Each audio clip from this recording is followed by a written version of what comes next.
Fight you in Australia, is there any chance you'll turn it down at all? If he agrees to fight in Australia, yeah. Like I said, as long as it makes sense with everything else, 110%, 110%, 110%, 110%, 110%. As long as. If it makes sense. If it makes sense. Got it! We chose you. We looked for the biggest fights. Could have fought anybody. Could have fought anybody. Could have fought anybody. Could have fought anybody. Could have fought anybody. Why the fuck you lying? Why you always lying? Oh my God. Stop your fucking lying. I'm not a kid, so he can stop calling me a kid. I'm a man, and I will show him that in the ring. Respect me as a man. Respect me as a man. Respect me as a man. Respect me as a man. Respect me as a man. Respect me as a man. Respect me as a man. Bitch ass motherfucker. What happened? Oh, look at this guy. Here's Haney coming forward. Horrible fighter. Right Horrible fighter. from Haney. Who mans is this? Get him the fuck out of here.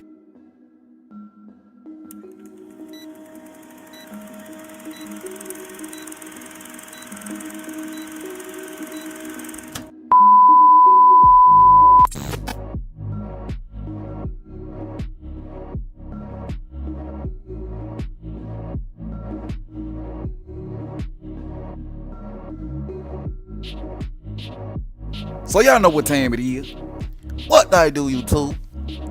It's your boy King David in this thing, and I'm back at y'all again with another video. I know that.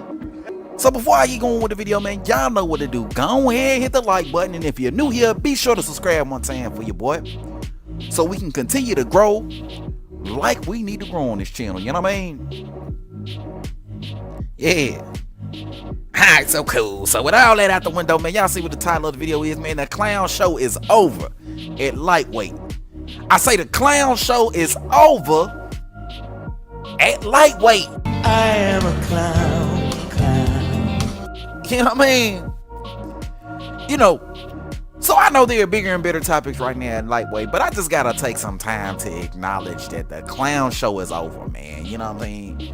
Dudes like Teofimo Lopez and George Kambosos are officially the fuck up out the picture right now. Horrible fighter. Horrible fighter. You know what I mean? And I know George Kambosos has a rematch clause, and more than likely we're gonna see a rematch between him and Devin Haney. But Devin Haney is gonna school that man again. Payday. You want payday. I know that.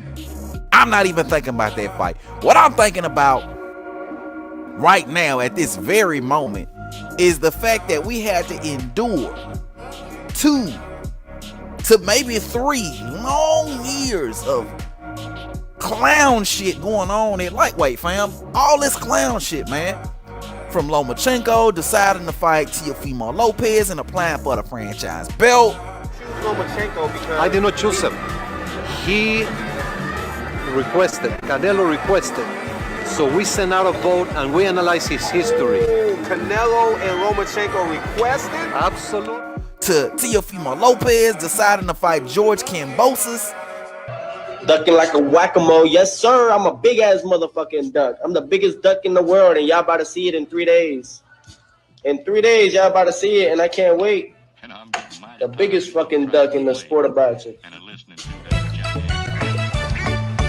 One little duck went swimming one day over the hills and far away. Mommy duck said quack, quack, quack, quack, but no little ducks came swimming back. I should have a whole bunch of people come out with me in duck costumes, like you said, for my next 5 fights. Yep.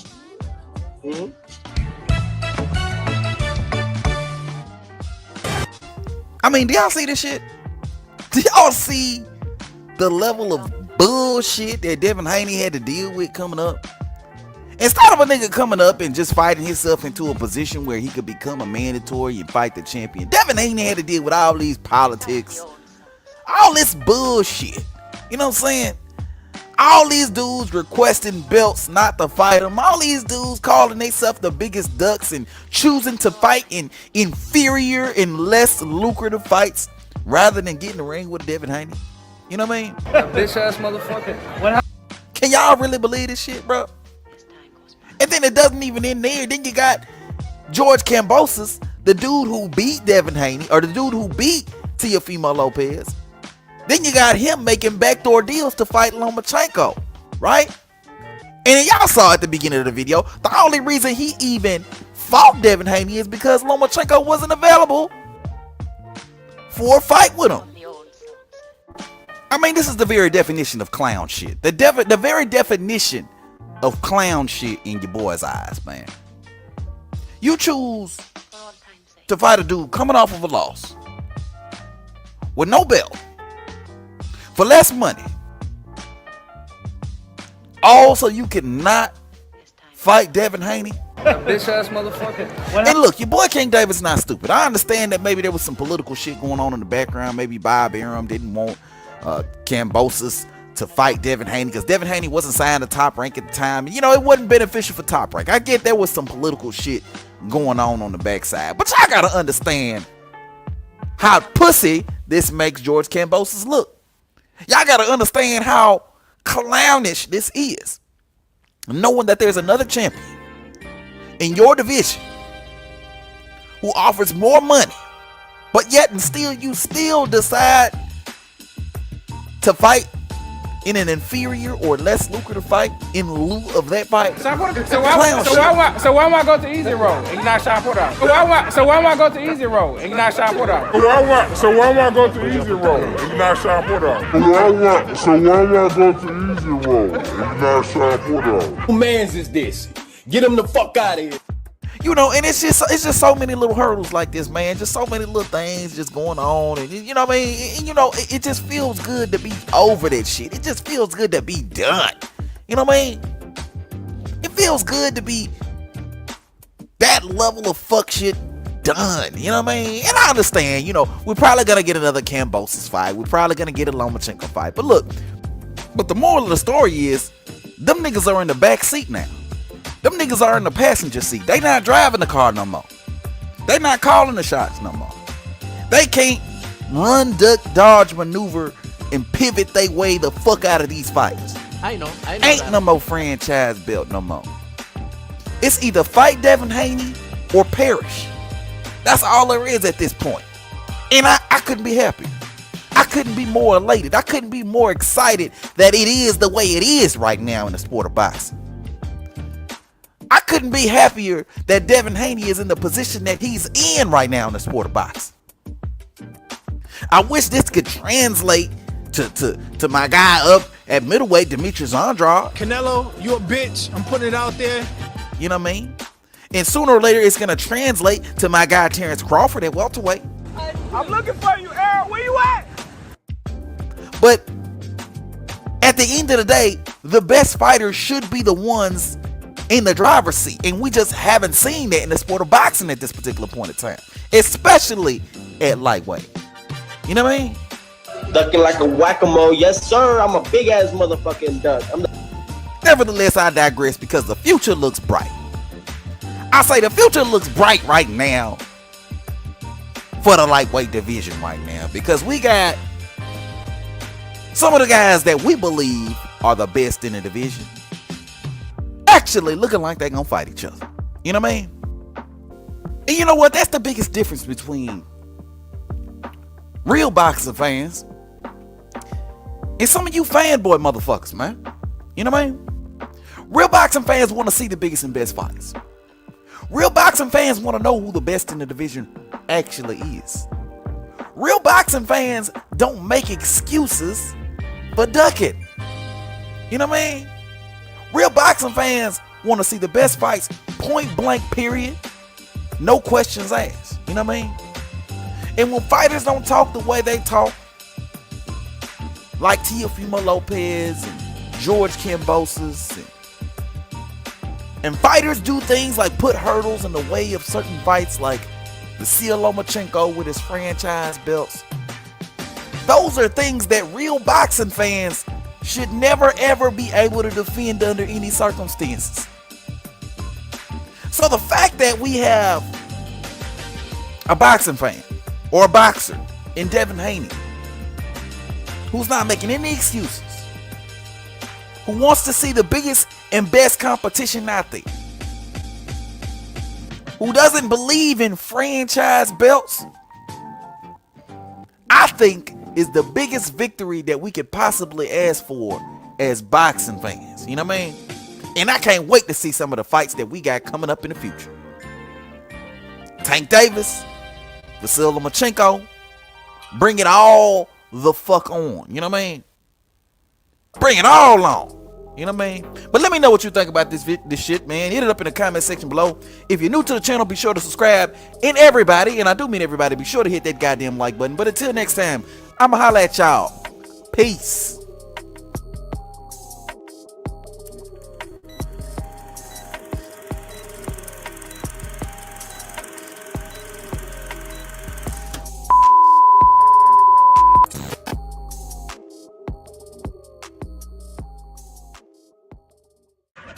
Got him!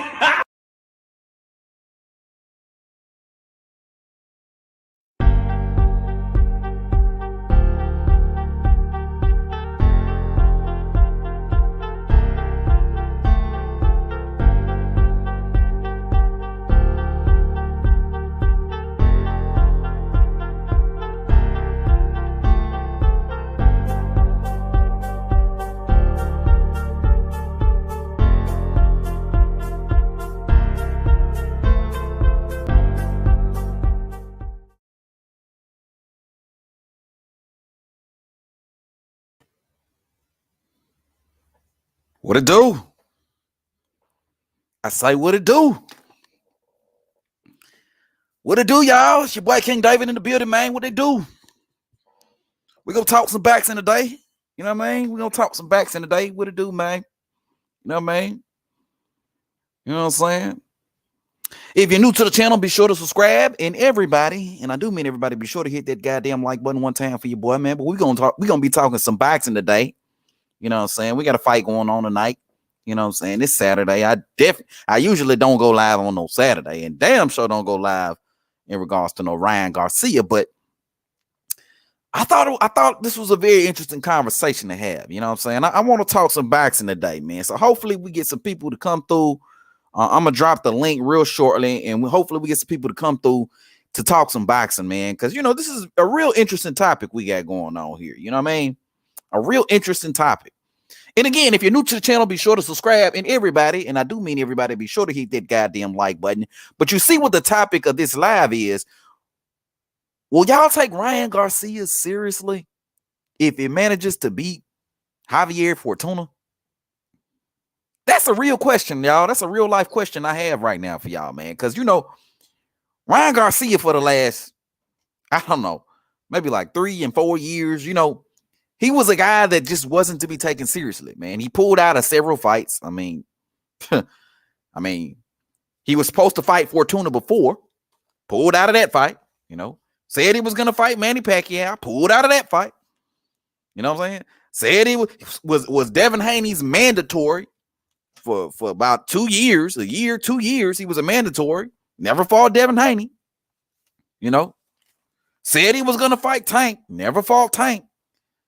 I mean, we just got a lot of capping ass shit from Ryan Garcia over the last 2 years, man. And it's just anybody who's been watching boxing, anybody who's been paying attention to what's been going on, you can't really have the highest regard for Ryan Garcia as a fighter, man. Honestly and truly. Simply just due to all the capping that we've been seeing going on. You know what I mean? So I'm just really curious to see if anybody's going to be taking Ryan seriously at this point. You know what I mean?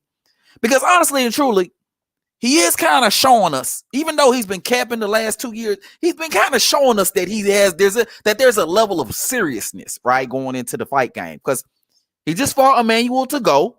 You know what I'm saying? He fought him. You know, he didn't really look good in that fight, but he fought. He actually showed up. You know what I'm saying? You know, and he didn't wait. He's not waiting or anything like that. He's right back in the ring versus Javier Fortuna. You know, so I think that in itself is a kind of, you know, commendable that Ryan Garcia is back in the ring so quickly. You know, but again, I don't know if it's enough to justify taking him seriously as a fighter. You know, I don't know if it's enough. That's why I'm relying on y'all. I got a poll right now. Let's look at the poll. I got a poll right now. I only got 2 votes. So that's not a huge sample size, but I only got 2 votes.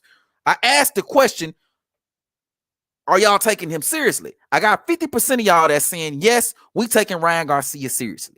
You know what I'm saying? And I got 50% that's like, no, we not taking Ryan Garcia seriously. You know what I mean?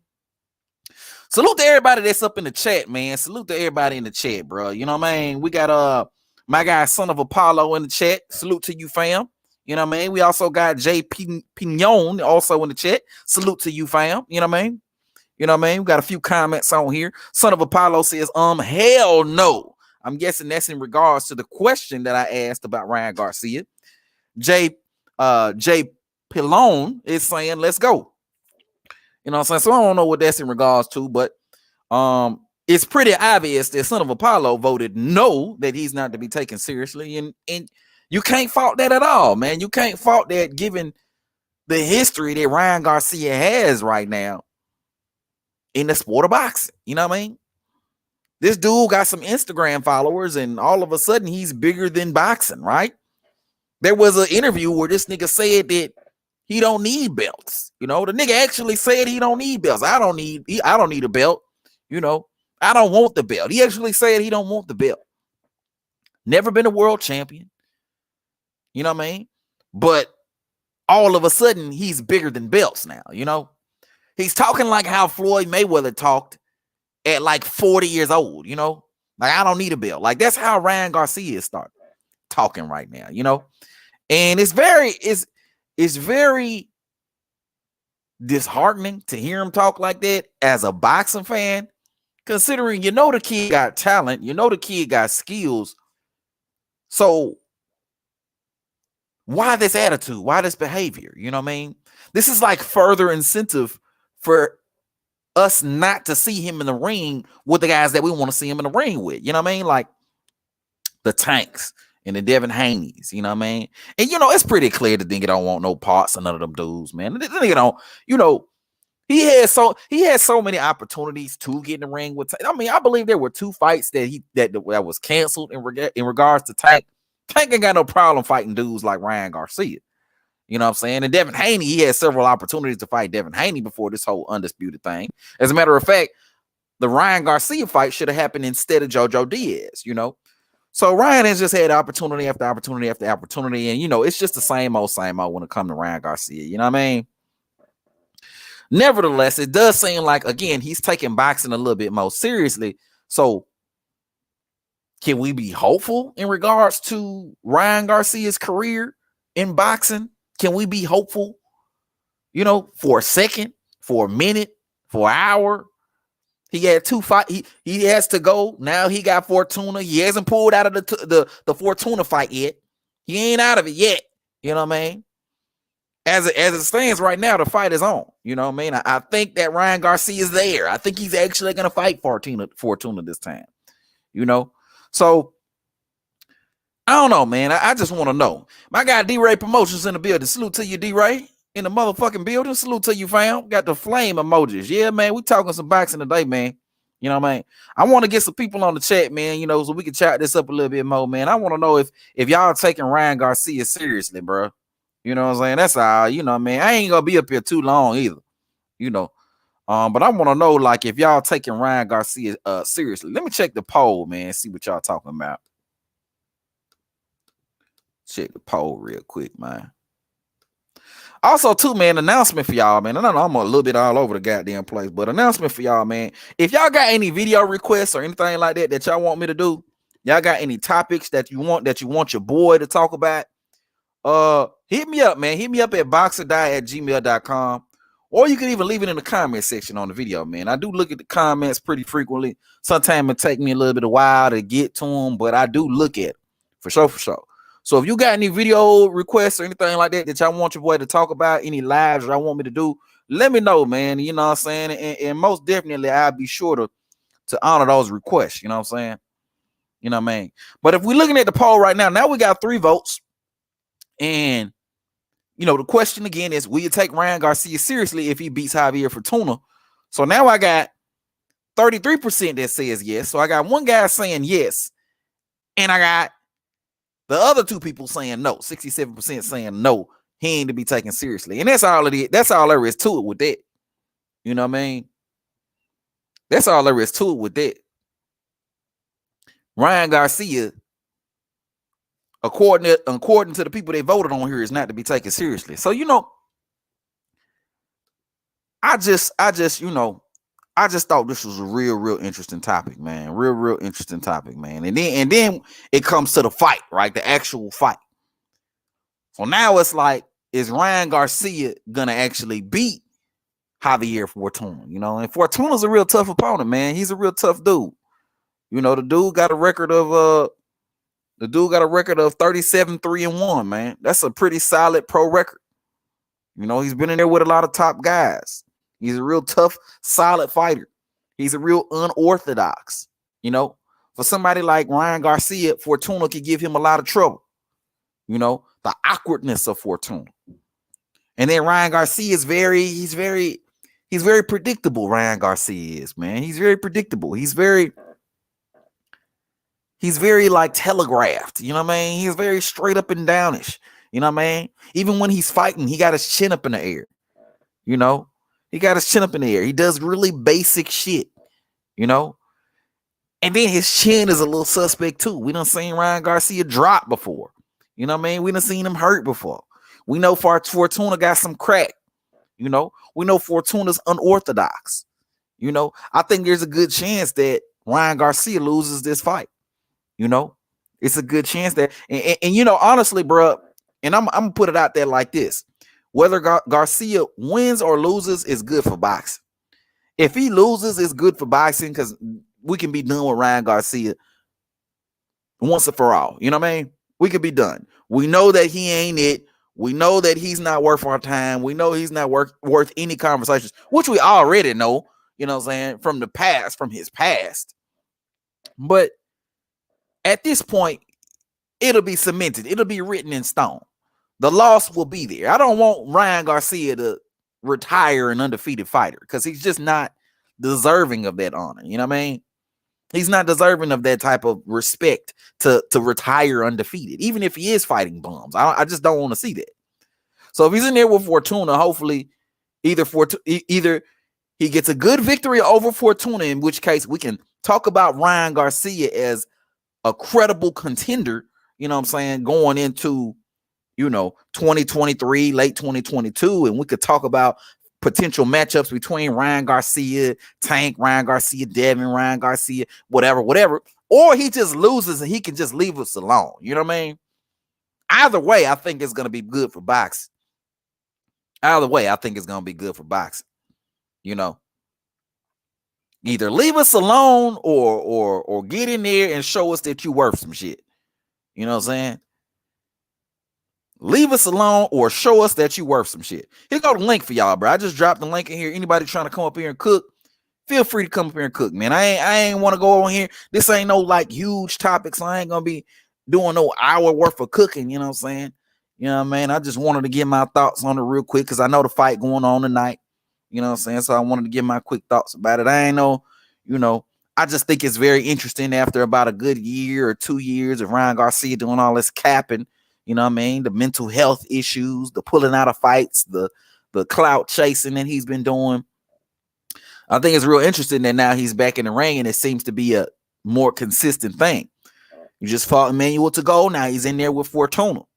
Should we start taking Ryan Garcia seriously? You know what I mean?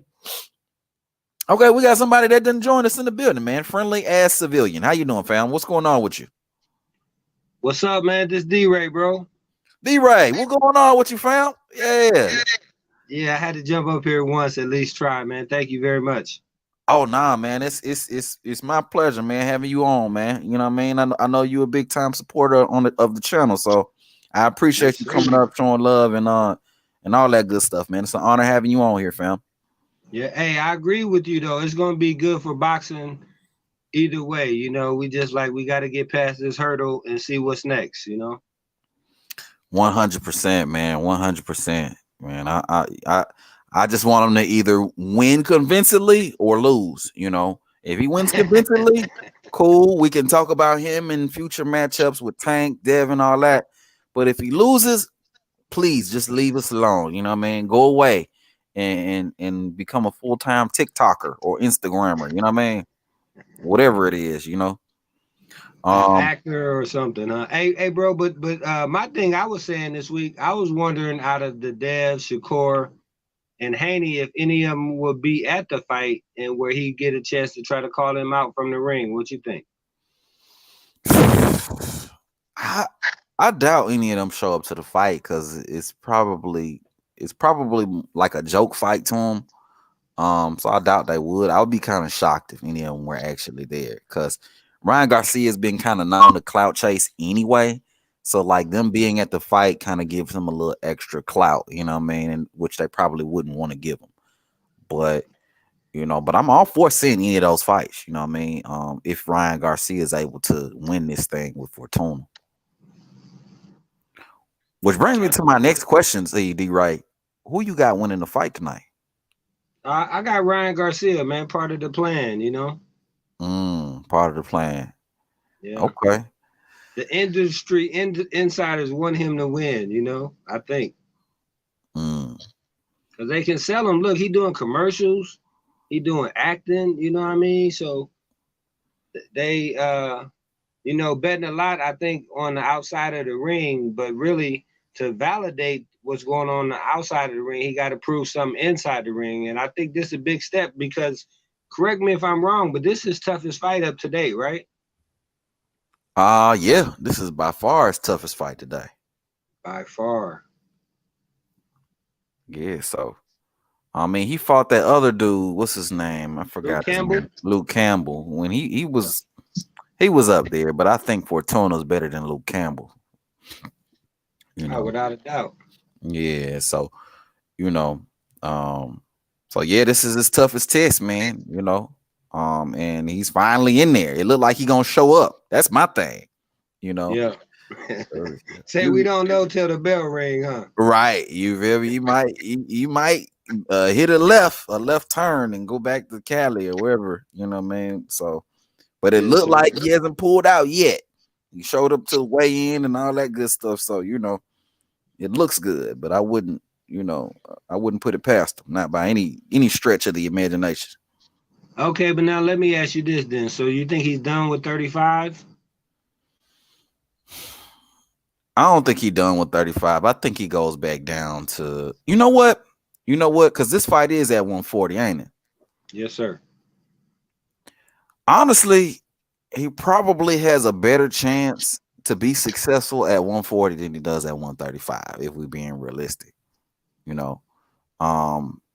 but then that too is kind of like a stretch because them dudes like Regis Prograis and dudes like that at that top level, they'll knock Ryan Garcia the fuck out.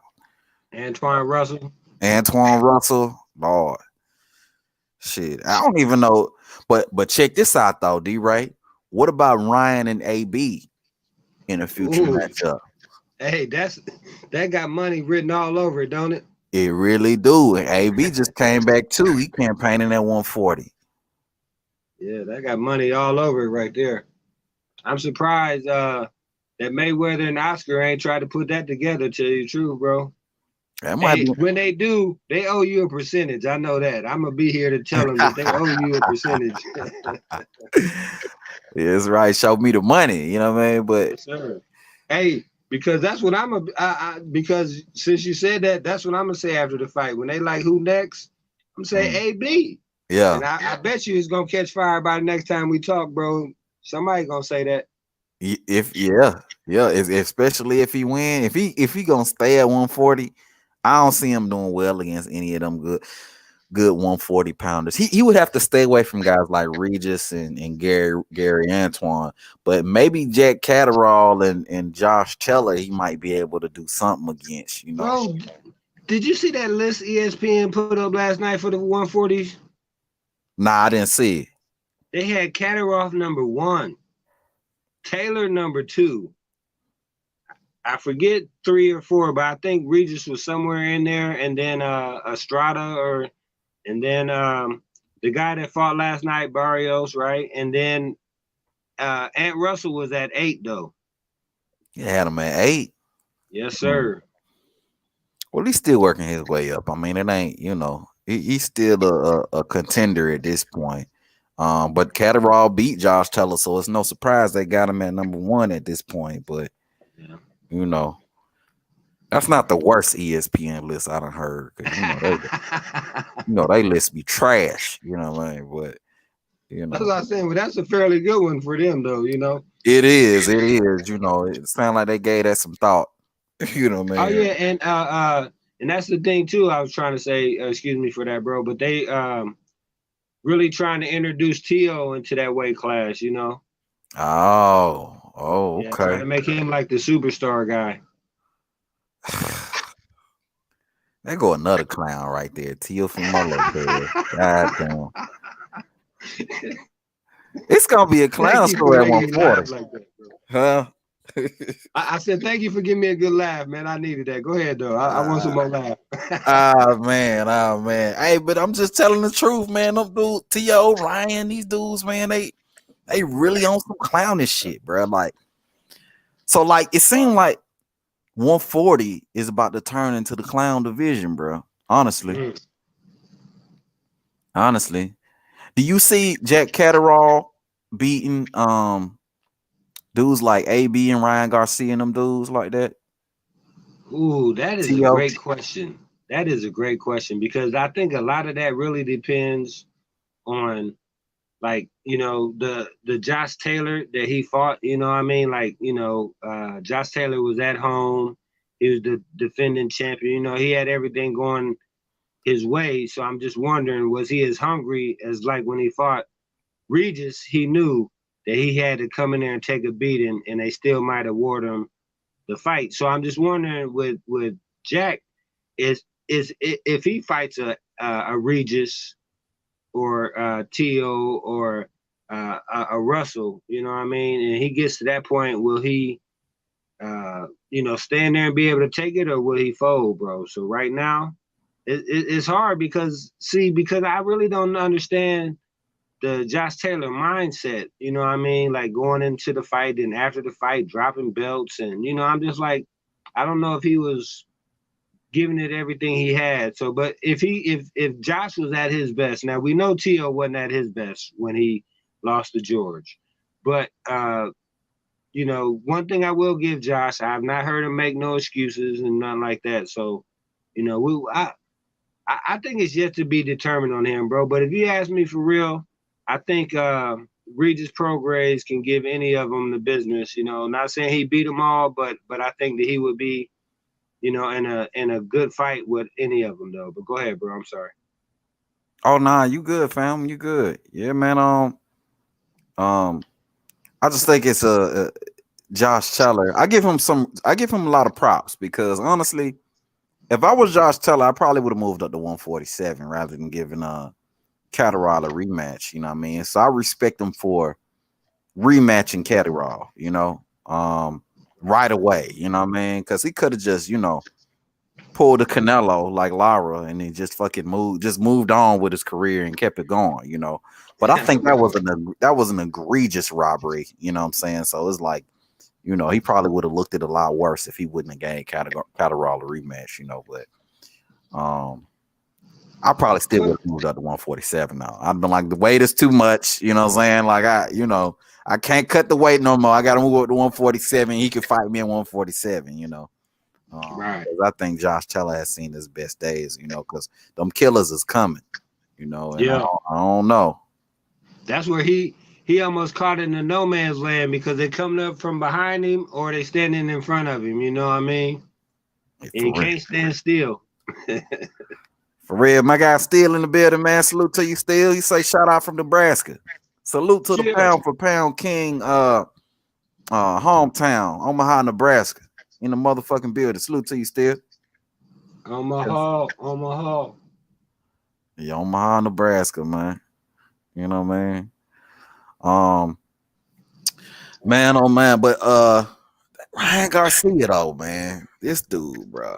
I don't know if he's gonna win tonight. I'm kind of gonna be rooting against him though, fam. I ain't even gonna lie to you. I kind of want to see him just out the way once and for all, But like you said, it probably is like a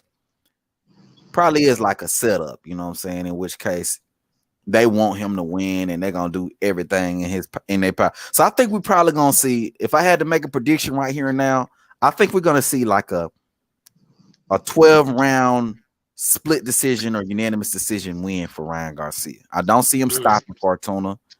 I don't see him beating Fortuna up. It's gonna be like a struggle fight, you know what I mean, on behalf of Ryan Garcia, in my opinion. That's what I'm thinking it's gonna look like. How you think the fight gonna go, D-Ray? I think it's gonna be the weight is gonna be the big issue, because I don't know if Fortuna was prepared to do 140, you know what I mean, the entire camp. So for me, I think that's kind of like the sneak move, you know, that Ryan knew, or, you know, using it as an advantage, you know, something kind of like him and Canelo can kind of get away with.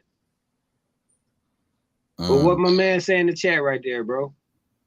Still say, I think if Ryan could pull his shit together and become a serious contender in the division, it's only good for us fans. The better the competition, the better fights we get. You know why I don't really want Ryan in the picture like that? I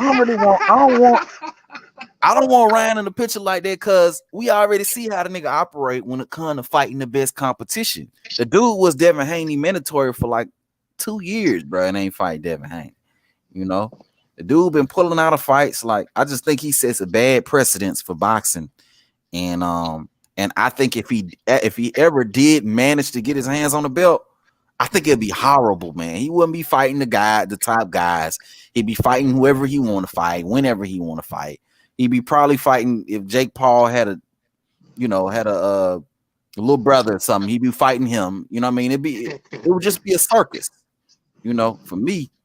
Still also says I haven't been able to get behind Ryan due to all the BS he does. Yeah, man, you know, and that's exactly what I'm talking about. Like, if this dude ever came up on a belt, like, do you see him doing the right thing and fighting the number 1 guy, number 2 guy, trying to unify stuff like that? I don't see it. He's gonna really be a diva then. I'm trying to tell you. Hey, but that's the thing though. You just made me think about it, man. If Ryan does lose, well, it's gonna be a celebration on social media for a good minute.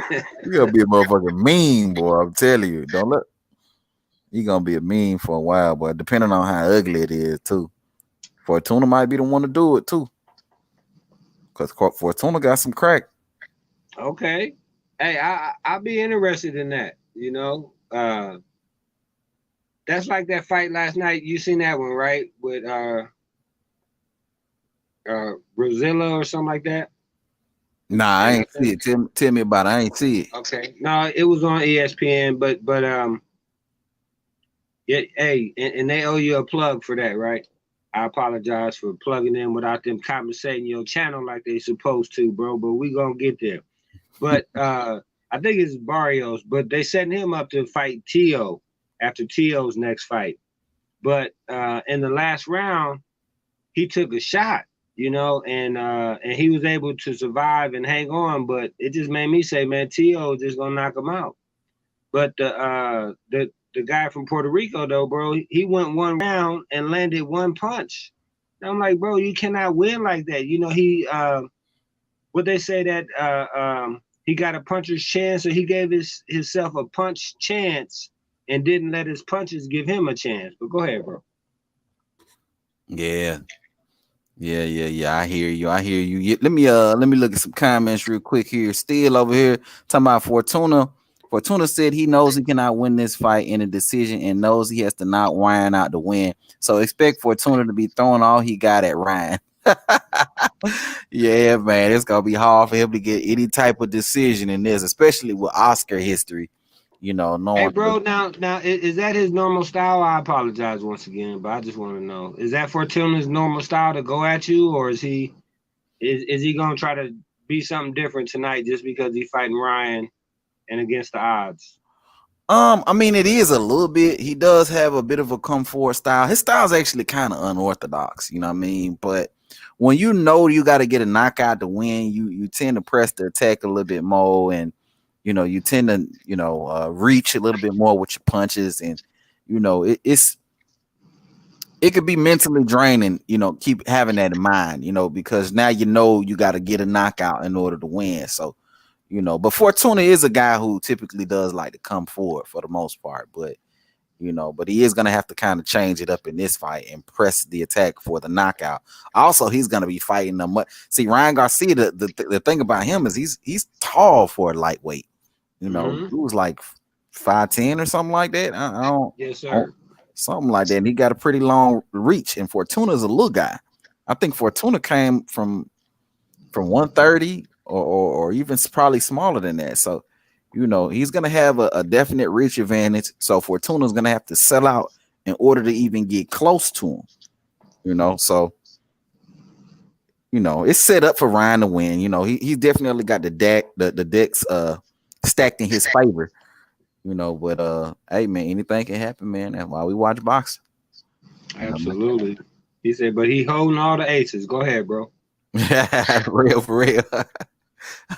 Still say LOL facts, man. People don't want Ryan to win, bro. Yeah, man. We don't want Ryan to win, bro. Because you know, he can win this fight, but I just don't want to see okay.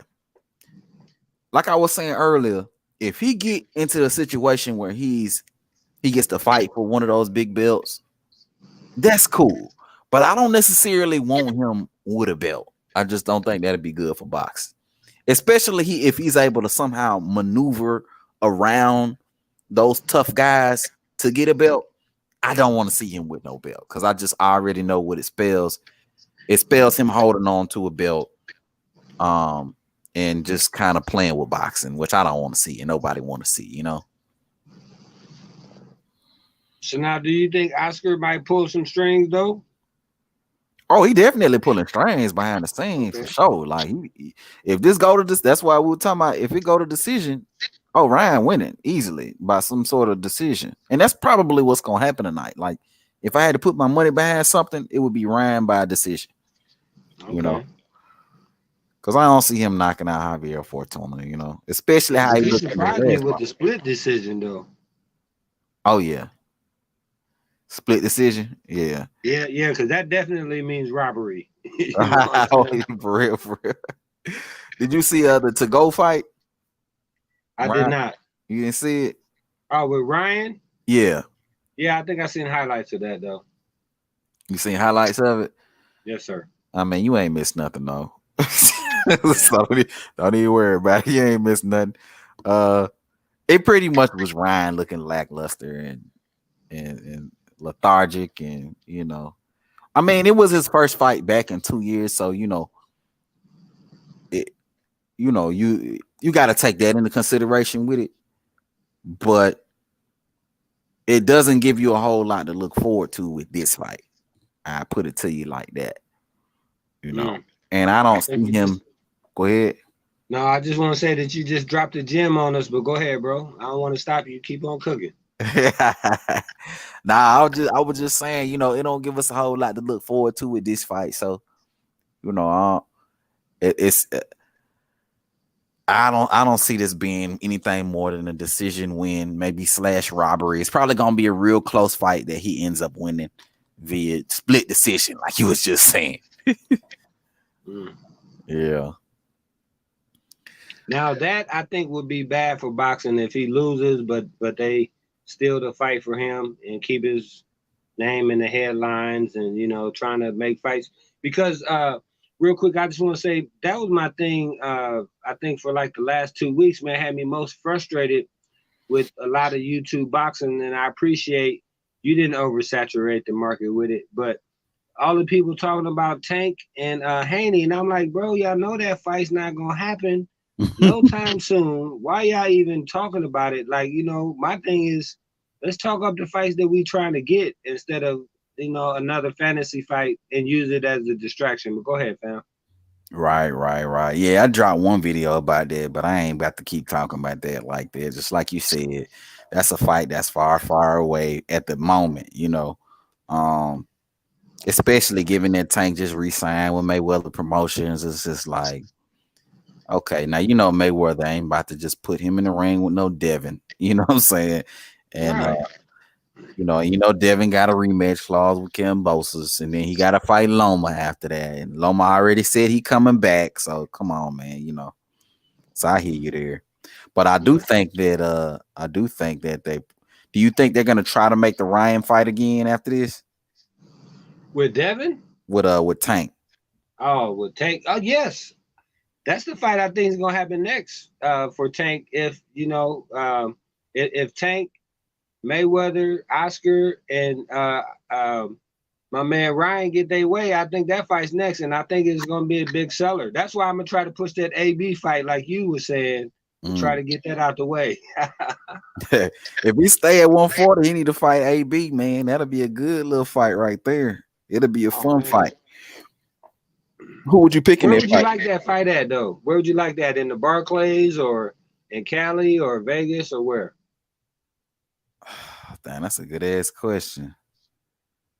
Shit. Because Ryan does well over there on the West Coast, but AB more of a East Coast dude. Maybe they could put that in Vegas. Okay. They could probably do that. Hey, bro. Now I got another question because I wanted to ask somebody about this, but I forgot. Now you know how the different state commissions have different tests, right, for the fighters. Like the test in Texas is different than the test in Nevada. Right. Okay, and EJ's fight in Nevada, he wasn't able to get cleared.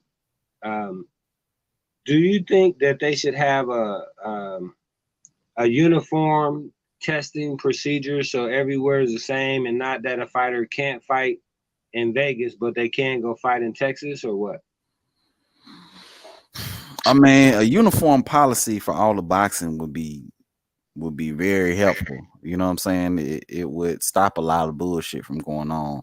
But I mean, the uniform thing could be a double-edged sword though, because you can have a uniform policy and the policy be weak as shit. Or you can have a uniform policy and the policy be strict. So if it's gonna be uniform, then it should be a good drug testing policy that will stop a lot of shit from happening. Dudes from coming in, with increased levels of clenbuterol and all these other little things, and in order to get a lot of the shit stopped. But I think it'll be hard to do that, because if you start enforcing drug testing in the US, then you'll probably start to see a lot of fights move overseas and stuff like that too. So I know it could probably be like a little bit of a touchy thing for a lot of the sanctioning body, like not for the sanctioning bodies, but just like the states in general, to try to enforce that kind of thing. They probably would feel like they'd be losing out on some revenue, which they wouldn't, because motherfuckers gonna want to come over here anyway. This is the place you're gonna want to fight, where the big money at. But you got other places like the UK and even in Asia over there, man, Dubai and stuff like that. Like boxing becoming real big over there, so you probably would start seeing more fights over there though. But I do think that if it's gonna be uniform, it should be something that's strict, that will stop a lot of shit from happening. Right. See, and the only reason I bring that up, bro, is because when it's possible, right, that the injury, I know people said it was a sparring thing or whatever, but it is possible that he could have had the eye injury when he had fought Danny Garcia, because they have a different test. A different type of doctor looks at the test instead of what you call a eye doctor, ophthalmologist, or something like that. But anyway, so it's more like I don't know. I don't want to say tech, but it's something kind of similar to that. Not on the level of a doctor that checks in Texas, but I was just wondering, for the safety of the sport and the fighters, if because if a fighter can fight in Texas and they can't fight in Vegas, why ever leave Texas? Right. Yeah.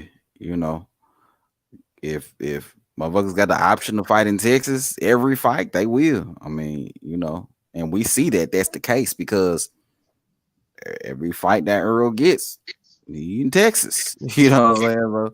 Earl gets, and even dudes like Canelo, but I mean, a lot of that has to do with, of course, the fans and stuff like that, and the support that they get in Texas.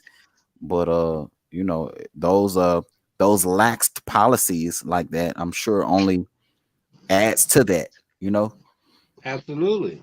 You know, so they know they can get that fight in there. But I was thinking though that maybe Texas could be a good place for the AB and Ryan Garcia fight that you gonna promote and that I'm hopefully get some money off of. You feel me?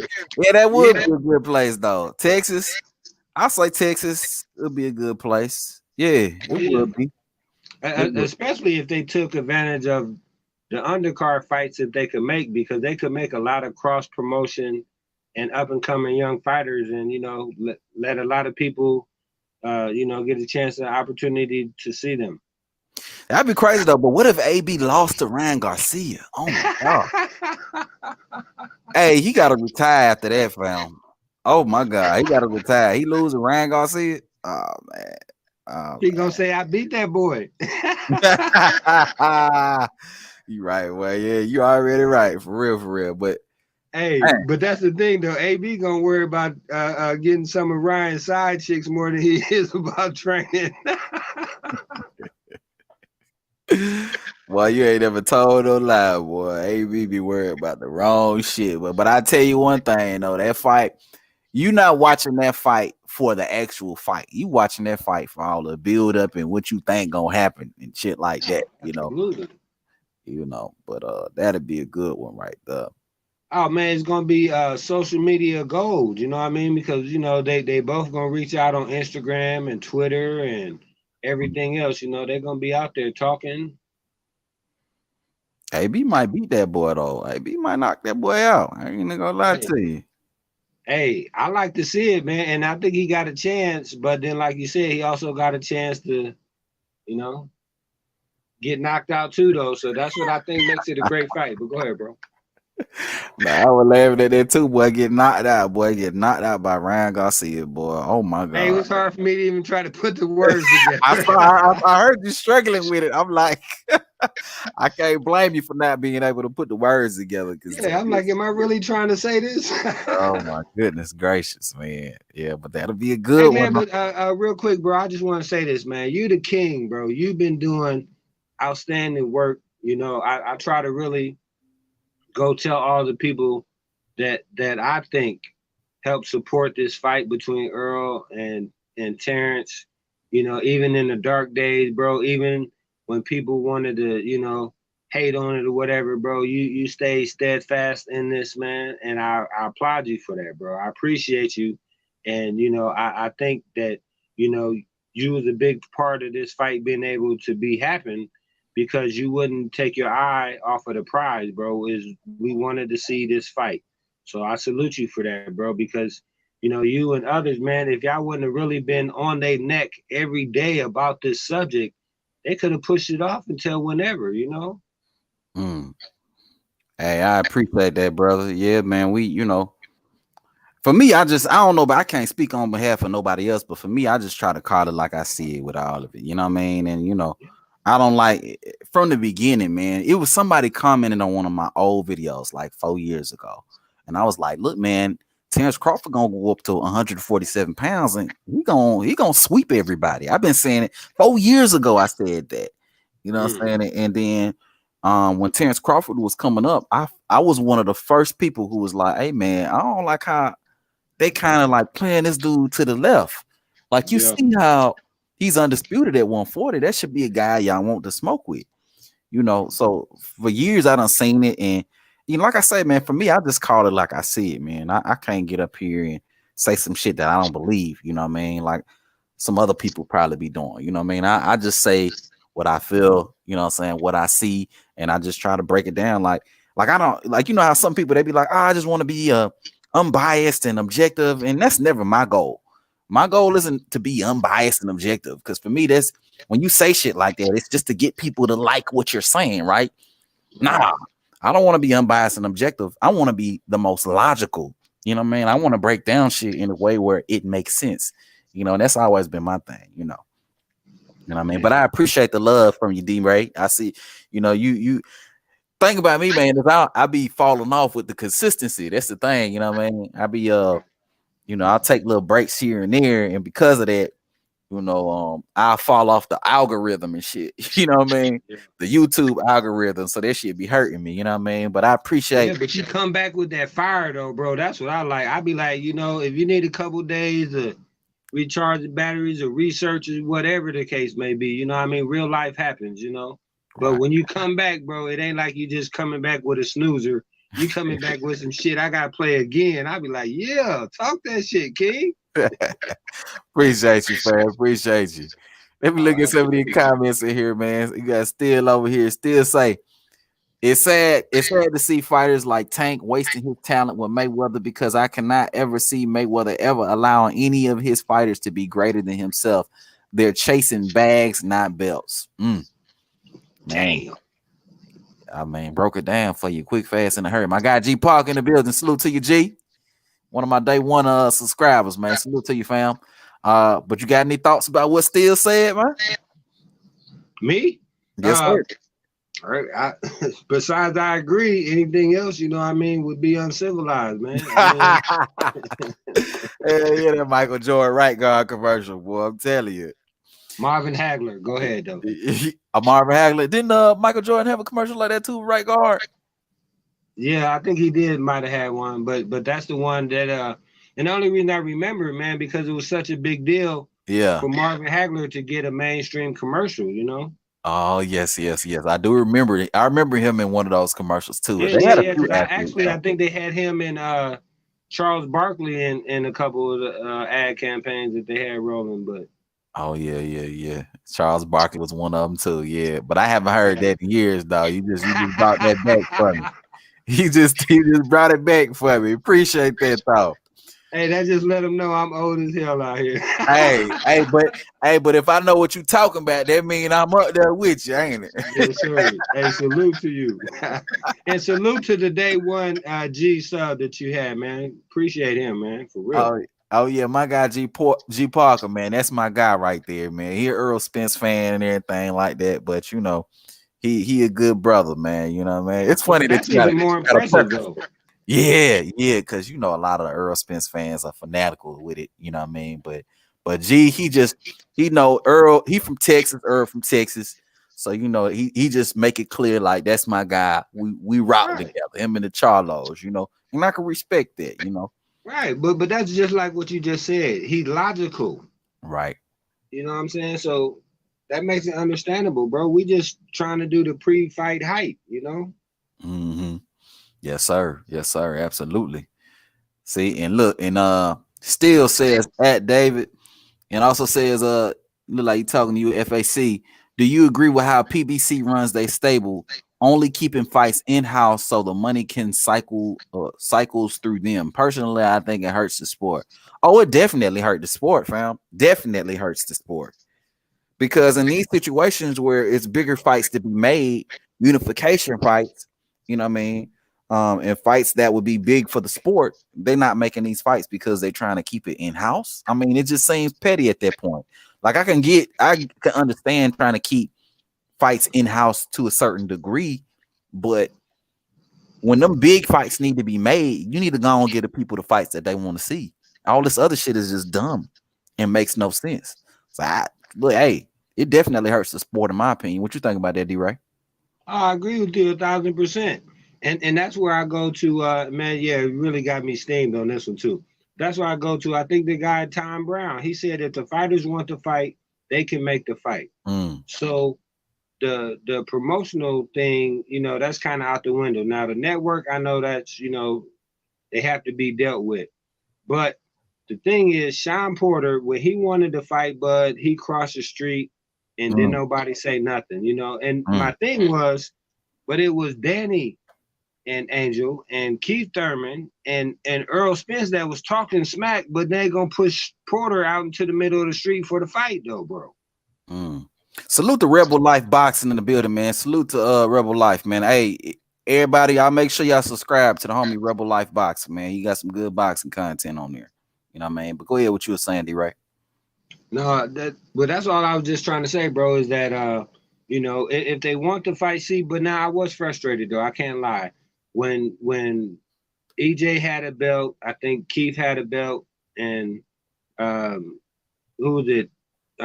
Keith, Earl, Bud, and somebody else had a belt. But anyway, I knew that there was no chance for Bud to be able to fight a Ugas, a Danny, a Keith, or a Sean when they had belts.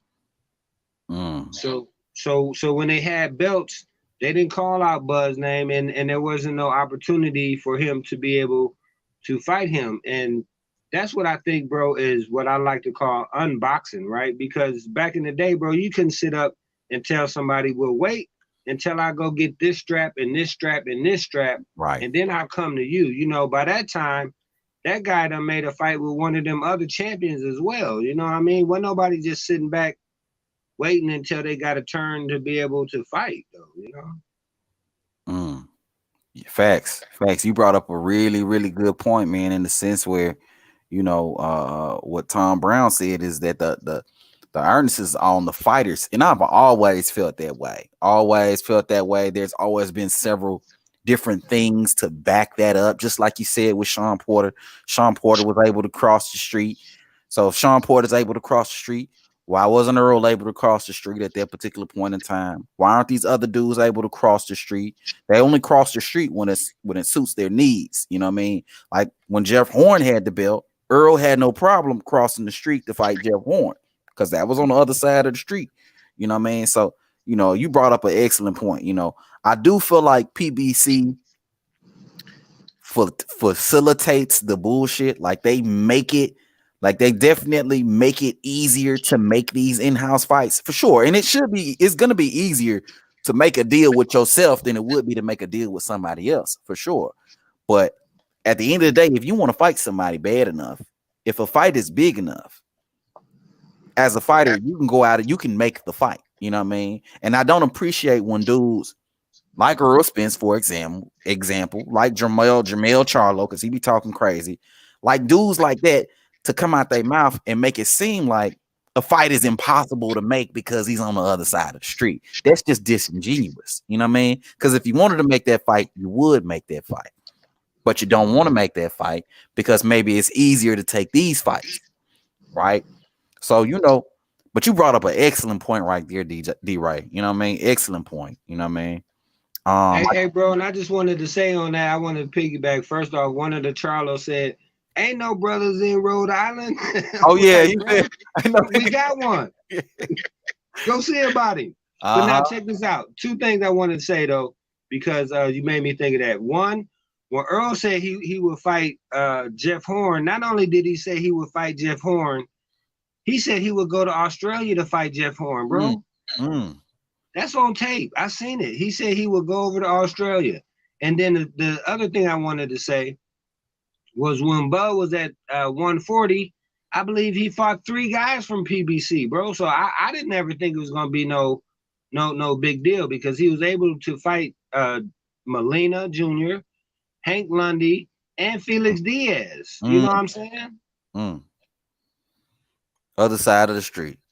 Yeah. But you know, when you say stuff like that, D-Ray, dudes like to they like to say shit like, oh, well, you know, it's okay for smaller fights. They like to set rules and shit. You know what I'm saying? Like, oh, it works for smaller fights. Okay, what about Wilder Fury? Oh, well, that on them heavyweights. What? How's that even a rule? You know what I'm saying? Like, bro, like cross promotional fights can happen. You know what I mean? But here's the thing though, is the first one was a PBC fight. Right. And I think Fury still got announced second, bro. I'm like, how do you do that to your own fighter, bro? Yeah. It's crazy. It's crazy. Okay, my guy G Park over here talking about it's strap season, man down, King David. Yeah. Man down, huh? Hey, man, ain't been man down since Ocampo, fam. I mean, you know what I mean? Ain't been man down since Ocampo because Ugas ain't hit the canvas not once. You know what I mean? So, you know, that was the last man down. And it has in strap season, you know what I'm saying? I guess we can say strap season again because he did get the belt from Ugas, you know what I'm saying? But it ain't been strap season for a while now, G. You know what I mean? It ain't been strap season since who was that? Sean Porter? Hey, Manny Pacquiao wasn't gonna be no strap season. You think Manny Pacquiao would have beat Earl Spence? What'd you say? You think Manny would have beat Earl Spence? I'm not gonna go there. I think it's a good fight though. I do think that Manny was more motivated to fight him than fight Bud though. You know, especially coming off the Keith Thurman fight. Yeah. But I think Earl would have got him though. You know, I mean, father times undefeated. I'm not gonna try to disrespect either one of the guys like that though. You know, but I'm just saying. Pacquiao did not have a belt, and Earl had basically made the fight to fight him. So that was back to bag season over strap season though. Facts. G Parker got a question. He said, first of all, he said Charles Barkley. It was Charles Barkley. Talking about the right guard commercial. We talking about Uncivilized or whatnot. He was definitely on there. I know he was one of them. Yeah. But I feel like they did it with a few, just like we were talking about. But he got a question. He says, can anybody tell me the true definition of fanboy? You want to answer that first, D?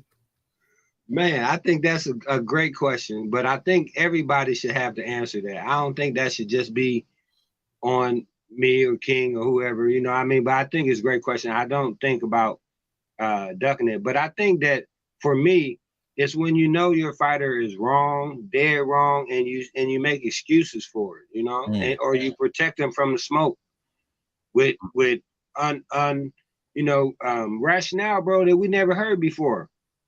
You know, and that's what I was always saying with Bud, bro. I was just like, how come now there's a side of the street in boxing? You know, then that's when people had to go back and tell me about Al and Bob. I was like, bro, they're not fighting. I don't care about Al and Bob, bro. I want to see these two guys fight.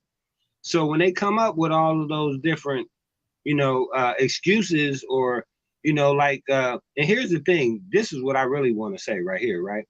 Is when I consider you a fanboy when you're not into building up your own fighter, but trying to tear down the other fighter for no other reason than just make them look bad. But go ahead, King. Yeah, bro. I mean, you know, if I had to define fanboy, anybody who defends Ryan Garcia or Teofimo Lopez in my eyes is a fanboy. like you got no legs to stand on. If you can still try to defend them, you a fanboy. And I like how you broke it down, D. Like if you're defending shit that you know good and goddamn well is crazy as hell, I think right there, like that you're definitely a fanboy if you can do that, you know. But to define it, I would say like anybody who blindly supports another guy, you know, to put it into a definition, Webster's definition terms, the blind support of another guy, you know what I mean, is what a fanboy would be to me, you know.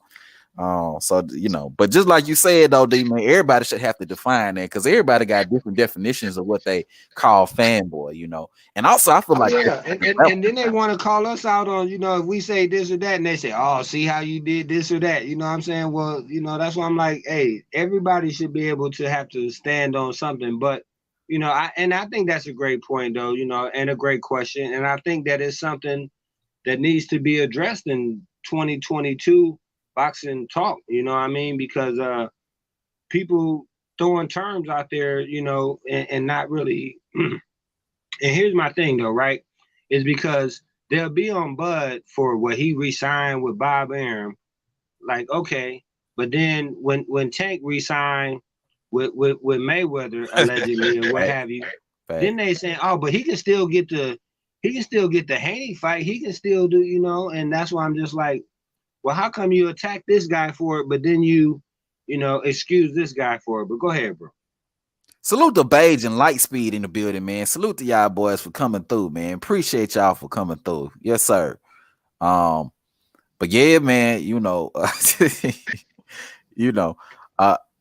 Earl Spence has some legs to stand on when it comes to his fans and the support that he got. But for the most part, he really ain't got no legs to stand on, you know, as far as the stuff that he says. If you're just a fan of his, cool, you could be a fan of his. Like G Parker is a fan of Earl Spence, but a fanboy is somebody who defends this nigga saying easy route, You know what I mean?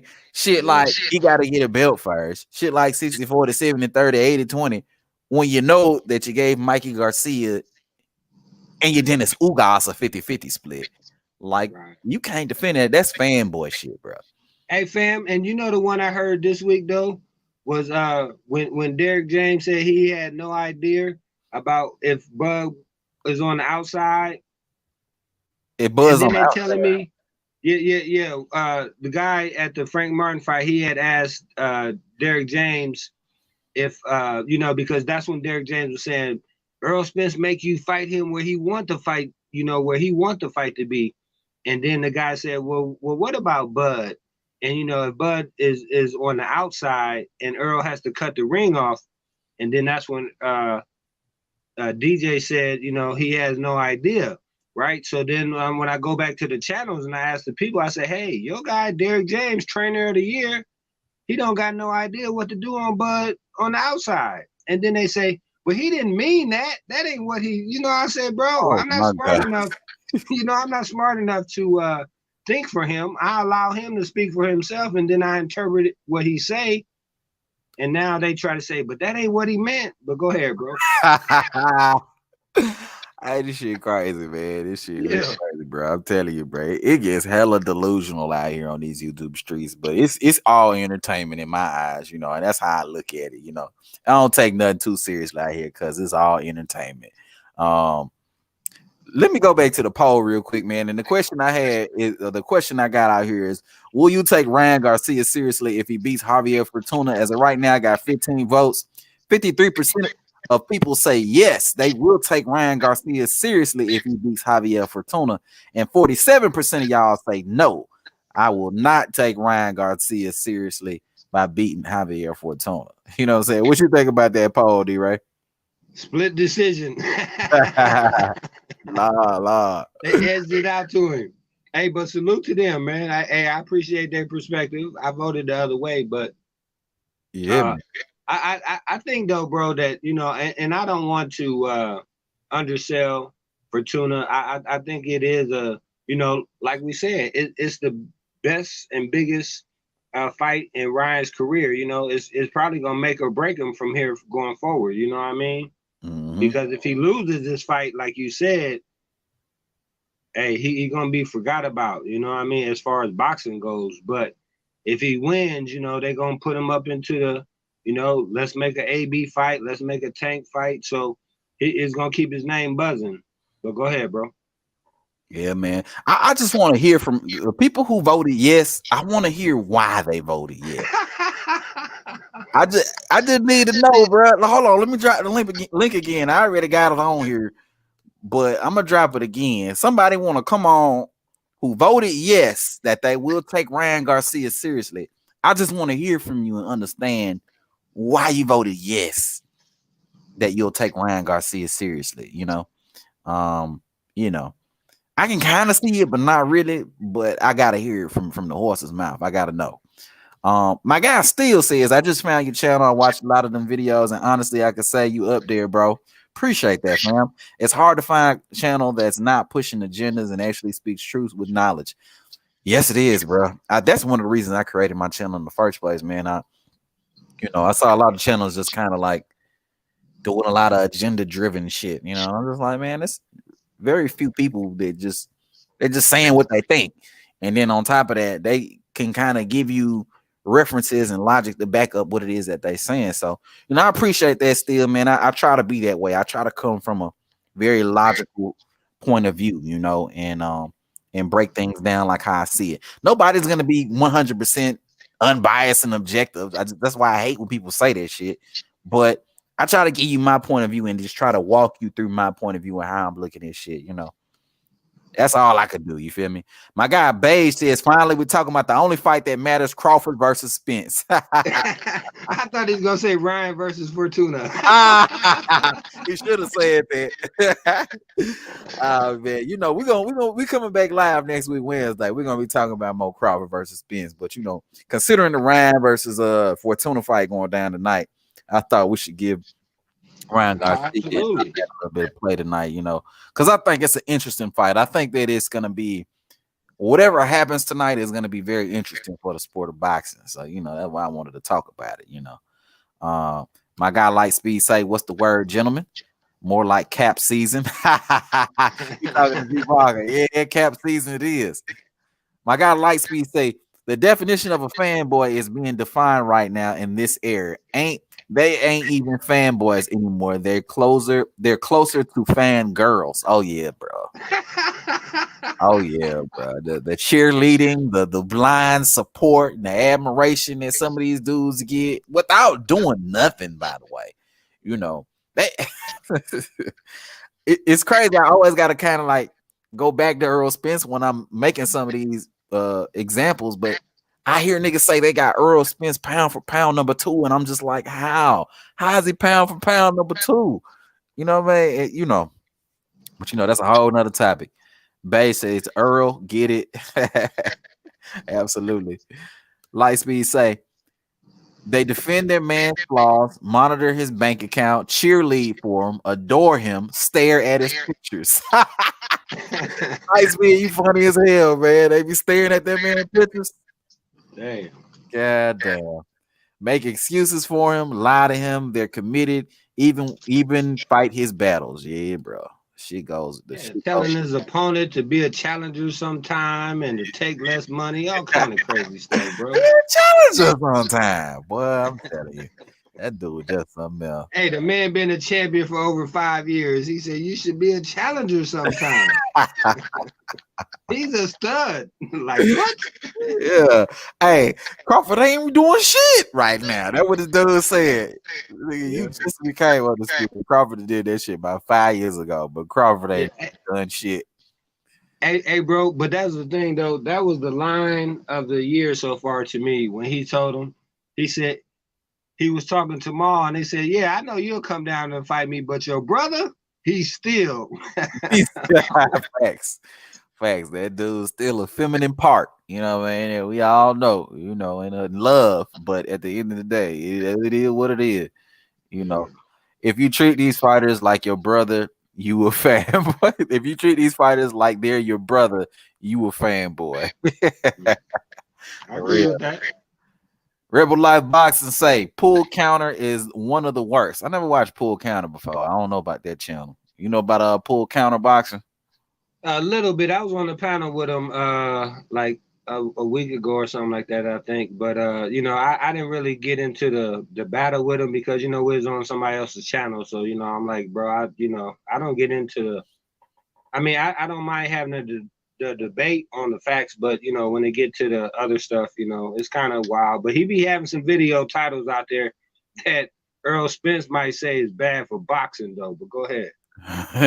yeah, and that's my thing, man. Even when I'm like debating with somebody or I'm talking to them or whatever, and we got a difference of opinion, like I don't ever really understand why dudes got to get into the name calling and the internet gangster shit. Like for me, bro, it's much more gangster for a nigga to just shut down your talking points, cool and calm and collected, rather than me screaming and going back and forth with you. You know what I mean? So. I see some of that stuff going on the internet. I just be shaking my head, but but I don't really know about Pool Counter. You know what I mean? But if Rebel Life saying he the worst, he probably is, fam.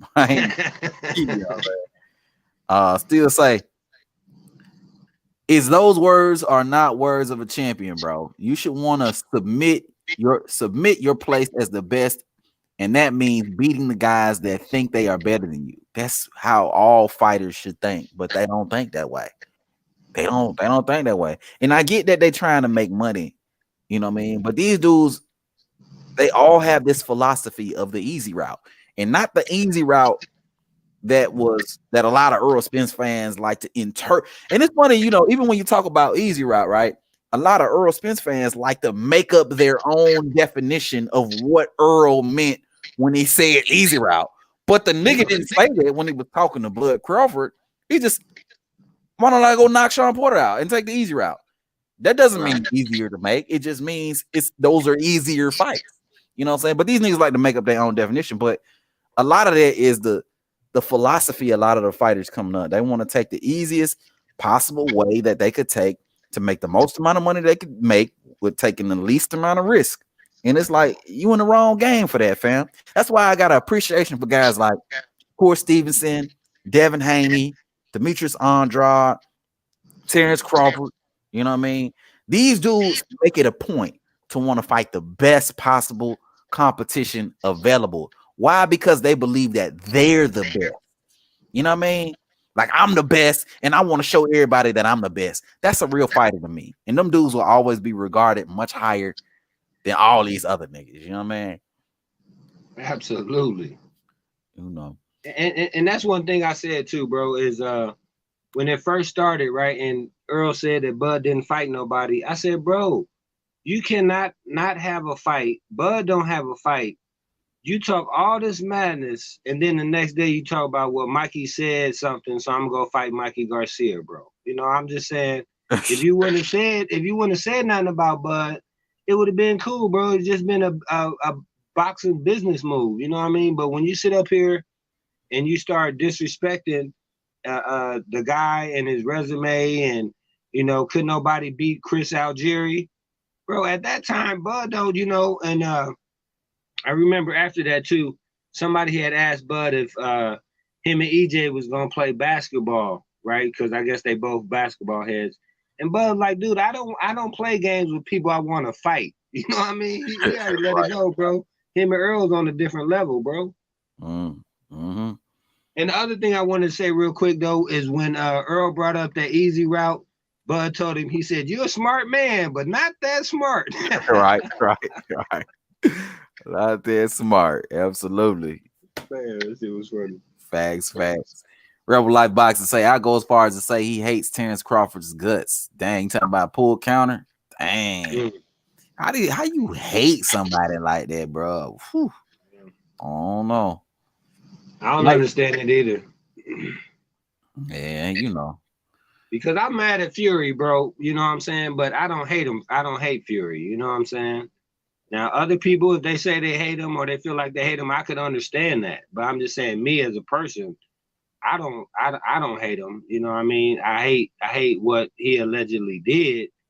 But, you know, as far as just like you're saying, and these guys haven't even fought yet. So it ain't like you can say he beat up your favorite fighter for the reason that you ride for the other guy so hard. But, man, it's boxing 2022, bro.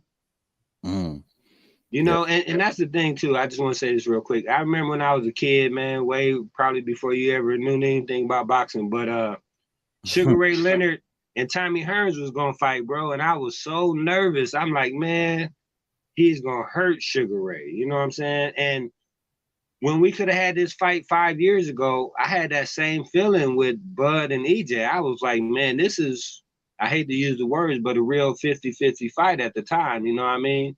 And you know, since then, bro, just investigating and knowing about the fight, you know. But hold on, I just want to say this too. I'm sorry, man, I get crazy with this stuff. But I was talking to Earl Spence fans, man, and they admitted to me that 3 years ago Bud would have beat him, bro. I'm just like, okay, y'all haven't proved my point then. You know, we're just trying to see after y'all stall it out 3 extra years if he can still do it like he would have did it 3 years ago. But go ahead, King. Yes, sir. I'm gonna read some more comments over here real quick, man. I got Not Zay in the building, man. What's going on with you? Not Zay, what's up, bro? Hey, and real quick, none of y'all Ryan Garcia defenders is gonna pull up and stand on your square. Come on, man. Go ahead.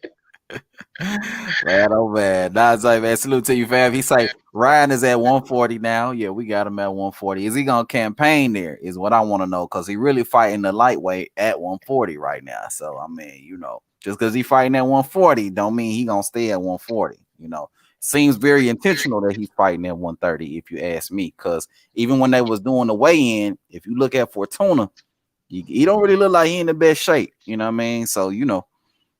He probably had to gain a lot of weight in order to even make 140, but it is what it is, though.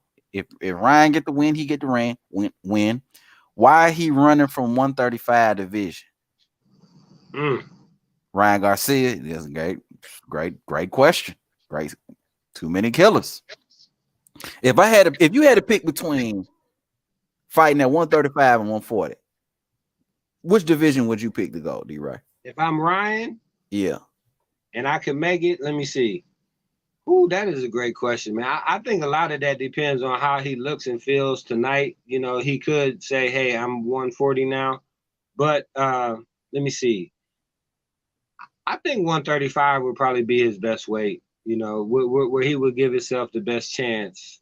You know, with Tank and Shakur and Devin compared to like a Kataroff, a Ant Russell, and a Regis Prograve, you know.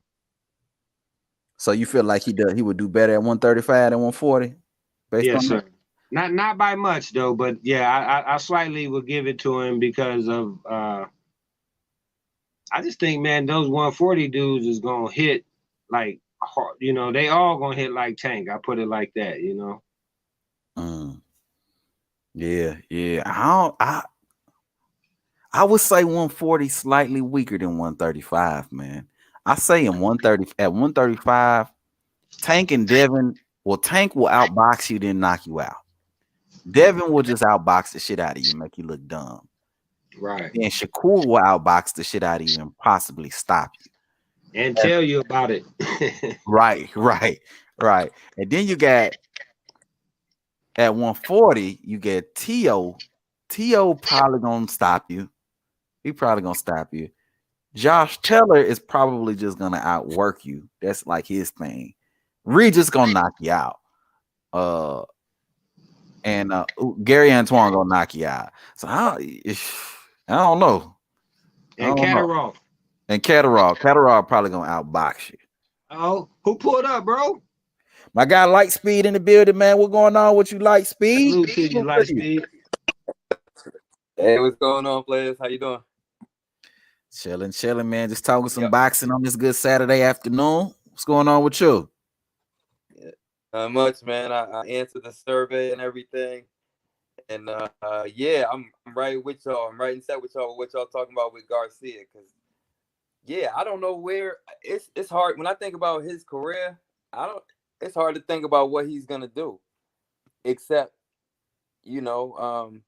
just continue to go on his beauty pageant. Like I don't. Like his little Miss America pageant. I don't, because we always just talking about like what's he gonna do? Who's he gonna fight? I just feel like either that man get real serious about boxing, or it's just he's gonna get exposed. To me, he's gonna get exposed anyway. Like if I was him, bro, I would probably just retire with my undefeated record, and probably Wait, but how many wins he got? He got like 20 wins, I think. I think he in the 20s. Hey, at least he can say he went out undefeated. Right. Yeah, he could. And he could hold on to all of those fans that, that he gonna lose when he get knocked out. Right. He said that he gonna lose when he get knocked out. Because that meme gonna be circulating, boy, especially if you getting there with Tank. Woo! That's gonna be a highlight. Beauty pageant, though. You said beauty pageant, yeah. Hey, and the thing I wanted to say real quick, the only reason I think 140 is easier than 35 is because 35 don't have no problem calling you out. You know what I'm saying? At 40, they seem like they more kind of reserved. But go ahead, bro. No. I'm listening to y'all. Y'all keep cooking. Wow. Y'all was breaking it down. Y'all talking about, Catterall and all the different fights where he basically gonna get stopped, and then no, we was pretty much just asking a question, and you can answer this question here. If you was Ryan Garcia and you had to pick which weight class to go to, which class would you go? 135 or 140, based on the competition? Oh man, that's a tough question. I would say 140. 140. Why? The embarrassment, because when he lose that 135, I feel like whoever he lose to is gonna hurt him more. Facts. I agree with that. Because if he go to 140, essentially, if he loses, he could say some shit like, "Oh, well, the weight was too much." You know what I mean? Like, it's too much weight. You know what I mean? He was daring to be great. Right. There you go. He was daring to be great. I love it. Yeah. He was daring to be great, and that type of shit. So the built-in excuse is there at 140. As opposed to 135, he loses somebody like a Devin or a Tank. There's just no excuses. No way. And do you think so? Question: do you think he'll ever fight any of those guys? Devin, Tank, Shakur? I think he will fight Tank only because he knows he can get probably the most amount of money fighting Tank. I don't see him fighting Devin. I don't see him fighting Shakur. Tank is probably who he would fight, but also that's the same guy who I would want him to fight because Tank is going to knock him the fuck out, and it's going to be a highlight reel knockout, and then afterwards he can just go away. You know what I mean? Yeah, that's true. That's true. I thought we was trying to hype up the AB fight. Oh yeah, that'll be a good one too. We was talking about if he campaigns at 140, he could also get in there with AB too, light speed. What you think about that?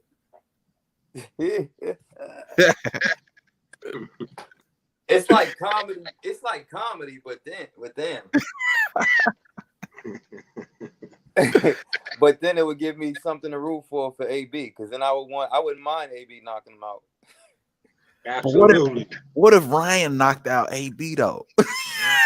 Oh man. Nah, I don't want that. That man gonna jump off with like Brit. Nah, I don't want that. I don't want that for AB. One hell of a depression right there, bro. Real. Damn. I feel like that's on the other end. So if you talk about that, if Garcia beat any of these big names, oh my God, I feel like I wouldn't say it's the end of their career, but maybe for someone like Tank, I think it might be big enough to not end it, but maybe, I don't know. If Garcia was to beat Haney, which I don't think this would ever happen, like in my farthest stretch of my imagination, but that would just be interesting if they could recover from something like that. Having someone that's to me, man, I feel like he's just so I feel like he's exposed. I feel like I've been, especially recently, because with this fight coming up, I've been looking at some of his past fights and just look at some of the like flaws and mistakes that he makes, how reckless he is. Even some of those interviews, just listening to him, I feel like he don't got the same vigor. Like it's like he don't believe. I don't feel like he believes himself anymore. I think he already know what would happen if he really got in the ring and got some real smoke. So he talk over there. He say, "Oh, I'm not worried about nothing." No. He just remind me of this dude that just like just kind of, I don't know, cool guy snorting lines. You know what I mean? Partying it up. I don't know. I swear to God, I'm sorry to say that. That's the image I get from him now. Like, I used to see like young, talented boxer who was more pretty boy than anything, trying to be like De La Hoya or whatever else. That was what I saw before, and now I see like he hung over. Like he ain't. It's just for me any moment now before he get like exposed or some shit. As they say, motherfucker AB is a 160 pounder now. That's hilarious. Oh, Lord. He do look big though. AB look big as shit. I just pray for that man. He did all them prayers, bro. Run them prayers that way, bro.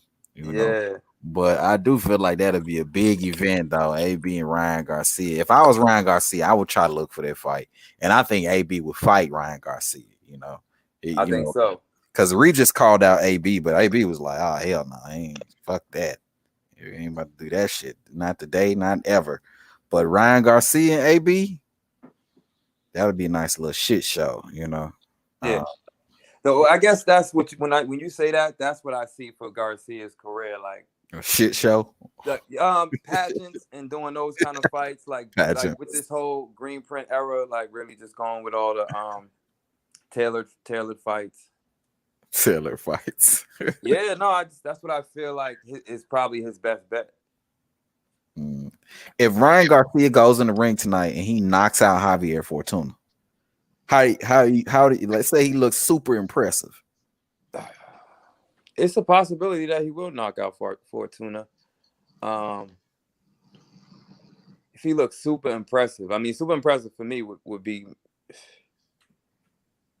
he would have to do a lot to be super impressive. But wow. I mean, then there it is. I mean, and I think that's likely to happen. And then I think, there he goes. He's gonna be back high on his pageant. He's gonna be talking shit, to people that he ain't never gonna fight. You know what I'm saying? And then that's kind of how I feel like it's gonna go right now. He back on the cap shit though. He gonna be back on it. But one thing that I will say that I kind of like though is he just fought to go a few months ago. It was like 2-3 months ago. He just fought Manuel to go. Mm-hmm. So he's back in the ring. So it seemed like he's taking boxing a little more seriously. Like maybe he'd be back in the ring even before the end of this year. So y'all tell me, because I don't even want to pretend like I follow Garcia's career. So right. No, I really don't. Right. I mean, neither really do I. It's just certain things I just pay attention to. Like I stopped paying attention to Ryan Garcia, when Devin Haney was calling him out. The champion was calling him out to fight, and Ryan Garcia wasn't trying to fight Devin Haney. I stopped really paying attention to him. But I do see like little things here and there. And this thing, for example, now that he's fighting Fortuna, and I'm like, okay, Fortuna's a good dude. I think if he's able to beat Fortuna, it'll gain him a little bit of respect. But is it enough respect for him to be taken seriously? And that's the question at the end of the day. Like, would you take him seriously at this particular point if he manages to beat Fortuna? And also, this is his second fight this year. So after going like 2 years without fighting, he's already doing better than Keith Thurman. You know what I mean? So yeah. I don't think I would take him seriously just because it just got to the point where he's one of those fighters that's like you want to see him tested, and until he does that, I don't think he really gonna get any credit. Hey, bro, I just heard though that Keith Thurman gonna take a catchweight fight. That's what my next fight. That's what my next video was gonna be about. Keith Thurman, a catchweight fight. Does it say who it was gonna be? Who he's gonna be fighting? Did, man, but I didn't pay attention. But go ahead, bro. Why would Keith Thurman? So it catchweight what at 154 or some shit? What he about to do? Yeah, I think it's gonna be like 150 or something like that. You might want to check the Boxer News or something like that. But yeah, I heard that he actually. I think they even have like a date, maybe September. Oh shit! Okay, hold up. Don't quote me on that though. I'm just putting it out there, misleading the headline. Sorry, Earl. I know they bad for boxing. I'm wondering where's all the Garcia fans at though. When y'all said that earlier, I was like, damn. They voted in the poll. What you say? Would you say where all the Garcia fans at? I said that they voted in the poll. That was their participation. Oh Lord, Landy Lara. Yeah, see. But it's a video vibe for non, so I don't know how credible that is. You know what I'm saying? That's what I'm looking at right now. Oh damn. But why would he want to get in there with Lara? Ain't Lara at 160 right now? So Lara gonna come all the way down to 150 to fight Keith Thurman, and Keith Thurman gonna risk getting in the ring with Lara. Lara can fucking box. Yeah. Lara might not. Maybe he thinks that he can't get hurt. Maybe he think he can't get hurt. Yeah. Maybe he thinks that Lara don't have enough pop, and especially if he brings him down in weight. But go ahead. Oh no. I hope that's not what he think. I really hope that ain't what he think. Well, same as Garcia. What do y'all think about Thurman and his career? Like, what's next for him? My next video is gonna be about Thurman, but I'll talk about it a little bit right now. Okay, yeah. We could talk about it. It is what it is, but Thurman, to me, like his options are boots. At least before learning about this Lara situation, like I never would have thought about that. But his options are really boots, Virgil Ortiz, and maybe like Stanionis. And if I was Keith Thurman, I would try to go after the Stanionis or Virgil Ortiz fight. Absolutely. I don't understand why he's not trying to do that. Right. I would stay. I mean, in my opinion, I would stay far away from boots. Yeah, hell no. If you keep Thurman, I mean, it just ain't worth it. You know what I mean? Yeah. You know. But Stanionis, he could beat Stanionis. Stanionis is a good fighter, but he could beat Stanionis. And Virgil Ortiz, that would be a big fight too. They could do that fight in Texas, and it would be a big fight. He could probably be. I ain't gonna say it could be big money, but it'll be good money. You know. I wanted that fight for Bud, bro. Virgil Ortiz. Yeah, Virgil Ortiz in Texas, just to kind of see what kind of crowd they could get, you know.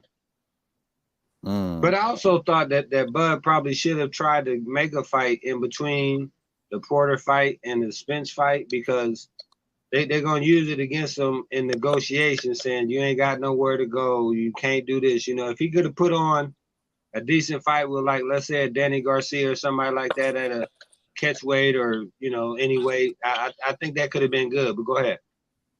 Yeah, I mean, Bud already said he gonna, after this fight with Earl, or if he don't get the Earl fight, he said he's trying to go after Jermell Charlo. So, but Charlo already got a fight going on, so he probably have to wait till next year. Meaning he probably would need to take a fight at 154 in order to get ready for Jermell Charlo. You know, so I don't like that. Yeah, you don't like him taking a fight at fight for belts. Well, only thing is, when you jump up in weight, you kind of, before you fight in the toughest fight at that new weight, you kind of want to get acclimated to the weight. So I don't know how I feel about him just going straight into a Jermell Charlo fight right after a 147 fight. You know what I mean? I feel like I want him to see how the power is, how the speed is. That's why Earl, if he was smart, he would have fought Bud as soon as he moved up. You know, because at that point, Bud was a 140 pounder fighting at 147. He could have got him up out of there real quick. If he, at that point, I probably would have even favored Earl a little bit in that fight. I agree. But now that Bud is fully matured into the weight, it's something else. He knows his stamina at that weight.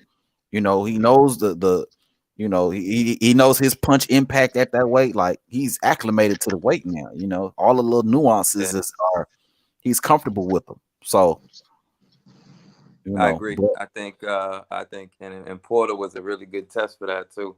Great test. And Porter was a he fought at 160, I think, in the amateurs, didn't he? Yeah. Porter. So Porter, a big dude. People, Bud don't get enough credit for beating Porter the way he beat Porter. Porter is a big dude, probably even the middleweight dude. Gave Earl a hell of a goddamn fight. Would have beat Earl if it wasn't for that knockdown, or it would have probably been a draw. You know what I mean? Yeah. So he should have got a rematch, and he did beat Usyk. So, man, that, bro, hey, I give him credit for that. Yeah, for real. Nat Zay said, and another thing, Ryan will never be Oscar. Oh man, there's no doubt about that, bro. Ryan ain't nowhere near no damn Oscar. You can forget about that. Hell no. Hey, Oscar's nephew on his card too. You know that? Oh, I ain't know that. Who's his nephew? I don't know, but I think he's on the first fight, probably a 4-rounder. But I'm just saying that they just trying to build another one. You know what I mean? Yeah. I mean, skills is one thing, but you got to have the spirit, like the heart. Garcia don't got the heart of De La Hoya. Nah, hell no. De La Hoya, he be in them trenches. He ain't got no problem with the trenches. You know what I'm saying? He was always a little zesty, but he ain't got no problem. You know, trenches. He part of a different era. That's that throwback fighter. That's how I would love for boxing to be now. Just it's getting pretty good though. Like now though, we getting some of the fights we looking for right now. So you know, boxing is kind of getting good. It still got its moments where it's on some bullshit, but you know, I agree.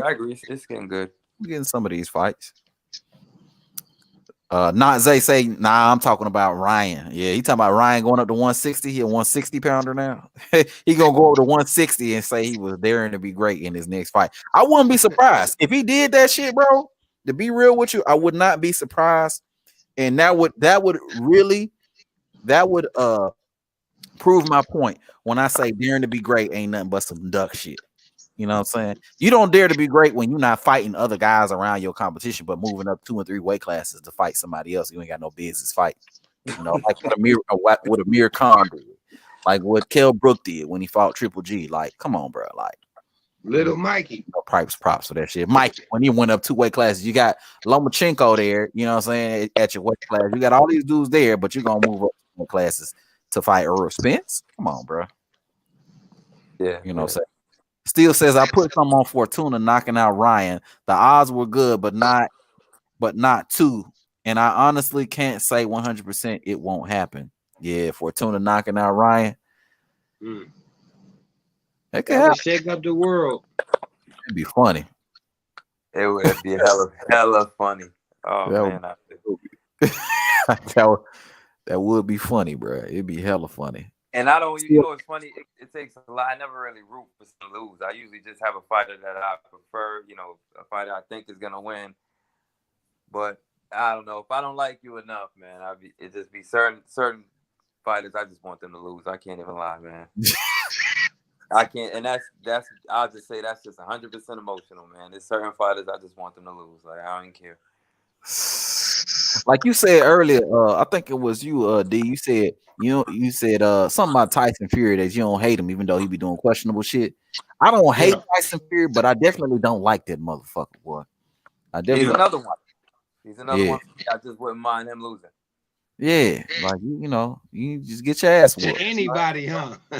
Anybody, yeah. Yeah, I mean, I would like to see. It would be nice to see. You know, because I don't really think this would happen, but just because I think like the height and weight advantage, skill set, difference. It would be nice to see someone like Usyk give him the business, like to see him get boxed down. But you know, I don't know if that would really happen. I wouldn't be surprised. Go ahead. You say you wouldn't be surprised? I wouldn't be surprised to see Usyk beat him. I wouldn't be. I really wouldn't be. It'd be cool to see him get his ass whooped by Usyk. Also, too, Jared Anderson, boy. Jared Anderson probably whoop his ass too. Yeah. He gonna duck that smoke for real. I think that boy's the problem. Oh yeah. Yeah. But I guess you know why? All right, here's why. Because I want to validate me just being a hater for Fury and Garcia and other stuff like that. Like you come to the right place. Look, yeah, it's right. We don't like that motherfucker no way. It's all good. Right.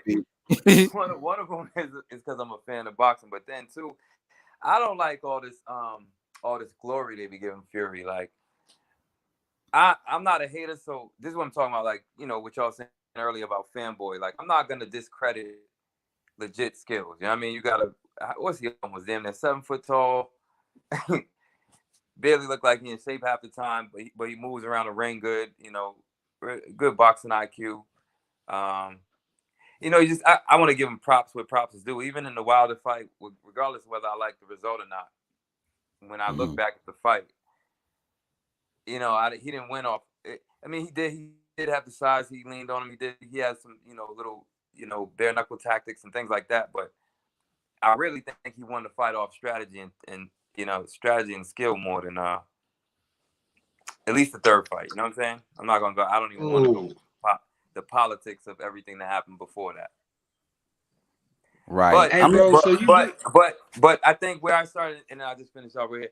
Where I started to get really frustrated is people was always looking for their great hope, and comparing him to Ali, and you know what I mean, he would be Tyson, he would be Lennox, and he would. I just feel like that's going a little bit too far, bro. And when I hear that stuff, not a little bit, a lot too far. A lot too far. Yeah, okay. But you know what I'm saying? I was pushing that lightly because, man, you'd be surprised how sometimes you hear people and they giving Fury his props. And I'm like, damn, really? You feel like that? I thought, I don't know. It's almost like, damn, they got you too. The media got you too. Like, yeah. The media hype is what it really is. Tyson Fury is the best ever. You know what I'm saying? Like, come on, bro. Like, this dude got like 20 fights, 21, 22 fights, something like that, bro. He fought Wilder 3 times. He fought, what's the dude's name? Klitschko. Klitschko. He fought Klitschko. He fought Dylan White. I mean, dude hasn't defended his belt. He defended his belt 1 time versus these heavyweights that's been defending their belts like over like 10 years of title defense. You know what I'm saying? But Tyson Fury is the best ever. Come on, y'all. Right. That's what I'm saying. So how you make that work? He's the greatest one of the greatest of all time. Defended his belt. Never? What? Man, He get out of defended here. it one time against Dylan White. That's it. Oh, And Dylan. now he's retired. You call that a defense? Hey, I'm just giving it the benefit of the doubt. It's really what it is. Right. But I mean, like, that's the track record. That's it. You know what I mean? Like, come on, bro. Against these dudes, 10 years reigning as a heavyweight champion, fought 2 and 3 eras of different boxers coming up. Like, these are real heavyweight all-time greats. You know what I mean? Like, Yeah. Tyson Fury ain't up there. He ain't on that level. Come on, man. Not Hey, even. bro, I got a question though about Wilder's corner. Do you think he should make changes? Wilder? Yeah. Oh, you go ahead and answer that first, Lightspeed. No. Well, all right. So yeah. Put the cap on this one because y'all might be mad at me when I'm done with it. I think I'm gonna need you to clean this up, King David, because Wilder, like I was you know, I won't say I'm the biggest. I won't even say I'm a fan now, but I was a fan of Wilder, not so much so recently. But I could be again. It's only one thing I want to see. I think he should change his corner because I really did like Malik Scott and that addition. But then I realized after the fight, I really like Malik Scott more for the emotional ties. Like I felt like Malik Scott was good for Wilder for a lot of reasons. Not just, you know what I mean, not just the ring, but maybe he wasn't the best for the ring, if you ask me. Felt like, you know what I mean, he was like good at a motivational speaker. He you know, he really had Wilder's back, and it seemed like he was a good person to like build Wilder back up for that third fight. But the only thing I would say is when I look at fight 1 to fight 3, and this is why I say like strategy would have won. Wilder damn near took Fury out and almost beat him in the first fight with the same skill set that he went into. Obviously, going into that fight 1. Fight 3, they did do some things different and adjust, but I still feel like Fury kind of won applying the same kind of strategy. And I felt like if Wilder could have was that close to beating him the first time, even with the boxing, the difference in boxing skills between Wilder and Fury, then you didn't really have to change the whole beast and make Wilder into a different fighter. I just felt like there was a few key things that they really could have worked on that I thought I was going to see in fight 3 that I didn't see. One, like a simple one, if you already got, you know what I mean, the cannon, you already got one punch power and all you know, and you know if you can land the shot, Fury's out of there. I would love to see that camouflage a lot better between fight 1 to fight 3. Just to switch it up and get that shot in there differently. And then the same, like Fury had to kind of the 1-2 punch that kept landing, and I just felt like that should have been the number one thing they should have been looking to defend against because he kept doing it. So yeah, my bad. That was a long-winded answer. I think he should have changed the corner, and he should definitely change his corner because of those reasons. Because I just feel like I would have just loved to see just a little bit more boxing involved in that. Okay, let me tackle that question too. So like for me, in the third fight, I actually liked Wilder's approach in the third fight. I liked what he was doing early on in that fight. Body shots. I like the up down shots to the head, to the body, things like that. He was changing up. I like the feints. The problem is Malik Scott, to me, although he understands, I think he has a lack of experience as a trainer. And I think that's what ended up fucking things up because they had Wilder gain all this weight. If you remember, he had like an extra 30 pounds of weight that he had gained. And I'm just like, why the fuck would you, if this is your approach? Because when he had first gained the weight, I was like, well, okay, well, maybe the approach is, something a little bit more on the inside. And, he wants to be able to battle with Fury on the inside and that sort of thing. And that's why he gained the weight. But how he ended up fighting was an outside game, which was actually a much better approach in my eyes But if you're fighting from the outside, then you got to have the nimbleness and the ability to move around the ring a little bit better, meaning you should be lighter, not heavier. So Wilder came in the heaviest that he's ever came in as. Meanwhile, he's trying to fight and move around on the outside, you know, like a fleet-footed kind of fighter, which he doesn't really have that skill set to begin with. Yeah. You know, I like the approach, but I didn't like the nuance of him adding the extra weight. I thought that was a lack of experience on Malik Scott's on end as far as having him gain all that weight. But all in all, I think that Malik Scott is good in the corner. I don't know if I would have him as a head trainer. I'd probably bring in somebody else. Like an OG or something. A OG, yeah, a OG, maybe a Kevin Cunningham or somebody like that who could teach the fundamentals of trying to fight from the outside, things like that. Who would be a good trainer in that aspect though? I'm thinking maybe somebody even like but he already working with Sugar Hill was working with Fury, so it couldn't be Sugar Hill. Yeah, couldn't be that. But that would have been if they would have got I think if they would have got him first. Right. That like that Tommy Hitman Hearn style, that would have been great for Deontay Wilder. Yeah. Mark Breland was a good choice actually for a trainer for Deontay Wilder. And you know, we see what happened with that. But Mark Breland, if you remember that first Berman Stavern fight, he was whipping that jab out real fast with Stavern, you know, and he just completely, you can tell that Wilder at some point stopped listening to Mark Breland and just kind of started doing his own thing. Maybe he fell too much in love with his power. I think he did, yeah. Yeah, and you know, but he was doing good in that Fury fight. To me, his conditioning was fucked up because of the extra weight that was added on there. Because, and here's the other thing that people don't know. The weight hurts you. And the thing is, he was probably training that whole time with that weight. But when you get in the ring and you're in a like actual fight, it burns a lot more stamina. So if you're not used to carrying around that weight, you'll get tired a lot quicker. In the ring, yeah. Okay. So I think that's what happened with Wilder. Yeah, he was out there looking like Anthony Joshua. Like that dude was looking. Shit was crazy.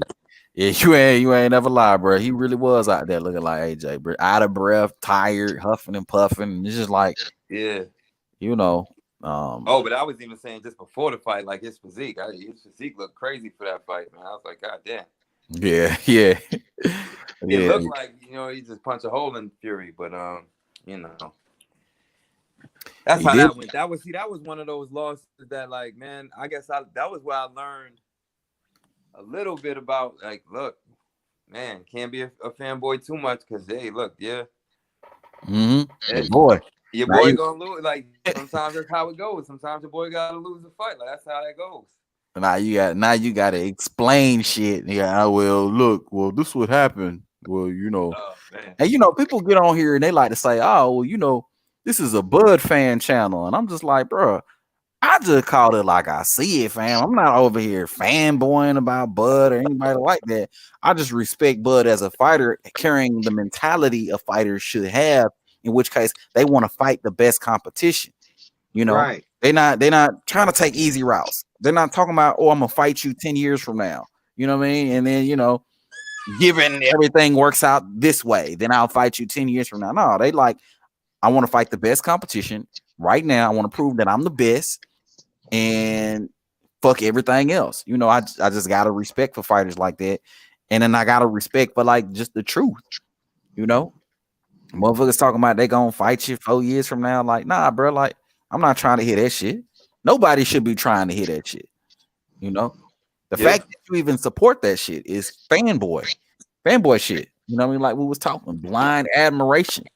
You know, I be trying to give people an example. Like if I walked up to you and I was like, "Yo, bro, let's fight," and you say, "Yeah, we'll fight," but 4 years from now, I just got to go to the grocery store and I gotta, you know what I mean? I gotta go feed my chickens and on my ranch, and I gotta go do this and I gotta do that, and then after that we could fight. I mean, is that gonna sound like a dude that want to fight? Yeah. Oh, you know. And that's why, like, what's understood, you know, that kind of thing. What's understood don't need to be explained. Don't need to be explained. That's why a lot of times nowadays, I got like just jokes and questions for like fanatics and people like that. right. Facts. You're not gonna win. No, you're not gonna win the argument. Oh man. Hey, I'm gonna have to use that. I'm just here for jokes and questions. That's all it is. I love the question. I love the questions part. I learned this from just watching other people, like just listening to how they deal with some of these fanatics, and just like when you just let them speak, sometimes it's like, man, they just be talking in circles. Like you just gotta let them. You ain't gonna win the argument. You just let them beat themselves. Like that's what they do. Mm-hmm. I like that. They sure weary of the king though. They ain't coming over here trying that mess. Nah, that don't come over here, bro. Cause I get to the root of the what they trying to say. Oh, so you're trying to say that Earl didn't fight? Okay, Earl ain't been ducking Bud. Okay, so why hasn't Earl been ducking Bud?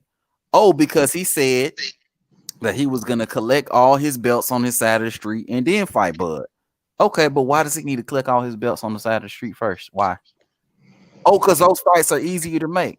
Okay, they're easier to make, but you tried to fight Jeff Horn, which was a fight that wasn't on his side of the street, but that fight was good to make. But the Bud fight ain't easier to make. So why did it change with Bud? You know, these are the contradictions I like to just point out with a lot of these dudes. You know what I mean? Like, yeah. And when you let them talk, they expose all those contradictions. Like, oh yeah. They expose themselves. This shit is funny. Actually, it's quite entertaining. Them don't even pull up over here to be real with you.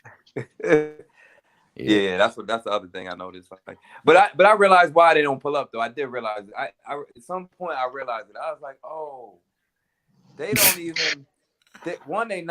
They're not being objective, so they're not saying their own opinion anyway. Right.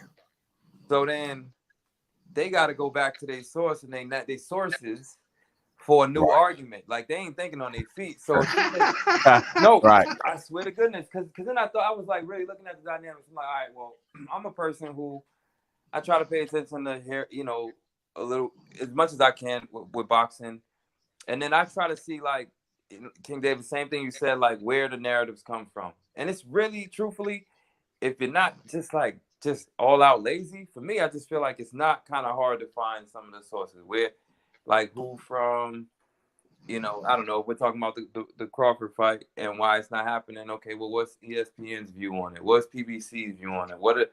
At the top of the totem pole, what are they saying? What's Mayweather saying? What's Heyman saying? What's Espinoza? You know, just looking at it, all right, different things. Yeah, when you're looking at that, and then you see like the Alphabet Boys and all these narrative channels, and they taking what you heard from PBC, like what you heard Mayweather say directly, and then you seeing it on the Alphabet Boy channel, and they done added three whole degrees to the story. Like it's like, you know how when you was young and you played telephone, and now it's just like, I don't know. Oh, Crawford wants $25 million for the fight. He's holding up the fight, you know what I mean, or whatever you want to call it. Right. It's just like you see why they don't really have any argument, because they listen to all this bullshit at the bottom, all this trash. But then the arguments that y'all be addressing is way at the top of the pyramid. So it's like they can't come up in here and argue. It's like send your boss, you know what I mean? I don't know. They just not on that level, because they really not thinking on their feet. They're really not thinking objective, and they just eating up whatever the next narrative says. And the information I'm sure where you're getting it from and everything else is closest to the sources it's gonna get.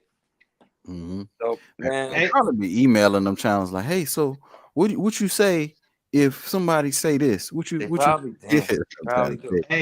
Hey, check this out, bro. I'm not gonna even say the channel or the person or nothing, right? But I'm in the chat with the dude, and he said he was talking to another guy, and the guy had surrendered the Earl paid you guys 50-50 argument, right? And he like, don't do that. I made a video just for that specific point right there. Go watch my video so you can go back in there and tell him that Spence did not give him 50-50. And I'm just like, bro, you can't make it up. Oh my goodness. It's like they're in these echo chambers, and oh man. Yeah, but then they, you know, and that's what I'm saying. They be seeing when one of them has the courage to come out and try to have a debate. It's like, to me, all I see is them getting exposed, and so Bad. they walk off with their tail between their legs, and then they don't usually come back. Yeah,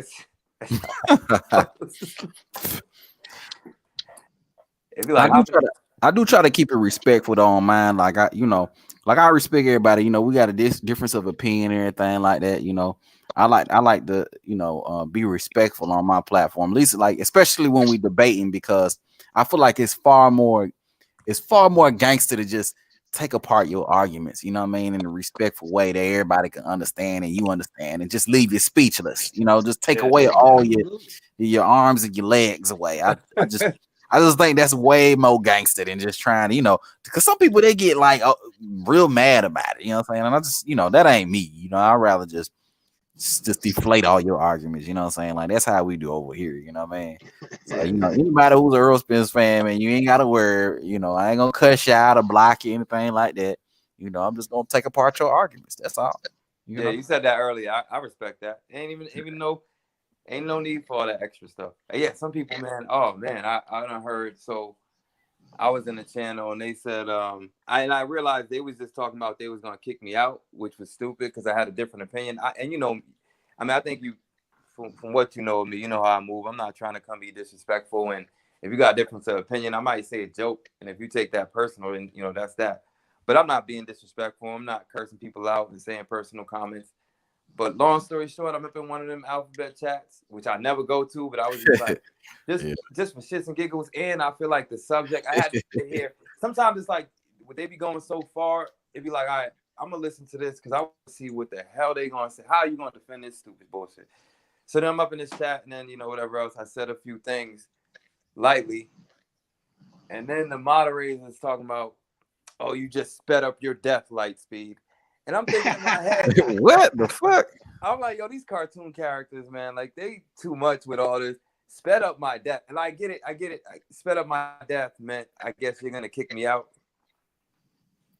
But man, I just felt like the extremism was just on display.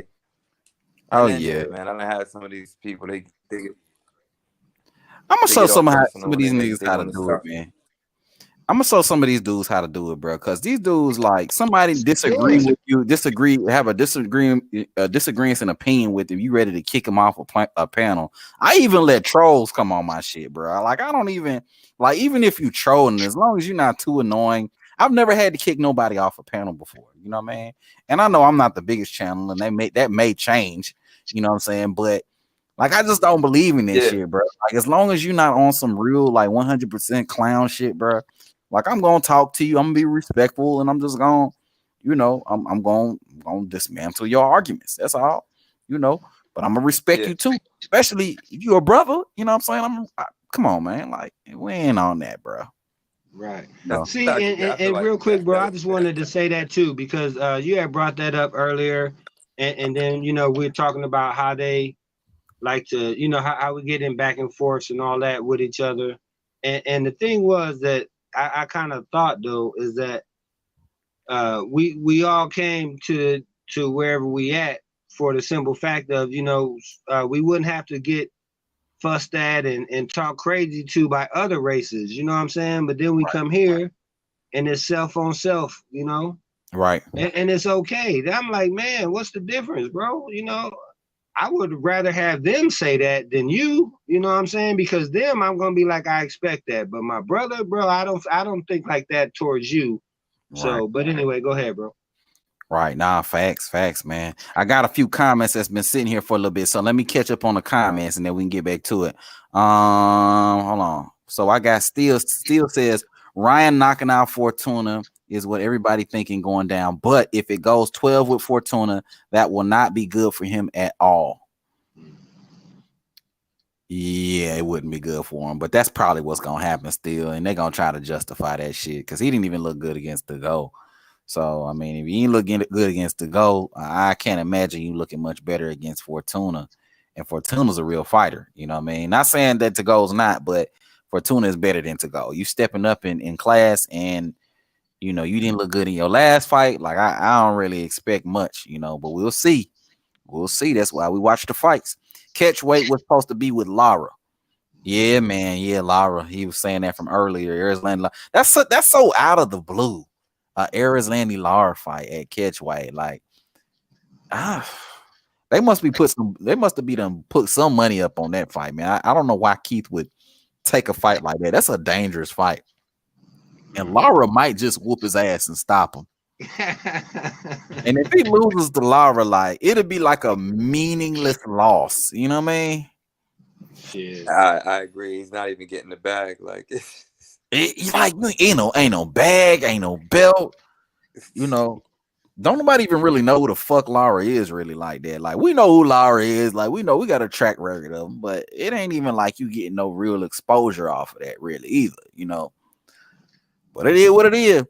Still say 152 catch weight. So Keith moving up to 152. This dude could barely move now at 147. Do you remember how fucking lethargic he looked in that fight with what's his name? Barrios. Sorry, He looked yeah. slow as hell. He looked lethargic. He looked a little Man. fat. Hey, I watched that fight back too. There was a few punches. I swear to goodness, there was one punch. I was like, man, he's showing his ring rust right there. He For threw real. what was it, a left hand or a right hand? But you know, he kind of loads up on some of his punches, and he threw it and missed. And that man's whole body went in the direction of that punch, and he like lost balance and everything. I was like, man, oh wow. Keith loaded the hell up on his punches, but the thing about Keith though is he that's kind of his style. Like he used to be able to move laterally, throw punches, stop and go, kind of a little bit like how Andre does, but he would throw looping wide shots, but they would be fast. But now he's lost that speed. He's lost that lateral movement, really. You know, he still throws the same looping punches, but that's a recipe for disaster when you're in there with somebody who's a good counter puncher like Lara. You know, or man, Keith, yeah, it looked more like a conditioning thing, like maybe even not an age thing, but like it looked like he threw that punch and his legs wasn't under him, like he, you know, it wasn't the same as when he used to throw it, you know. Man, oh man, I don't see that going well at all with Lara. Still says Virgil Ortiz my favorite fighter. Yeah, Virgil Ortiz, man, he got skills, man. I want to see him in there with I want to see him in there with Boots, really, first and foremost. And then if not Boots, then I think Keith Thurman should try to go. Like, I don't understand why Keith is not trying to go after Virgil Ortiz. Not saying that Virgil Ortiz is weak or anything like that, but that would just be a big fight to make, and it would put him in a position to challenge for a belt. You know, if you're gonna stay at 147, why not put yourself in a position where you can win a belt? You know. So yeah, I don't get what See, team. you're probably gonna break it down. I don't want to ask you too many questions when it comes to Thurman. I mean, you know, the video I was gonna do about it was just gonna be talking about his options. Like I was just gonna, hey, Keith could fight Virgil, he could fight Boots, he could fight Stanionis. I think there was another option too that was also on the table. I forget. What would you think you think he's trying to take his last stand, or you think he's maybe trying to secure a bag, or if he's fighting Lara, to me, he's trying to secure a bag. You know what I mean? Because there's no reason for that fight other than maybe they're gonna pay you a certain amount of money that you're looking for the fight. You know, yeah. I mean, it's as simple as that. You know, you're trying to get some money up out of it, which is understandable. You know what I mean? But you know, say what it is. You know, and the thing about Keith is he could have fought Bud, and that would have been his biggest bag. You know, that's what I think. That was what I thought that was actually that was the fight I wanted to see actually. And when they were talking about Bud having a fight in between Spence, I thought that was like the perfect fight. I thought that was what was going to happen. So like if you turn down a Bud fight so you can fight Lara, like I don't understand like his team's logic and thinking that. Like I don't get it at all. The biggest money fight is Bud, but you know Bud is gonna knock Keith the fuck out.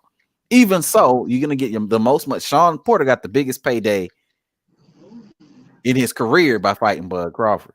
I'm sure Keith could have got a similar payday, you know, by fighting Bud Crawford. But You know, instead he's gonna fight Lara though. I don't get that, bro. Like Virgil Ortiz don't really bring much money. Boots don't really bring much money. Stanionis don't really bring much money. So but you had Bud as an option. You know, I just don't get what his team is thinking. I don't get it either. And I'm also, as we're talking, I'm watching Erislandy Lara. And yeah, because I wasn't familiar with him. He's a problem. He's a threat. I can't say yet because I still haven't really watched for a long time. But he hurting motherfuckers right now. Yeah, that's not a walkthrough. That's a hard fight for Thurman. Yeah, it's a very hard fight for Thurman. My thing is could Lara lose the weight? Could he get back down to 152? I think he's like 4 years old. Can he get back to 152 at this point? I don't even know about that. Yeah, I don't know either. Yeah. I don't know. I just don't. It just seems more like a high risk, low reward fight for Thurman, in my opinion. You know, at least the Crawford fight would be a high risk, high reward. This is just seemed like a high risk, low reward for me. You know, but but I'm sure they got their little formula for how they calculate and how to do this shit. Still says Virgil's trying to put himself in a mandatory position because he knows he's high risk, low reward. Yeah, he definitely is. Definitely is. Still says Virgil wanted David and even threw in the extra money. David Avanesian? Is that who he's talking about? David Avanesian? Yeah, I think that's what he's talking about. David A has been calling him out forever. And after this shit talking, he'll never return. He never returned the contract. So he took the McKinson since he was ranked in the WBO.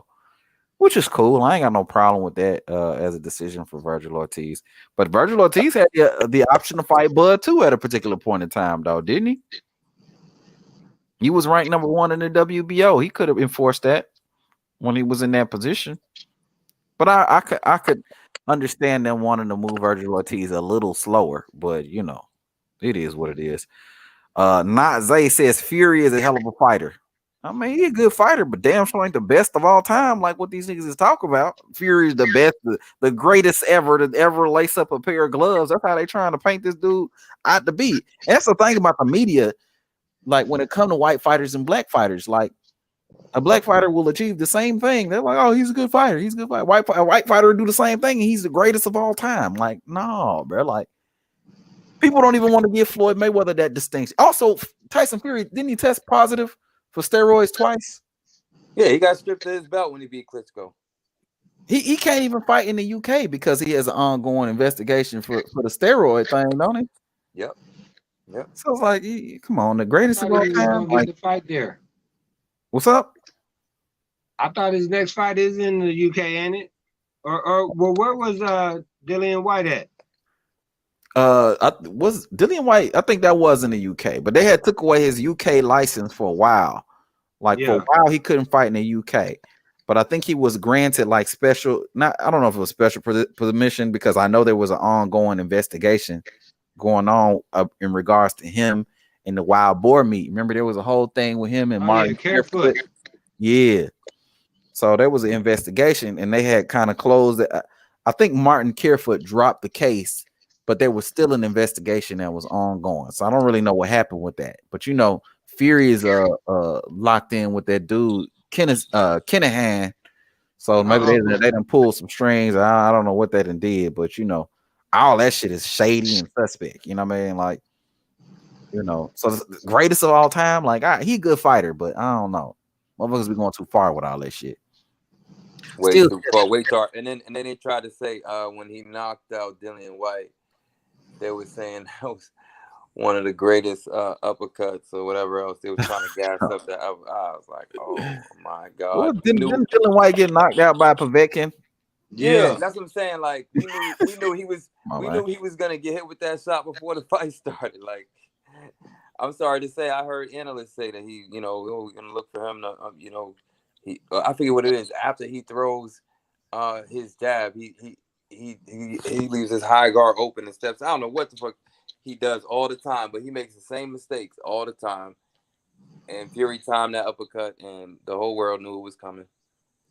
For real. I mean, And see, what you call it look horrible in that fight, Dylan White. Oh my God, bro. He look like hot garbage. I never really thought very highly of what you call it anyway, but he looked horrible in that fight, bro. Terrible. Horrible. Absolutely horrible. But let me ask y'all this though. Is it a foregone conclusion that Fury beats AJ? No. Right. We said that at the same time. Nope. Motherfuckers talking like like Fury's the best in the area, but I'm not so sure that he beats AJ. I don't even know that for a fact. Hey, I want to see that fight. Hopefully more than once too. Yeah, that shit need to happen. But Fury retired though, right? I thought he was supposed to fight the UFC guy. The UFC guy. Oh, you talking about Frankie Dango or yeah, I don't want to see that shit though. Oh yeah. Not in Dong. Well, I forget that guy's name. Now go or start with an N. Yeah, I apologize. In Ghana, something like that. In Vegas, they said with 4-ounce gloves. If he gonna fight that dude, it should be MMA rules. You know what I'm saying? But you know that's not gonna happen. They're gonna probably box. But that you dude, want to see Tyson get folded up? pretty much. But that dude in Ghana, he don't really have. I don't like his stand up game at all, really. So you know, I just don't see him doing very well in there with Fury. He got a lot of power, but you know, as do most heavyweights, but he ain't really got much boxing skill. So to me, that fight would look very similar to a Wilder fight. Probably not as exciting, you know. Fury able to outbox and maneuver his way around him and put his weight on him and all that good shit, you know. I agree. On AJ, I think you know what's funny about this. Y'all may disagree, but I feel like the era of the knockout artist is kind of really like, man, I don't even want to say it's over, but I think this is an age where like pugilism and discipline and skills has really shown, like, you know what I mean, superior. Yeah.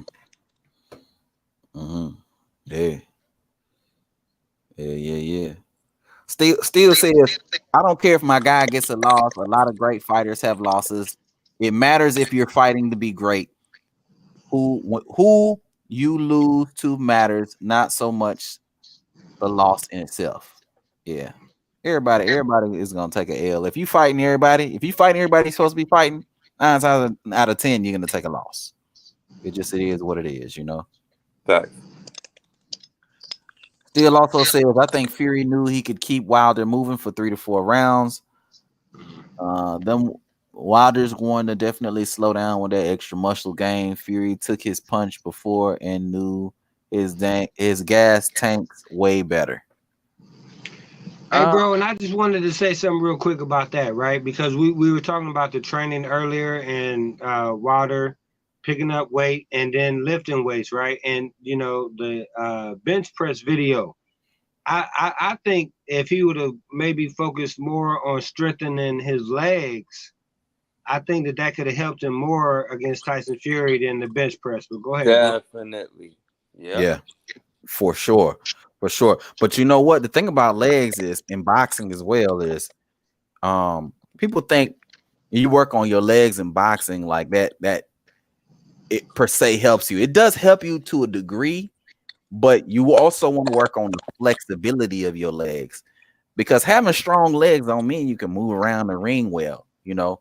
But there's certain exercises you could do to strengthen your legs, but also make them more flexible and give you better ability to move around the ring. But he definitely should have put some emphasis on his leg movement. But even if he would have had really good legs, he wouldn't have been able to really use it because the nigga was out of breath in the second round, you know. But that's because his legs had to carry all that weight. But check this out, bro. Because when you said that, I was just go ahead, man. I apologize for interrupting you, bro. I want you to finish your point. Oh no, you all good. You all good. Go ahead, make your point, fam. I was just saying, you know, Wilder's biggest problem was just really the added weight. I think his game plan was good. I think Wilder was winning that fight. He was doing well in that fight. If he would have, remember actually he hurt Fury. If you remember correctly, he hurt Fury early, and then what did he do? He went on a Wilder spree where he just started throwing a bunch of wild ass punches back to back to back to back to back, right? And then he really punched himself out. And then after that, he was tired. You Absolutely. know, and then Fury went on the offensive and then was able to dominate the fight after that, but then Wilder hurt him again afterwards. But that's actually how he ended up getting knocked down. Wilder hurt him first, and then Fury hurt him and knocked him down when he was tired. Hey, King, I know what I wanted to ask you, because we were just talking about leg strength and flexibility in the legs, right? Right. And who has more flexibility in their legs at heavyweight than Tyson Fury, though, bro? I think that's like one of them hidden secrets that nobody really thinks about, you know? Usyk. Okay. Yeah, Usyk, but Usyk is a problem with the yeah. Hey, well, if they fight, then we gonna really know. But go ahead. You seen Well, those you know, clips of Usyk dancing? Well, the thing about it is it's gonna come down to more than that. As far as like lateral movement and stuff. If Tyson Fury is able to use his size the right way, you know what I mean, he should be able to beat Usyk. But then again, we may be underestimating Usyk's skills, because if Usyk is skilled like what we think he is, he may be able to outmaneuver Fury. You know what I mean? Like Usyk when I watched him fight, I was actually very surprised. He's like a bigger version of Lomachenko. And I heard somebody say that too. Well, yeah, he fights very similarly. You're on the money with that, because I didn't realize they had the same trainer. Right. I didn't even know that till you just told me. But just looking at him, Lomachenko's father, some relationship that Usyk has with Lomachenko's father. Yeah. So yeah, bro, they do some of the same identical things, from the pivots to the level switches to man, they do a lot of the same things. Oh yeah. So if you want to know how Usyk would deal with Fury, we can look at some of Lomachenko's fights when he fights bigger guys like Richard Comey and guys that are bigger than him, you know. And I think Usyk will probably be able to do that to Fury to a certain degree, and it could be a very tough fight for Fury. Not saying that Fury would lose, but it'll be a very tough fight for him, you know. Him in there with somebody who can actually box, and he got to look for it, you know. And it's not predictable the way Wilder is, you know. And that's another thing about Wilder. And that's why I like his game plan in the third fight, because he became less predictable in the first maybe 2-3 rounds, because he was mixing up his shots. He was throwing some shots to the body, some back up top to the head. He was keeping Fury guessing. And I think Usyk will be able to do that to a certain degree to Fury in order to kind of keep him off balance, you know. So if Usyk's able to do that for 12 rounds, he may be able to beat Fury.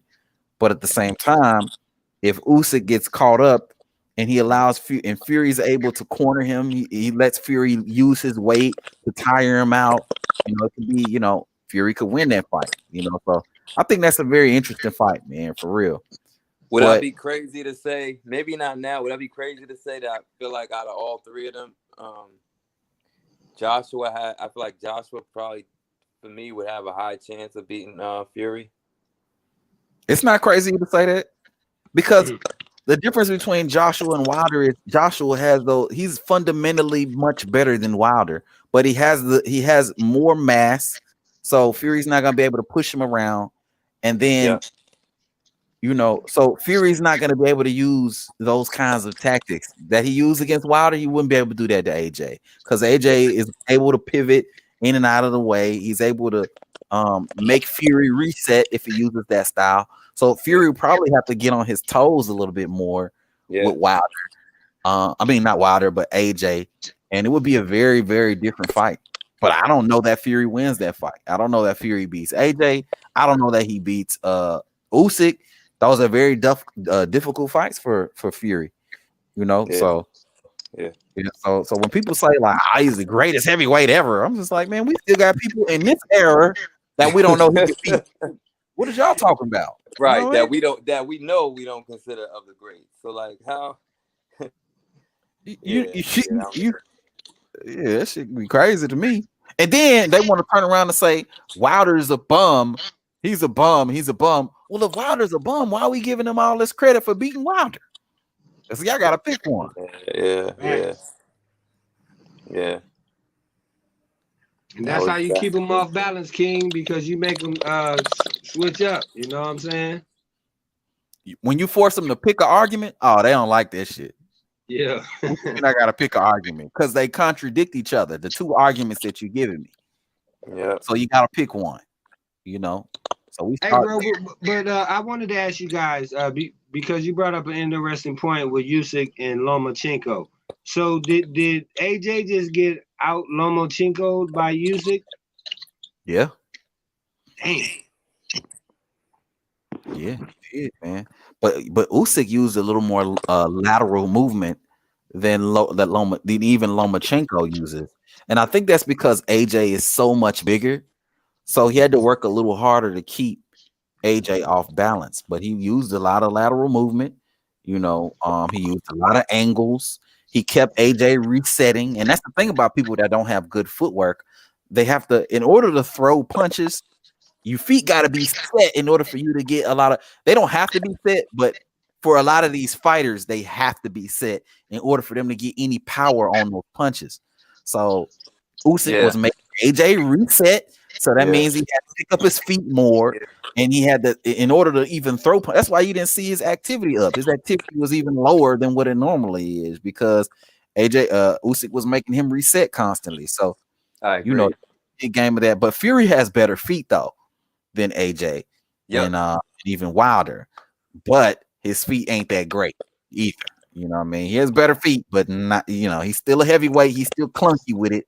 People be like, oh, he got mystical movement. Not really. I mean, he's dude's still real clunky with it. You know what I mean? So, you know, it'll be a good fight, man. It'll be a real good fight. But again, it's not a foregone conclusion that Fury beats any of those guys, you know. And if he retires, I mean, we cannot call him the greatest of nothing. We can't even call him the greatest of this era, legitimately, because of them fights that he hadn't fought yet, you know. I agree. The only thing that puts him on that level is the fact that, I mean, when we really look at it, is the fact that he beat. It's just that he beat Wilder. Like he got all of this just off of beating Wilder. He beat Wilder and a 40-year-old Klitschko. Yeah. Two Hall of Famers. In America, that didn't even mean nothing to us because he beat Klitschko and stayed in the blacklist. Nobody mentioned his name for years. Got a dude was having anxiety and, you know, all these other little things going on with him. But, you know, it is what it is. All right, so then one more point. That was another reason why I hated that whole saga and the whole story and why I was so emotionally connected to it because you could see the media and how they spend it and how they receive. Like, man, both of those fighters had great stories. I mean, and if anything, really, maybe Fury's story ain't really that great. It's more so Wilder's story. But I watched, man, and news and the media and even Stephen A. Smith and other people, man, just bigging up Fury and how great his story was and how he came back from depression and how he, you know, it's just such a great story. I'm like, yo, and he's not even American. That was the other part. I'm like, that's how bad y'all want y'all great hope, right? Yep. He's not an American, and rather than support your own American, you know, native-born person who started when he was like, I don't know, what was he, 18? I mean, just the age he started fighting was like damn near impossible. Anybody on the street said they was gonna start fighting at that age, you would tell them like, yeah, nah, bro, go get a trade. You know what I'm saying? Yeah. I'm gonna put it to you like this too, Lightspeed. So how about when after he fought Klitschko, the whole story was, he went on this, he was having mental health issues and all that, right? How about after the fight, that's when everybody realized that he had tested positive for steroids. Remember, that's when the investigation started. That was what that was, yeah. That's what he was anxious about. You know what I'm saying? The fact that he was about to be banned. He was facing penitentiary charges and stuff like that. Yep. Over that whole investigation and threatening Martin Carefoot and all that stuff going on during All that time that he took that hiatus. You know? Yep. So I mean, Yep. this dude ain't great, I mean, man. but bro, I just don't want to go to the extent of what I would say, but their whole family has this whole con artist energy. Like that's what Right. they, and so they just, yo, Right. you can make a movie on it because they learn how to do it at the highest level. Like they, Right. yo, they're really good at what they do, bro. They Right. they like magicians. Like real Right. Magicians. Who does this? Like, we just gonna, cheat and get a belt over here and then leave the country and go somewhere else and do it and do the whole thing right in front of the world's eyes. And like these motherfuckers is really with it. Yeah, and then like so America sides with him. They want to Like the Wolf of Wall Street. Yeah, I swear to God. Like I'm like, am I watching this happen? And so then, and then Wilder coming with the cultural stuff. So he's speaking our language. So of course you wanted him to win. And then you got this scumbag across. And the media is just supporting him. And you're like, man, they ain't telling nothing about what we really know about this scumbag. And right. Man, I just felt like it was a terrible loss for me because I felt like, if anything, regardless of what happened in the ring, they kind of they did a lot for Wilder. Like they tore down that man's image a lot, and that was like, oh man. Oh yeah, they really did. They definitely spun it in a way where they making Wilder look crazy. But anybody who, I don't want to take it this deep, but I mean anybody who doesn't have a disdain for self and who doesn't mind doing a little bit of research, just a little bit of research, they'll be able to see through the bullshit, easily. Or even boxing fans, they'll be able to see through the bullshit. So I'm always gonna have a level of respect for Wilder. Me too. Hey, family, I just realized something though, right? Because we were talking about the drugs and the Fury, right? And and him and Dillian White. I said, and they still ain't found the beat sample. Now come on, man. Man, I'm trying to tell you, bro. There was a dude that came out talking about Fury, and he was like, the level of steroids that this dude do is just on a whole nother level. Like dude taking all kinds of different shit, and it is what it is, all that stuff is alleged, anyway. But I mean, the dude has tested positive for steroids before in the past, So it ain't even like it's conjecture or anything like that. When you got a track record of cheating. And then when you bring up this stuff to people, so he was cheating. Yeah, like the dude got a track record of it. You know what I mean? But yeah. What it is? Why you bringing up old stuff? Yeah. Why you bringing up old stuff? Well, you ain't lying, D. They can't debunk you, so they want to deflect. Exactly. And then what's funny about like the stuff that you can't prove, right? Energy never lies. Every time he opened his mouth or his dad opened his mouth, they just full of shit, man. And you can just everything they see, you can tell a con artist, man. Like they just making all types of stuff up. He said, you know what he said that made me mad, man. He said when he came out to the fight for Dillian White, because they was trying to spin it, big up his image and whatever, gas people up about how great Fury was. He said when he came out to fight Dillian White, yeah, did you hear the music I came out to, mate?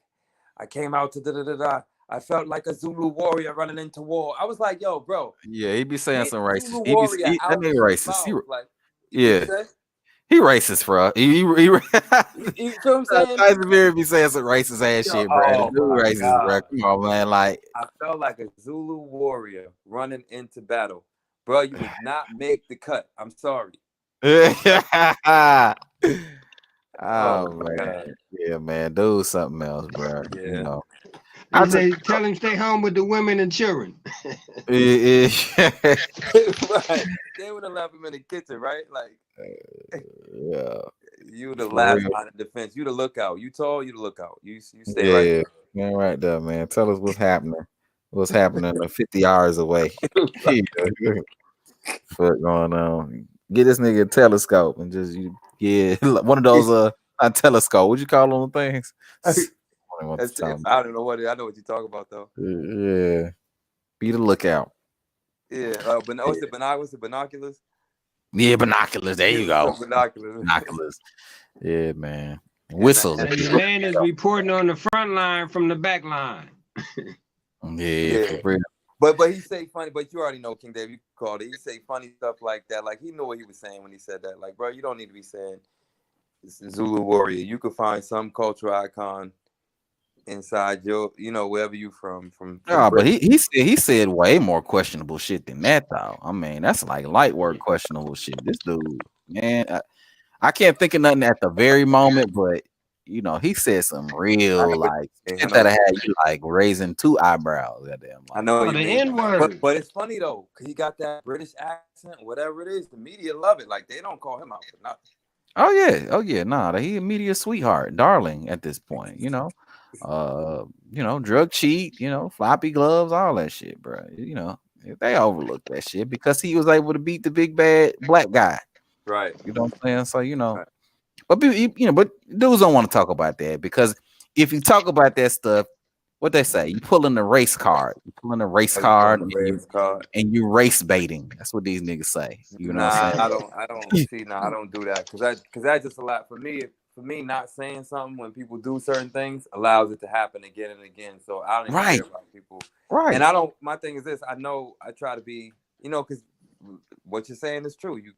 If you play into it too much, then they really try to hold you to that race card thing. So I try to be wise. You don't even have to play into it too much. Like it's like if you point out an obvious double standard, like in a lot of cases, it turns into the race card and race baiting and all this shit. You just like, bruh, I'm just simply pointing out how the treatment seems to be a lot different here than it is over there, Yeah. And the conversation goes in that. But at the end of the day, all that is a deflection. You know what I'm saying? That's what it is. Yeah, exactly. Yeah, it's deflection. Yeah. You see, bro, but that's my thing though, is that for us to be aware so the next generation, like the big baby Andersons, don't get cheated or, you know what I mean? Well, we let them know, bro, we watching what y'all doing to our fighters. Whenever y'all do something suspect, we calling y'all on it. Right.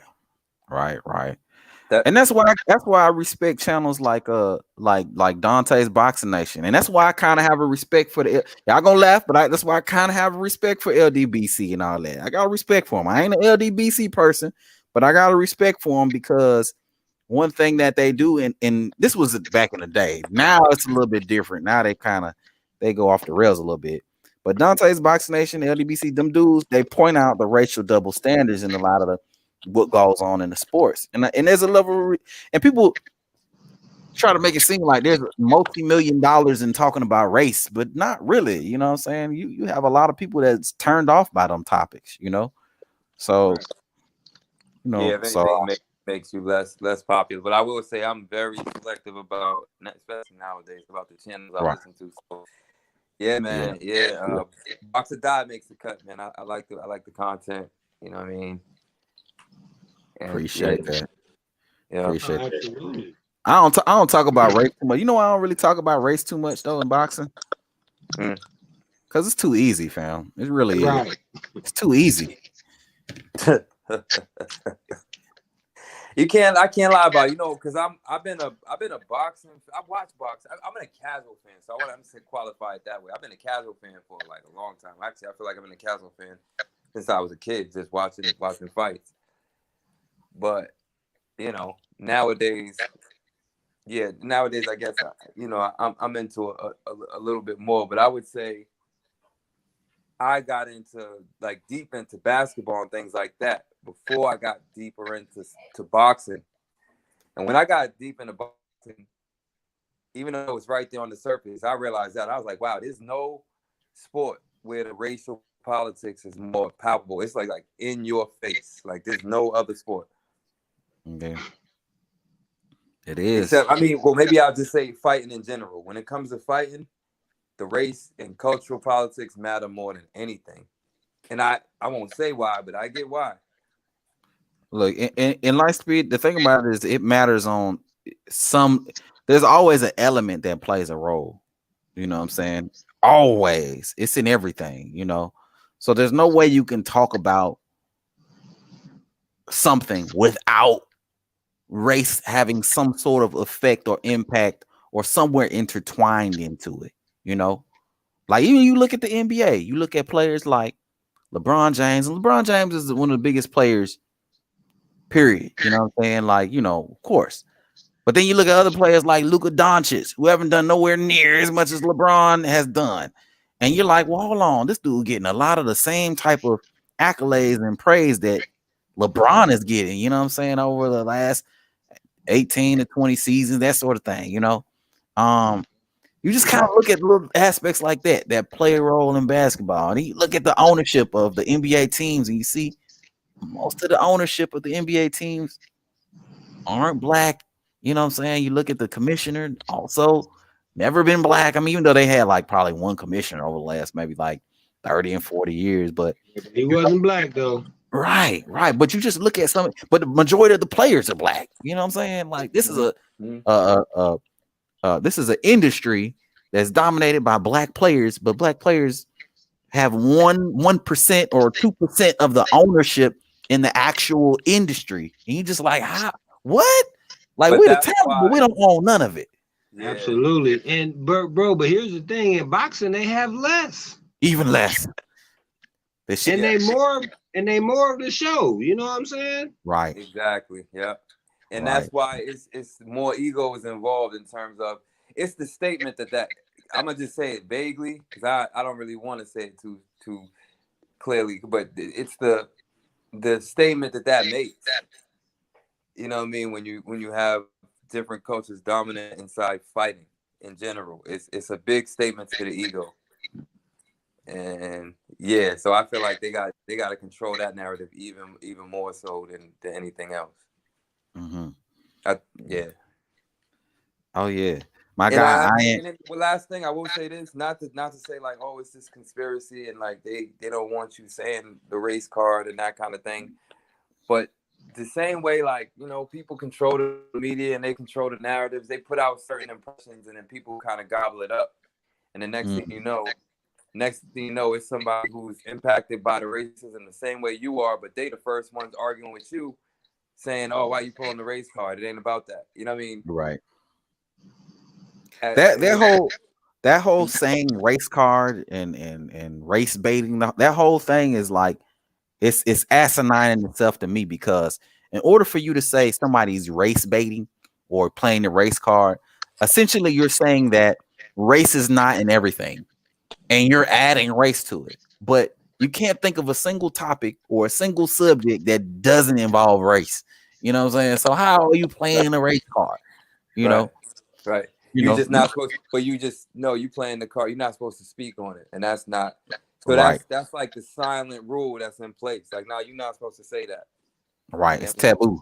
It's taboo. Hey man, hey, let me ask y'all this. How old was y'all when Isaiah Thomas said if Larry Bird was a brother, he'd just been an ordinary player? Were you guys around for that?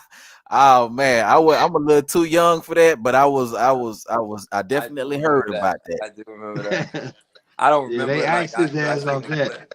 I seen the clip. Yeah, he'd be a regular player.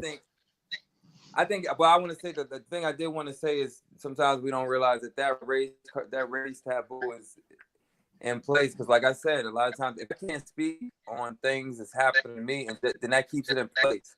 So there it is. If you know what I mean, if you are making a big come up off of these cultural products and these icons and these fighters and these basketball players and all these things, then you don't want someone upsetting the apple cart. And race talks are not good for that, because then people get to talking, people get to talking about their rights and what they don't want. People getting to feel like, now the NBA trade is feeling like or the draft is now feeling like a slave trade. When people start feeling like that, right, that's bad for business.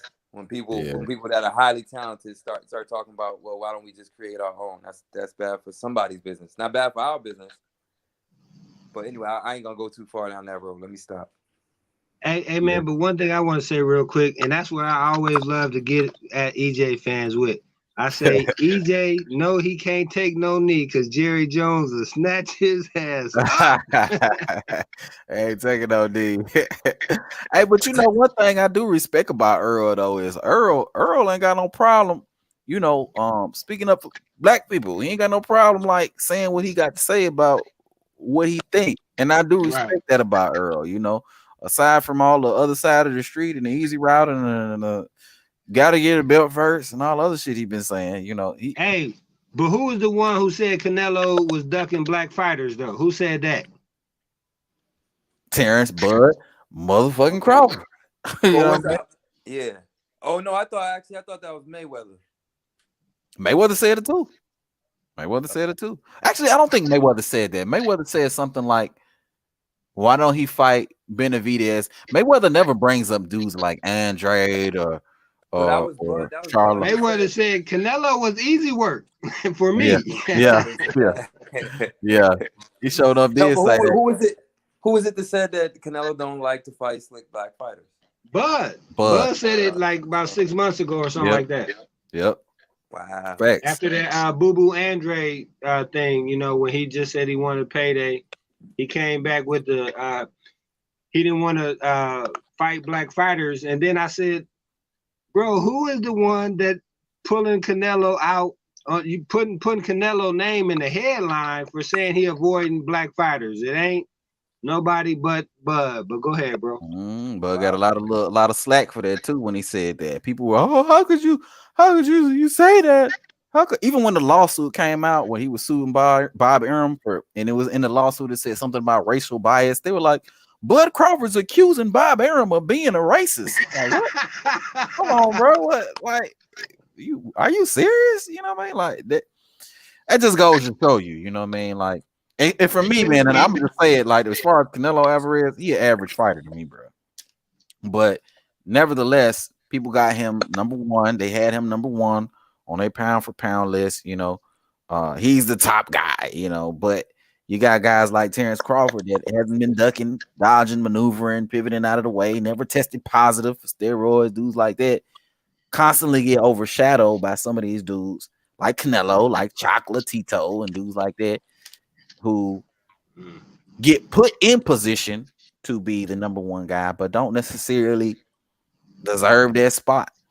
But why are they in these positions? Man. And those politics, man, and that's what I'm saying. You can't pull that race card, but those politics are inside of sports, and you can't pull that race card. Man, can't pull that race card, but it's funny to me sometimes when I just think of it. I'm like, damn, man, all these Mexicans fighting these black fighters, like it's this kind of like slugfest between these two, you know what I mean? And then it's an unspoken like these rivalries between these Mexican fighters and these black fighters. Interesting dynamics, man. Hey, and you remember Don King carried every flag he could fit in his hands, bro, letting you know it's about everybody. Don King funny, man. But even for the things you don't agree with about him, there's things you still miss about Don King. I don't know why. Oh yeah, he a funny dude, bro. Oh man. Yeah, Don King, bro. He that dude is a character. You think more of these fighters would be fighting each other if Don King was here today? Oh yeah, for sure. More would be fighting each other. It wouldn't be no choice. Don King would put your ass in the ring. You know what I mean? You wouldn't even have no say so. You fighting this dude. But no buts. No buts. Yeah. All the way to the bank. He be exploiting the hell out of all these young talented fighters. Come here. Hey, but you know what? And that's funny that Don King is known for that. But honestly, all the promoters at that time was doing the same shit Don King was doing. But Don King is the poster child for exploiting fighters. Even though Bob Arum did it, even though DeBella did it back in them days, all the other promoters did the same. They all do the same shit. Yeah. You know? Well, that brings me to something, man, because I am gonna pump the brakes on the thing, but Mayweather, I just feel like Mayweather becoming the new face of that. And then when I really look at it, I'm like, you know what? I don't think Mayweather's the mastermind. Mayweather's not the mastermind of the green print. Oh no. I feel like if anything, bro, he more like a fall guy. Like he like the the mask. Not the mask. I'm not trying to belittle him, but he like the face of it. But I don't even think he wrote the blueprint, the green print, whatever you want to fucking call it. Nah, Yeah, but he definitely did it. As a matter of fact, back in the day, his uncle Roger, if you remember, Roger had a reputation for going around fighting a bunch of Mexican fighters. He used to wear like a Mexican hat and a little thing. And he used to go around. He was known as like the Mexican assassin or something like that. Or yeah, the Mamba. Yeah, he's definitely not the originator of that. You know what I mean? For sure. Yeah. But one thing that Mayweather did do is he did it on the highest level. You know, continued the streak.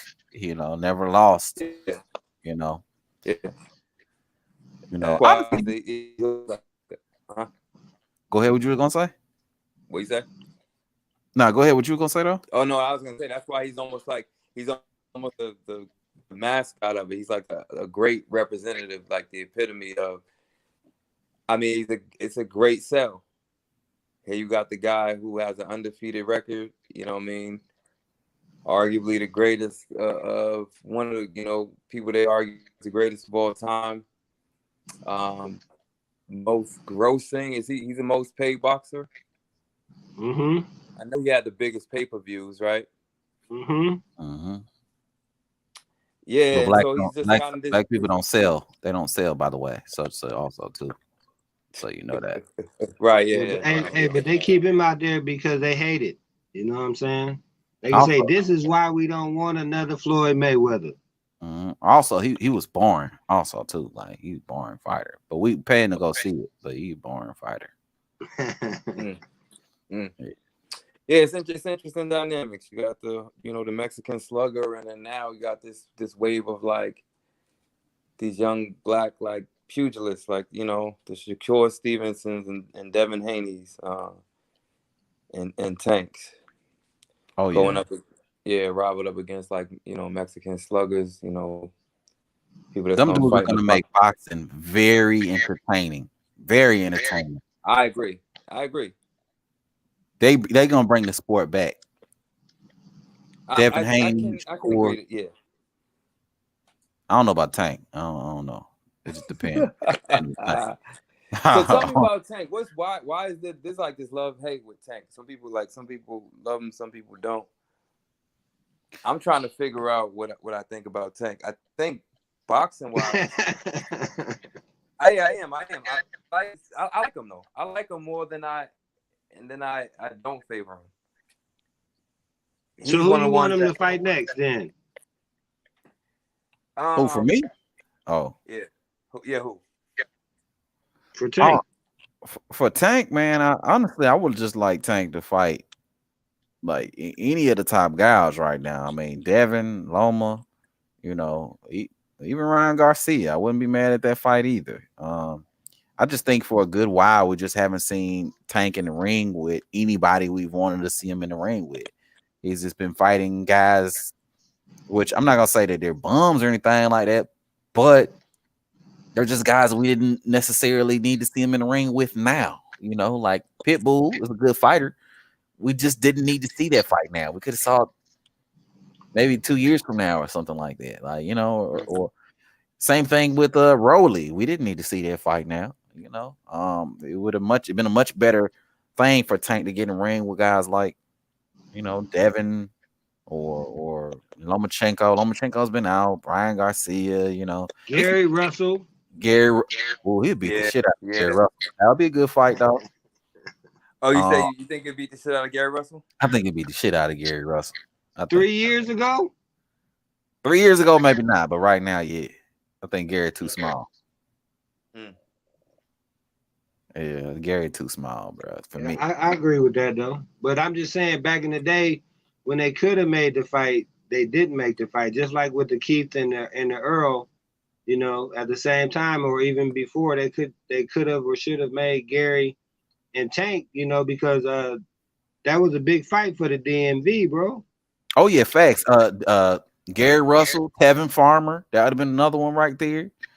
If he could have fought Tevin Farmer, that would have been a great fight right there. I think he would have beat Tevin Farmer, but Tank wasn't really willing to take no type of risk in the ring. And maybe that's unfair to say. Maybe you could say something like, "Oh, well, his promoter didn't let him do it." Either way, because he re-signed to Mayweather Promotions, it had to be what Tank wanted in order for him to re-sign with Mayweather Promotions again. So I don't know. He said, if it ain't broke, don't fix it. Right. I'm doing fine over here at Mayweather Promotions. Yes, sir. So I don't know. I just think Tank is, as far as his career, and then also Tank is also saying he don't want to fight for belts and stuff like that. It's a recipe for, and I get people not wanting to fight for belts. Like, I get that. But if you're not gonna fight the belts, then you should at least go after the champions. Right. And maybe they could do maybe like a, because every fight that a champion's in, they don't have to put the belt on the line, right? They can fight without the belt on the line. Yeah. So he can still go after those fighters even if he don't want to fight for the belts, Or just drop them like Mayweather did. I don't think the champions like Devin. Like, I don't think Devin gonna drop his belts to fight Tank, but they could fight without the belts on the line. It ain't gotta be a championship fight. It could just be like an unsanctioned fight. You know what I mean? Or you can even call it an exhibition, which it ain't really no exhibition. Just be unsanctioned. Hey, but King David. I thought they would call it a voluntary. Go ahead, bro. I'm sorry. Right. No, but I was saying, King David, because like I heard your humanitarianism coming in, like you didn't really want to judge him or hold him accountable, like you understand what he's doing. But what's funny about this, and this relates to what Spence said the other day when they asked him, are you willing to die in the ring? I ain't finna die in the ring. I got 3 kids and Right. You know what I mean? But meanwhile, just what was it, 2 months before, Ugas was saying he was putting it all on the line. He's going to die out there. And so like on my human side, right? When Spence says I got 3 kids, I'm like, hey, you know what? Truth be told, if I'm keeping it really 100, that statement is realer than anything he could have said. You know what I mean? Like, if he said, that man just said his kids is more important than anything that's going to happen in that ring. That's the 100% truth. But then I separate those two things. Like, that's life. And then there's boxing. And so that's my only thing where it's like, you know what, Tank, you from the streets. Like, Spence, you from the street. I know you signed with this promoter, but, and I'm not saying it's an easy choice, but that's the choice these young fighters and these up and coming fighters got to make, man. Like, you can't. Absolutely, didn't nobody make them have it. You can't have both. You either are the dog that's taking all the risks, right, and you can lose, or but like. Yeah, because unless you're gonna, I'm not gonna say this. I don't really hear this happen too much. Unless you're a boxer that's just gonna keep it absolutely 100. Like, you know what? I'm not the big fish. You know what I mean? It ain't strap season. Like, unless you come out there from the gate, like hey, look, I'm a bad boy. I might whip your ass, but look, I ain't trying to die in there. So like, if you salute to my guy Toby Montana. Go ahead. Like, if you too much of a dog, if you Bud Crawford out here, hey, look, I'm gonna take my time with it. I'm gonna get a little bit better. I'm gonna jump some rope. I might see you in 4 years. If you really came out, and obviously nobody's doing this, you know what I'm saying, and was honest about that side, then I could kind of sympathize with them. But it's not like they trying to be all at once. Like, you trying to be the big dog and the bad boy on the block and the bully, and you trying to be careful. Right. Like, you can't have both of those. Sure cannot. Say, I want the Lamborghini without the risk, huh? Right. And you can't call yourself the best by doing the latter. You know what I mean? By taking the careful route. And that's always been my problem right there, Lightspeed. These niggas that want to take the easy route want to be the same niggas that call themselves the best. No, nigga, you on the easy route. Yeah. You can't be on the easy route and be the best. Yeah. No, but that's what they want to. They want to say, oh yeah, Spencer's a throwback fighter and have all this political bullshit going on. Like, nah, I'm sorry to say, you got to choose one. Right. Pick a title. You're not a throwback fighter, and you're just saying that because everybody's saying Buzz a throwback fighter. Like, fact. Salute to my guy Ill Status Boxing in the building. Let me read some comments real quick because we got a few people that join us up in here. First of all, let me read what my guy said up here. I am Campbell. He says, first of all, his first comment was, yeah, because nature stays with its own kind, like it says in the scripture. He talking about talking about earlier race and all that. Yeah, okay. And then he also says, secondly, they need to use life insurance to become owners of teams and promotion companies. Check out Bank on Your Life. I think I know where he's going with that, but you're going real deep. Ian Campbell, you're going real deep. I know where you're going with that. My guy Toby Montana says, if he beats Fortuna, I'm taking him seriously. Okay, Toby, you taking him seriously? Okay, I'm not 100% mad at that. We could take him somewhat seriously, you know. But does it matter? Does it matter how he looks in the fight, Toby? Answer that question for me. Does it matter how he looks? If he goes in the fight and he kind of loses but gets the decision, are you still taking him seriously? You know what I mean? Toby also says, I already take him serious because I think Tank fight is a 50-50 fight. You think Tank and Ryan Garcia is 50-50? Oh, Toby, what you talking about, man? Toby Montana, pull up. Toby, what you talking about, man? Really? He said, I can see, okay, here go the next comment. I can see Garcia stopping Tank via body shot. Really? And Tank flatline KOing Garcia, which I think is going to happen. Okay. All right. Now, or stop him in any way. Honestly, bro, Ryan stopping Tank with a body shot. First of all, Tank is the smaller guy, so it's going to be very hard for Ryan to even land body shots. That was the first thing I thought.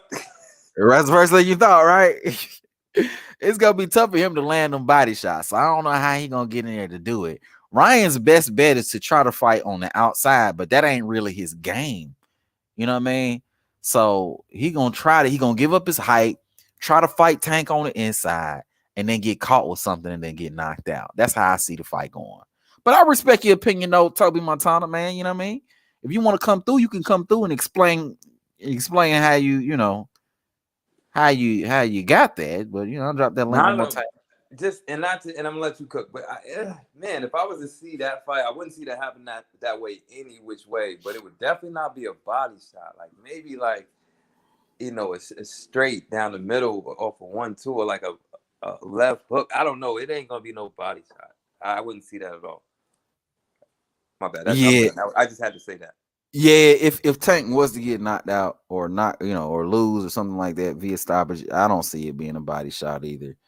9 times out of 10, Ryan's gonna be trying to fire shots that come at the end of his arms or at the end of his punches, meaning like straight shots, which more than likely wouldn't be body shots, unless it's a straight right or straight left to the body or something like that, or a jab to the body, which given Tank's track record, I don't see him getting hurt and stopped by a punch like that. It would be surprising, but I would see that more than like a hook to the body type shot to stop Tank, Yeah. But that's what I'm thinking about it. What about you, D? How you feel about that? Tank and Ryan. You think Tank get stopped in that fight? How you feeling about that? You there, D? Oh, D. Of course, I'm calling on him on one chance. Why did you say you think Ryan would give up his distance? Because I think obviously when I think about that fight, I think that's his advantage. It would definitely be his advantage, but Ryan's not really an outboxer, outside fighter type of guy. He tends to be at mid range or even fight on the inside in spots where he doesn't really need to, and also he doesn't really have footwork or legs to be able to control distance. So if a fight like that between him and Tank was to happen, it would probably take place either mid-range or on the inside, which is where Tank would want to fight because he doesn't really have the legs to keep Tank at the distance. Now he could use his jab, and he could try to keep a Tank at the end of his jab, which would probably be what his game plan would be. But Tank is a very good counter puncher. And as we saw with Rolly, he can use lateral movement when he needs to use lateral movement in order to make Ryan reset and think about what he's doing. And he could probably, and also Tank has the ability to like set traps. So I see Tank similar to Rolly setting a trap for Ryan and Ryan getting knocked out. You know. Yeah. I think that's stylistically. Yeah. Bad matchup. Break down the AB fight for me though. AB and Ryan, how you see that fight going? Light speed. Yikes. So if it's, oh man, I gotta stretch you out. It's funny, and I don't know if I can break that down because I'm not the analyst, but I can see. I know AB got a dope inside game, and truthfully, that's where I would see the fight going. I would see AB would probably stop him off like a like a uppercut or like some type of check hook in the clinch. I don't know. I wonder how. And I also feel like this. Oh man, I just feel like also Garcia will probably be getting peppered all day because I feel like AB would control the ring. I mean, but all right, but then also I'm thinking about prime AB. I'm not thinking about this AB. Right. This AB with the reflexes being gone and all that, he might get caught with one of them straights or that hook. Like if he, I would see his advantages, and I could be wrong about this, but I would see his advantages close in close range, or maybe at the not even range, but with a distance. And yeah, no, I don't know. I can't even judge AB until I see him fight again because I don't know who he is yet. Yeah, that's valid. That's valid, bro. Like my guy Ill Status Boxing say Tank would destroy Ryan Garcia. He better show something tonight because we watching. Hell yeah, we watching. I'm watching. I want to see what Ryan got. He in there with a real guy and Javier Fortuna. And we talking about it. Yeah, and we talking about it. So hey, bro, I want to ask you real quick since you're talking about Ryan. I wanted to see like how much he's improved, like with his technique and style, like keeping his chin down, and if he learned those simple things that he needed to square up before he step up. But go ahead. Nope. You said he's gonna keep his chin up still? Yep. Oh man. hasn't improved 1 millimeter. So you say no boxing IQ upgrade? Nope.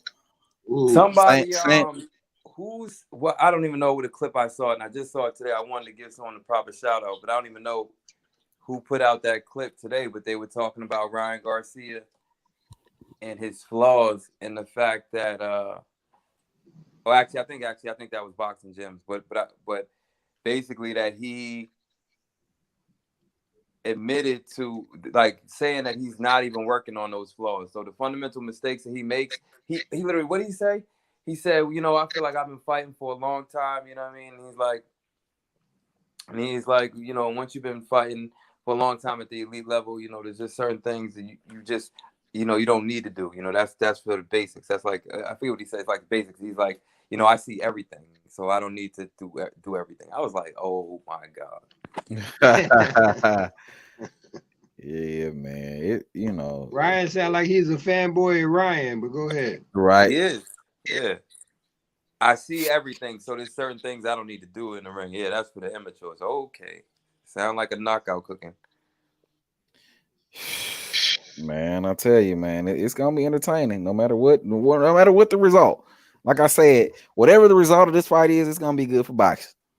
Ryan get knocked out and beat up, it'll be good for boxing. If Ryan does well and he beats Javier Fortuna convincingly and he looks good, that's good for boxing as well, because that means we get to see him in there with some of these guys we want to see him in there with, whether it be Tank, whether it be Devin, whether it be Shit, even Rolly. You know what I mean? It That's just more. makes the That's lightweight division more interesting. Yeah, Or I think that's sorry, more 140. likely. I think that Rolly is more likely than the other ones. Rolly's more likely. That'd be funny as hell. I actually think that they friends though, Rolly and Ryan. So they might not. I don't know about that. Oh, Because that's true. remember That's Ryan true. put that money up on That's Rolly. true. But they might just fight and just try to get a bag though. There'll be. Oh man, there'll be a big bag in that fight. Yeah, it would be. It would be. Yeah, if I'm Ryan, I'm trying to fight dudes like Rolly. You know what I'm saying? I'm trying to fight Rolly. I'm trying to fight AB. My next two fights are Rolly and AB. You know what I'm saying? And maybe, that's if I'm trying to be the Instagram star. I know Ryan is probably trying to be, but honestly and truly, man, by him fighting Fortuna, I think that his mindset has kind of shifted in the sense where he's taking boxing a little bit more seriously. So I wouldn't be shocked if he got through Fortuna, if he fought Tank or Devin, or even somebody a dangerous guy at 140 pounds next. I wouldn't be shocked either. I agree. Because they hear what people say, and I feel like he's been getting talked about like a prima donna for a long time now. So right. Got to change that image up. But then here's the funny thing, though. I don't see a lot of people defending Gar. Like, we talk about fans and fanatics. Right. I don't see a lot of boxing fans. Maybe it's just the circles I'm in. I don't see anybody defending Garcia. Man, because you got nothing to defend with him. There's absolutely nothing. So then who are his fans? Like, that's what I'm saying. Like, are his fans like really like a bunch of teenage girls all across America? Yeah, like his fans are like 15, 16-year-old girls, bro. Like, you ain't got no fans like that, no boxing fans. They don't even watch his fights. They watch his fights on Instagram. Like, they just watch little clips of him. Yeah, they watch clips and then they watch when he go on live after the fight or something. They're not watching the fight. And because the thing is even like the most casual boxing fan is gonna inquire whether or not you've been a world champion. Like, Ryan ain't even been a world champion yet. Like, wow. let's just talk about that for a second. Dude has yet to win one belt. I mean, not even a minor belt, not even a regular belt. You know what I'm saying? Like, yeah, that's no vacant belt, nothing. I mean, there's nothing for a Ryan Garcia fan to hang their hat on at all. I thought he had an interim. He didn't have that. Did he have it? Maybe he did have the WBC interim. Because I know Devin Haney had the regular. Or at least I know he was the mandatory, so he can hang his hat on. He was a mandatory for a title once or twice. Okay, he was a mandatory. Okay. Well, if that's all you got, that still don't give much room for any fanboys to come out their mouth and say nothing crazy. Oh yeah, you can't go to the hall with that though. Or you can, but you're gonna have to pay the same price I do. pretty much. You paid the price of admission to get in there. You ain't gonna get in off your looks. No, not at all. Maybe he might go into the Instagram Hall of Fame or something. Oh yeah, he there. He in the Instagram Hall of Fame. I'm guessing. I don't know. Hey man, I ain't been on IG yet. I don't. He's gonna be in the Hall of Fame. He's gonna have the most followers of all time. Yes, this was gonna be the. But I tell you this though, I won't be looking for Ryan over there. He's gonna be in the Hall of Fame for the most likes. He said the most likes. I don't know if he even gonna get that title. To tell you the truth, man, Logan Paul and Jake Paul, man. You know what I mean? I don't know if he's gonna get that one.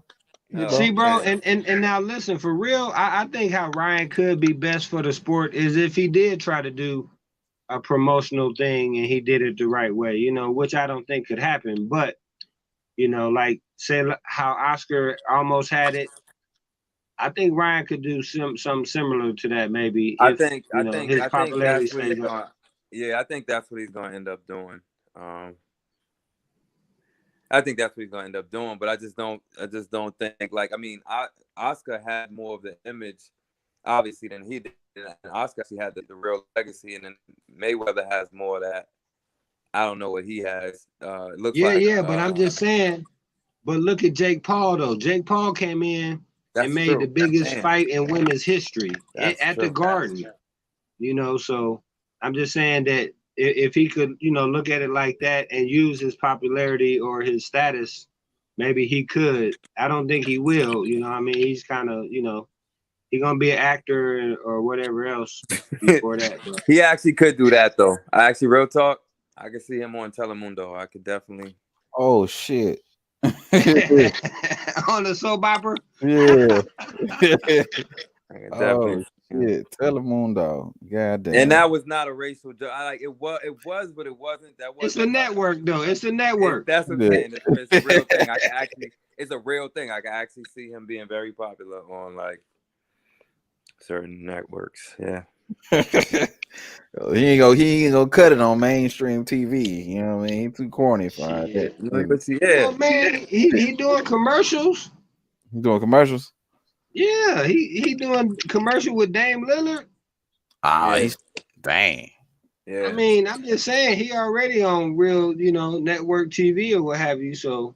Well, I was thinking about that because think about it. So, and I'm not into this. I really don't like all this whole entertainment era of boxing. But when you think about that, like a lot of boxers can't get endorsements and things like other athletes get because it's a sport that's just too much risk. Like you lose, you know what I mean? Like say, okay, Nike, I want to sponsor, Deontay Wilder for Nike, and then next thing you know, Deontay's next fight, it could all end that quick. So yeah, there's a market for fighters like that with those old coddle careers where you can manage bread and never lose, Hey, bro, so do y'all remember when Michael Jordan sponsored Roy Jones? Oh, yeah, I remember that. Oh, yeah. Shit. No, I don't remember that. Damn, I didn't even know he did. Yeah, man, for a while, man. Yeah, he was with Jordan Brand. Yeah. Okay. I wonder that how was that when worked Jordan. out. Yeah. Oh, hey, MJ was ringside too. Oh Lord, yeah. Yeah, that was that just traumatizing. That's what that is. Watch money just flushed down the toilet. Is what that was. And shit. Ringside at the top. He was at Tarver. He was at Tarver. I don't know if it was Tarver, but I know that he had been at a couple of Roy's fights though. Oh, okay. Yeah, I was gonna say he ringside at the Tarver fight, Tarver 1 and 2. Lord. Yeah. Oh, Andre Ward. He'll status box to say Andre Ward too. He was also with Jordan as well. Look, there it is. Oh, really? Oh, wow. That was a very but that's the thing though, is that there's limited avenues for all of these fighters to get that one Jordan endorsement or that one, mainstream endorsement. Nah, these fighters put the most on the line and get the lead in a lot of. I mean, I'm not saying in all sports, but for the more popular sports, they get the least amount of benefits for all the risks they take. Oh, absolutely. Yeah. And that's what I'm saying. It's just like you said. I never seen Deontay on a mainstream commercial or Clarissa Shields. Nah. But you get the Ryan Garcia. But go ahead, bro. But let Savannah Marshall knock out Clarissa. Oh yeah. Let her win that fight and see how they respond. Oh yes. No, she the best ever. The best to ever do it. She beat the man. She beat the man too. Right. You know what I'm saying? Right. You're gonna have her on the box of Wheaties tomorrow. Like just knock them all out in under 3 rounds. Yeah. Oh yeah. Well, you talk about a meme, that one is gonna hit. Oh yeah, for sure. For sure. That's why it ain't gonna happen. I highly doubt it. Yeah, me too, man. Me too. Hey man, but now what about the Bumgarner and Mayer fight? You guys see that closer? You said I heard. You said Go ahead. Wait, go ahead. Go ahead. What you saying, Light Speed? Oh no, I heard a lot about it. I actually didn't even see the fight. Yeah, I ain't see it either, bro. I ain't see it either. Well, how that fight went, man? Give us the blow by blow on it real quick. Who, me? Yeah. No. I'm talking about, but no. They're going to make a fight between Alicia Bumgarner and Micaiah Mayer. Oh, okay. Yeah. I just want you guys' thoughts on it ahead of time. Oh, okay. I was about to say, man, I ain't know I ain't know that happened. Yeah, so I got to be honest in this. Like, I have no qualm against female sports or anything like that, but I don't watch a lot. I've been trying to be a little bit more open minded to it. I'm just being honest, and I know about I've watched, I would say, probably most of Clarissa Shields fights. Alicia Baumgartner, I've maybe seen some clips, but I really haven't seen her fight like that. I think her last one, a lot of people was talking about though, right? Yeah, or that was the one before when she knocked the girl out with the airplane mode, huh? Ha! See, Airplane mode. Yeah. I know, I watched Amanda Serrano's last fight. Yeah. But I really got to be honest, I really, I don't see much women's boxing. So I understand. I don't really watch a whole lot of women's boxing either. I do watch some. I do know Bumgarner, and I got Bumgarner win that fight too. But I'm not like as well versed in women's boxing as I am, with men's boxing. Not by far. I'm still kind of getting into it. You know Clarissa, Amanda Serrano, Katie Taylor, them names like that. But other than them people, what's the name? Savannah Marshall. Other than them, I don't really follow too much of it. But I am looking forward to the Shields versus Savannah Marshall fight. I think that's gonna be a good fight, man. I agree. That's gonna be a real good little scrap, man. That's been years coming. I like Clarissa Shields, man. I like her, man. She deserves more credit, way more credit than what she gets. I agree. Hey, Boxer Die, I was gonna say, just next time you hear Clarissa Shields talk shit like in the exchanges, you just tell me. Not tell me, but just take note. I feel like she's one of the best trash talkers in boxing. Oh yeah, hands down. She's very witty, very smart. You know what I mean? The comeback be on point, but she don't go too far with it. She keep it respectful, but she's still like, hey, I'm gonna beat you. You're a bum. You know what I mean? Like, yeah. It makes it very entertaining, man. I like Clarissa Shields. Yeah, I get a kick out of that because her back and forth be like sounding like she's in one of these chats, like she be talking about people's records and shit, and you ain't be Oh man, she a student of the game. Who you beat? So who you beat? Who you beat? You ain't beat nobody. Who? And then she's like a two-way undisputed champion. Like, that is dope. It is. That's what I'm saying. She like, and you ain't fought nobody, and the only reason you got all these, the only reason you anything because you fight me right now. Right. Otherwise, we wouldn't know you. We wouldn't know you. Who are you? Who is this guy? You know what I mean? Like, yeah, man. I like the little witty banter, man. It definitely adds to the promo of the fight, man. And then you think about her and like her ability to kind of like keep it under control, and then you think about dudes like Adrian Broner who they go off the rails and shit. Remember what Adrian Broner said? I'm the can man. I just beat the fuck out of a Mexican. Remember how fast they snatched that mic from his ass? Like, what the fuck? He got some of the best clips though. I would thank him for that. Oh my goodness. That's so fast. Oh yeah, he told Leonard, you ain't with me. Set that soft ass shit up.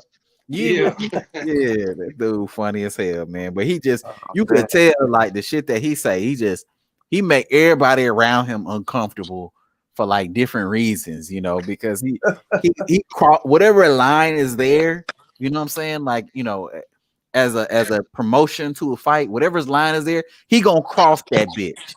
Yeah. Both feet over the other line, That's what makes both feet. Both feet over the line. He gonna make that shit entertaining. Yeah. Hey, I hated AB before I liked him. Yeah. What'd you hate about him though? Oh, cause it's the thing with me. Like, I like confidence, but it's a fine line. Yeah. I like confidence, but it's a fine line. AB got so much confidence, bro. You ain't like when he was ripping up money and flushing it down the toilet. Oh man. Oh man. See stuff like, oh man. That's what I'm saying. I'm glad you named that because you hit the nail on the head. Like moments like that was just like, bro, I don't even like you, bro. There's probably somebody starving right outside the building right now. Like I don't even like you doing too much, man. Like stop, man. Even Floyd I didn't even see Floyd do that shit. Yeah, Floyd don't even do stuff like that. Yeah, that shit was funny though. It's crazy. Only him. Hey man, and you know when he got on my record as far as being negative is when he said he was gonna beat Terrence Crawford ass and then never try to make a fight with him. That man ain't want no parts of no Terrence Crawford, boy. Not now, not ever. He said it on the Breakfast Club or something like that, man. I'm like, bro, you can't go to the hood and tell him you're gonna beat Terrence Crawford up and then, you know, go get beat up by Madonna. Yeah. Terrence Crawford would have hurt that boy. That shit would have been. He would have stopped AB ass. He would have stopped AB ass, boy. Yeah. Yeah. Yeah, that's just me. I don't. That's what I mean. I like. But something about just that he's just about. Man, it's just something about me that just likes that Mike Tyson fighter, man, that just come in with the shorts and no socks and like it's just.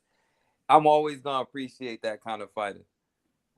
Yeah, and I love Muhammad Ali. Like Muhammad Ali's one of the few ones. Like, oh man, his back and forth was too entertaining. But so I like all that slick talk and everything else. I think it's just a fine line when certain fighters go across. I think this is what it is too. It's like there's a certain point where it's like, yeah, that's not even arrogance. That's a little bit like unprofessional. Like you kind of like in the cloud and stars right now. Like, yeah, you acting like it can't happen. And you know what I mean? Like, yeah, he put the cart before the horse, trying to be Mayweather before he even got the win. So, right. But then I watched, you know what I mean? I watched the documentary. I try to get props to do, but also not name drop too much. But now I watched Boxing Gym's breakdown on AB. And even after all the shenanigans and everything he's gone through, it helped me to have a little bit more respect because it reminded me of like what he was doing. Like he's a bad boy, man. I just like his career almost felt like it got cut short. Yeah, it really did, man. You know, if we would have never seen that Maidana fight, who knows how big AB would be? And I said this in my video, and ill status just said he liked that video I did on AB. I did a video about him. Yeah, I'm gonna watch that. Yeah, I did a video about AB, and one of the things I said in the video is that AB, man, like Mayweather was on top for like a good 15 years. He was on top, but AB only really had maybe about 3 years where he was in the spotlight. But during that 3 years that he was in the spotlight, that motherfucker got so much attention. Yeah. And there was so many eyes on him, and people wanted to watch him. Like, if AB would have had a good 5, maybe even 10 years of that, maybe even 5 years of that, 6 years of that, I think he would have been bigger than Mayweather as far as like popularity and all that. Yeah. You think maybe some of that, and I'm just going off the cuff right now, some of that is what went to his head because he was better with the trash talk. Like, yes, Mayweather had that later in his career that people love to hate him, but he was decent with the trash talk, but he had that like labored speech kind of thing going. Like AB, even though he said a lot of off the wall shit, he was good with it. Like he was like Raleigh, like he just keep rapid fire, say exactly what's on his mind, talk a lot of big shit. Yeah, and make somebody laugh. Hey, but check this out too, because you guys brought up Ali, and I just wanted to make this point though, bro, and tell me if you think I'm wrong. But Ali, the first person he was talking mess to was the TV guy, Howard Cosell. You know what I mean? Really, before he started going after the fighters. So Ali knew how to do it for the camera, basically. What I'm kind of saying, Yeah. Go ahead. Yeah. No, I get it. Like but he didn't believe it too much, but he knew how to entertain. Yeah. Bro, I got a request for us to talk about Berlanga. About he said he could beat Jamal Charlo, Benavidez, and Canelo. I'm gonna default to y'all on that one, and actually I'm gonna pull out my other phone and start looking up some Berlanga clips. I'm about to. Oh my. You said I got Maul, Charlo, Benavidez, and who Benavidez else? and Canelo is who Berlanga saying he could beat. Okay, well, he got to believe in something. Why not believe in him? And you know, part of me feels that way. Like, yeah, you know, you're supposed to believe in yourself as a fighter, but Edgar Berlanga need to shut the fuck up, bro. Like, Yeah, then a part of me believes like, does he even believe that, or he just saying yeah, that? bro. Oh, You need to see How that. far do you think he is away from taking one of those fights, though? A year, 2 years, what? I mean, one of them dudes might fight him in order to knock his ass out. You know what I mean? Like honestly, all them dudes knock him out. Charlo, Benavidez, and Canelo. So if somebody want to pad their record, they might fight his ass. You know, dude is flat footed as hell, slow as hell. You know, he making himself relevant. yeah. Canelo would dog the shit out of that man, and I'm not a big fan of Canelo. Y'all know this already, but Canelo would beat the shit out of Edgar Berlanga. See, so was that kind of like AB then? I mean, I know it's on a different level, but like too much too soon. You know how like he had 17 straight knockouts or something like that. Mm-hmm. Nobody could go 3 rounds with him. You talking about with AB and Berlanga? Yeah, and I'm saying how like you know, with AB people say it was the money and the attention, and with Berlanga they say it was the attention and that he was knocking everybody out so quick. So then maybe he might have lightened up on the training or something like that. I just think that his career was carefully guided. I ain't even gonna say that. I just think he was fighting bombs all the way up until now. For me, you know what I'm saying? Till Like, Bob had to put him in there with somebody, huh? yeah, till he got in there with somebody who was. I mean, he probably got decent power. I mean, you got to give him that at very least. But I just think he was fighting bums, and you know, now he when he got in the ring with somebody who was even halfway decent, he got exposed. You know, more than once. This is like that last fight was the second time or third time he was exposed. It was like, bro, come on, man. And then these dudes ain't even like. Let me pull up Edgar Berlanga resume. Hold up.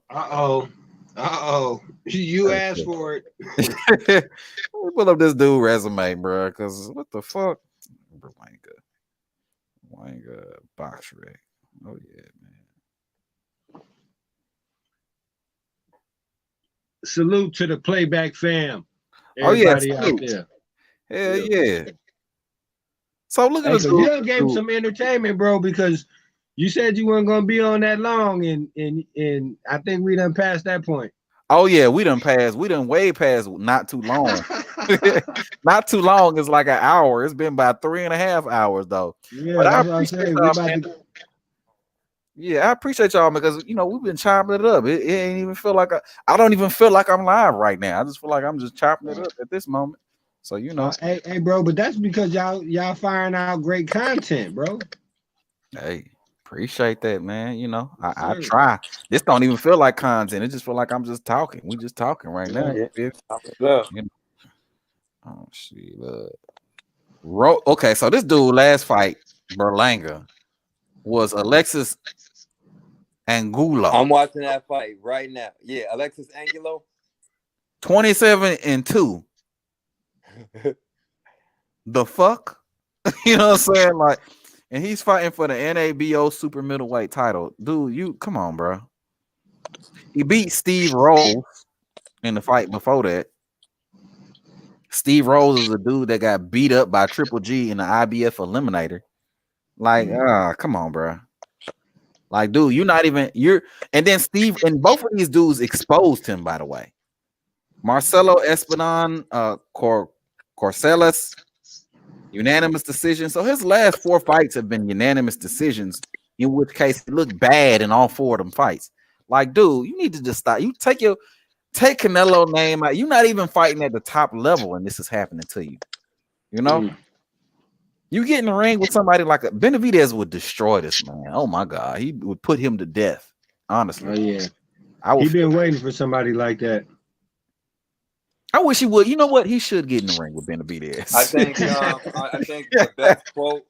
Now that I'm watching, I just refresh and look at some of these fights and try to zoom through. And it's of course the eye test, but yeah, nah. He won a payday. What's that thing that actually that's what Canelo said. Payday, Yeah. payday. Yep. He won payday. I can't even do the accent. Yeah, I know that. I know that. He won you know payday. I that, know right? that. I think that's what he's going for. Yeah, it gotta be because it can't be because he think he gonna beat Canelo. Because hell no, but Canelo might fight this man though. You know, given Canelo track record, he might fight him. He might skip over Benavidez, skip over Charlo, and fight this dude. You know, Pick him out the crowd. pick And him see, out. but that's the thing though with him, bro. At his last fight, wasn't that the fight where Cotto got up and left? Yep. Yeah. So And remember, he said he was the next Tito Trinidad. Isn't he the one that said that shit? I think he said he was the next Felix Trinidad. This nigga. Yeah, bro. Nah, bro. I'm good off that Edgar Berlanga, bro. Hey, but he got some nice gear though. I would have to give him that. Nice gear. That's the best. Yeah. That's the best compliment you can His team colors, his team color coordination is off the chain. That's probably what he spent his time doing instead of training and shit. He over there Hey, picking it looked like it. for the fight. He picking out his outfit. Yeah. Trying to coordinate for the fight instead of training. That's what it seemed like to me. Because dude got a lot of stuff to work on, bro. Yeah. Got a lot of stuff to work on. Honestly, Edgar Berlanga is like the middleweight version of Ryan Garcia to me, bro. Honestly, he's very relevant in his live because they both be clout chasing. You know what I mean? At least Ryan Garcia got a pop in Instagram. I don't know about Berlanga. How many followers he got? Because he might have to switch careers too to content creator in a little bit. Because he ain't gonna make it that long as a boxer. Ill Status Boxing say Berlanga versus Morrell. Morrell will beat the shit out of that dude too. David Morrell. I kind of agree with you. Oh, that's a good fight to see next. I like that. I like that. Yeah, me too. Yeah, make that happen. Yeah, make that happen. Edgar Berlanga. Hold on. What about Stone Cold? Stone Cold? Yeah. Edgar in there with Stone Cold? Yeah. I'm just asking for a fantasy fight, right? Man. I think it'd be a good fight, though. You think that'd be a good one? Yeah, I mean, for both of them, I do think so. Because I think Stone Cold got the the advantages as far as being a veteran. He could put some veteran tricks on him. Bay say Steve Austin? Yeah. Talk about risk. No, man. Steve Nelson, right? Yeah. I see that one. I see that fantasy fight. Hey, he'd be better off in the ring with Stone Cold Steve Austin wrestling or some shit. That's what he need to go do. What do y'all think about? Maybe last time I called in, I talked about this one, but like Frank Martin and Raleigh. Frank Martin beat the shit out of Rolling. Oh, definitely gonna beat the shit out of him. What do you think about that? Even that matchup even happening? I don't think Rolly will fight Frank Martin. I think Rolly gonna wait around on Tank or another opportunity to get a payday. I thought that was Chris Colbert. Chris Colbert said he gonna fight Frank Martin. Yeah, Chris Colbert. Yeah. Oh no, but he actually agreed to fight him. But Spence. Oh, okay, got it. Really? Yeah, Spence. I think he put out that he wanted Frank Martin to fight Rolly, but I don't think I ever heard Rolly respond to that though. Right. But yeah, because I don't think I heard a response either. And it was pretty direct because Spence said, "Oh, we probably go knock out Rolly." Right. Rolly over here talking about fighting Tank again. Rolly like he talking about. Hey, let me ask y'all this. Oh man. What if Tank fight Rolly again? Quick sidebar. They showed the video of the first time Rolly watched himself lose. Did anybody see that? Nah, I ain't see that. Oh my god. I did no. I did see that. I did see that. And he was looking all sad in the corner and shit like that. Yeah, looking all sad, but still looking like he still didn't believe what was like. And for me, it was just like, oh man, it's just so funny to see like the delusional Like, bro, you couldn't see that happening. Just weird. But what was that question before you said? We said, hey, y'all, you ever seen Rolly's shadow box? No. That shit look crazy. Oh no, yeah, Rolly, yeah, he was clowning up in New York with it, huh? I did. Hold on, bro. I'm gonna pull this up. This shit funny as fuck. Rolly shadow box. Dude look crazy as shit. Hey, but that's who I thought the ghost should have went after Rolly Romero. I thought. I mean, not Rolly, but Ryan Garcia. I would have had him at that fight tonight. Who? Frank Martin. Yeah. I don't think. Yeah, I know what you're saying. They probably know. I don't think they have any confidence that Garcia is going to take that. Right, but I'm just saying, if any camera look his way, at least that's a little bit more publicity than he get if he stay home, you know. Yeah, true. Like you say, all he got to do is say something like AB would say, and he could go viral with it. They might ask Ryan a question about him, you know. Yep. Oh, that's a funny thing I did. So, like, looking at Frank Martin, his personality, I don't give a fuck about this much, but he's not like he's a kind of straightforward guy. He's more like Spence or yeah. He don't seem like he got much personality there. Yeah. He not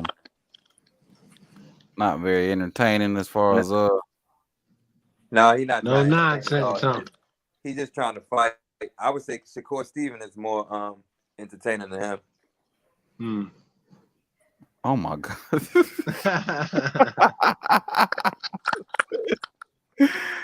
Oh my goodness. That's your boy Lightspeed? Yeah, right. That's my boy. I don't know if he's shadow boxing or fighting like fruit flies or some shit. Like he catching flies and shit. Like, I don't know what. Hey, look when he try to move his head. He be trying to like, oh my lord, this dude ain't got no rhythm, bro. Yeah. Oh my goodness. Oh man. Look at him moving around. That shit look bad, bro. He trying to fight Tank again. He's like, I want Tank again. I was winning.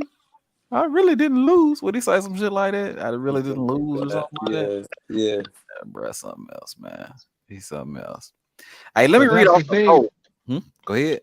No, I was just gonna say, but that's the thing though, that he didn't believe it, and reality was sitting in when he was watching the video of him getting knocked out, and he still didn't want to believe it. He still wasn't. Yeah, he just looked like he was in space, bro. He was so in space, like he's accepting it, but he wasn't really accepting it. He's probably telling himself, like, nah, he didn't really hit me. Oh, that's what happened. Like, I don't know what the fuck he was trying to do with that, bro. He didn't really hit me. like, I don't even know. Like, when you're that delusional, what do you tell yourself? Like, yeah, I didn't really get hit. Nah, you know. Wow. Like, serious, bro? Right, you got hit, fam. Like, you got hit. Just so y'all have an update on the poll, by the way. Yes, sir. I got a poll saying, will you take Ryan Garcia seriously if he beats Javier Fortuna? I got 50-50 right now. It's 50-50. 50% say yes, 50% say no, and I got 20 votes on here. Oh, we need another vote. Somebody got to break the tie, man. Yeah, break the tie. Yeah, man. Yeah, somebody. Bro, don't make me sign in for my other account, man. Because then you already know how it's gonna go. Yeah. Oh man, this shit here look crazy, bro. Ryan Garcia gonna be out here looking like Rolly. That shit was. I did. Look at this dude, bro. If Fortuna beat him, is that I was considered trying to be nice to Rolly, man? I made some. What'd you say? Say that again, Lightspeed? Oh no, brother was saying something. I wasn't saying much anything important. Hey, I wasn't saying nothing either, bro. Go ahead. Oh no, I had made a video bro. I had to put it. I had to, my conscience kicked in. I was like, let me leave that man alone, man. But I think it was this session. I think it was this session right here, or it was another one, man. I had a filter on it, or whatever else. Everything he was doing, it had the clown filter on it. This shit was funny as hell, man. Every time he talked, every time. But then I was like, I don't want to get flagged by YouTube. I don't know if this is even legal to do. So I'm like, let me not do this. Oh, I was gonna say I was gonna go check that out. Yeah, I be doing a little bit of video editing, but I don't put anything out. I'm like a content creator, but not in the public kind of sphere. You gotta put that out, Lightspeed. You gotta share it with the world. Yeah. I might, you know what? I'll share things with people and let other people put things out, but I don't, you know what I mean? Yeah, I hear what you're saying.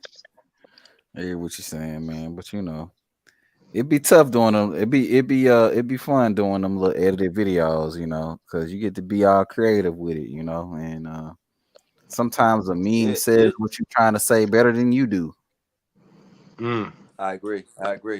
Yeah, you're good with it. Your videos are good, bro. Just since we talking about that, because I do a little bit of I do graphic design, little video editing, music production. I do a lot of kind of like, I don't want to say anything art, but a lot of art things. And I'll be watching the videos, very very well put together.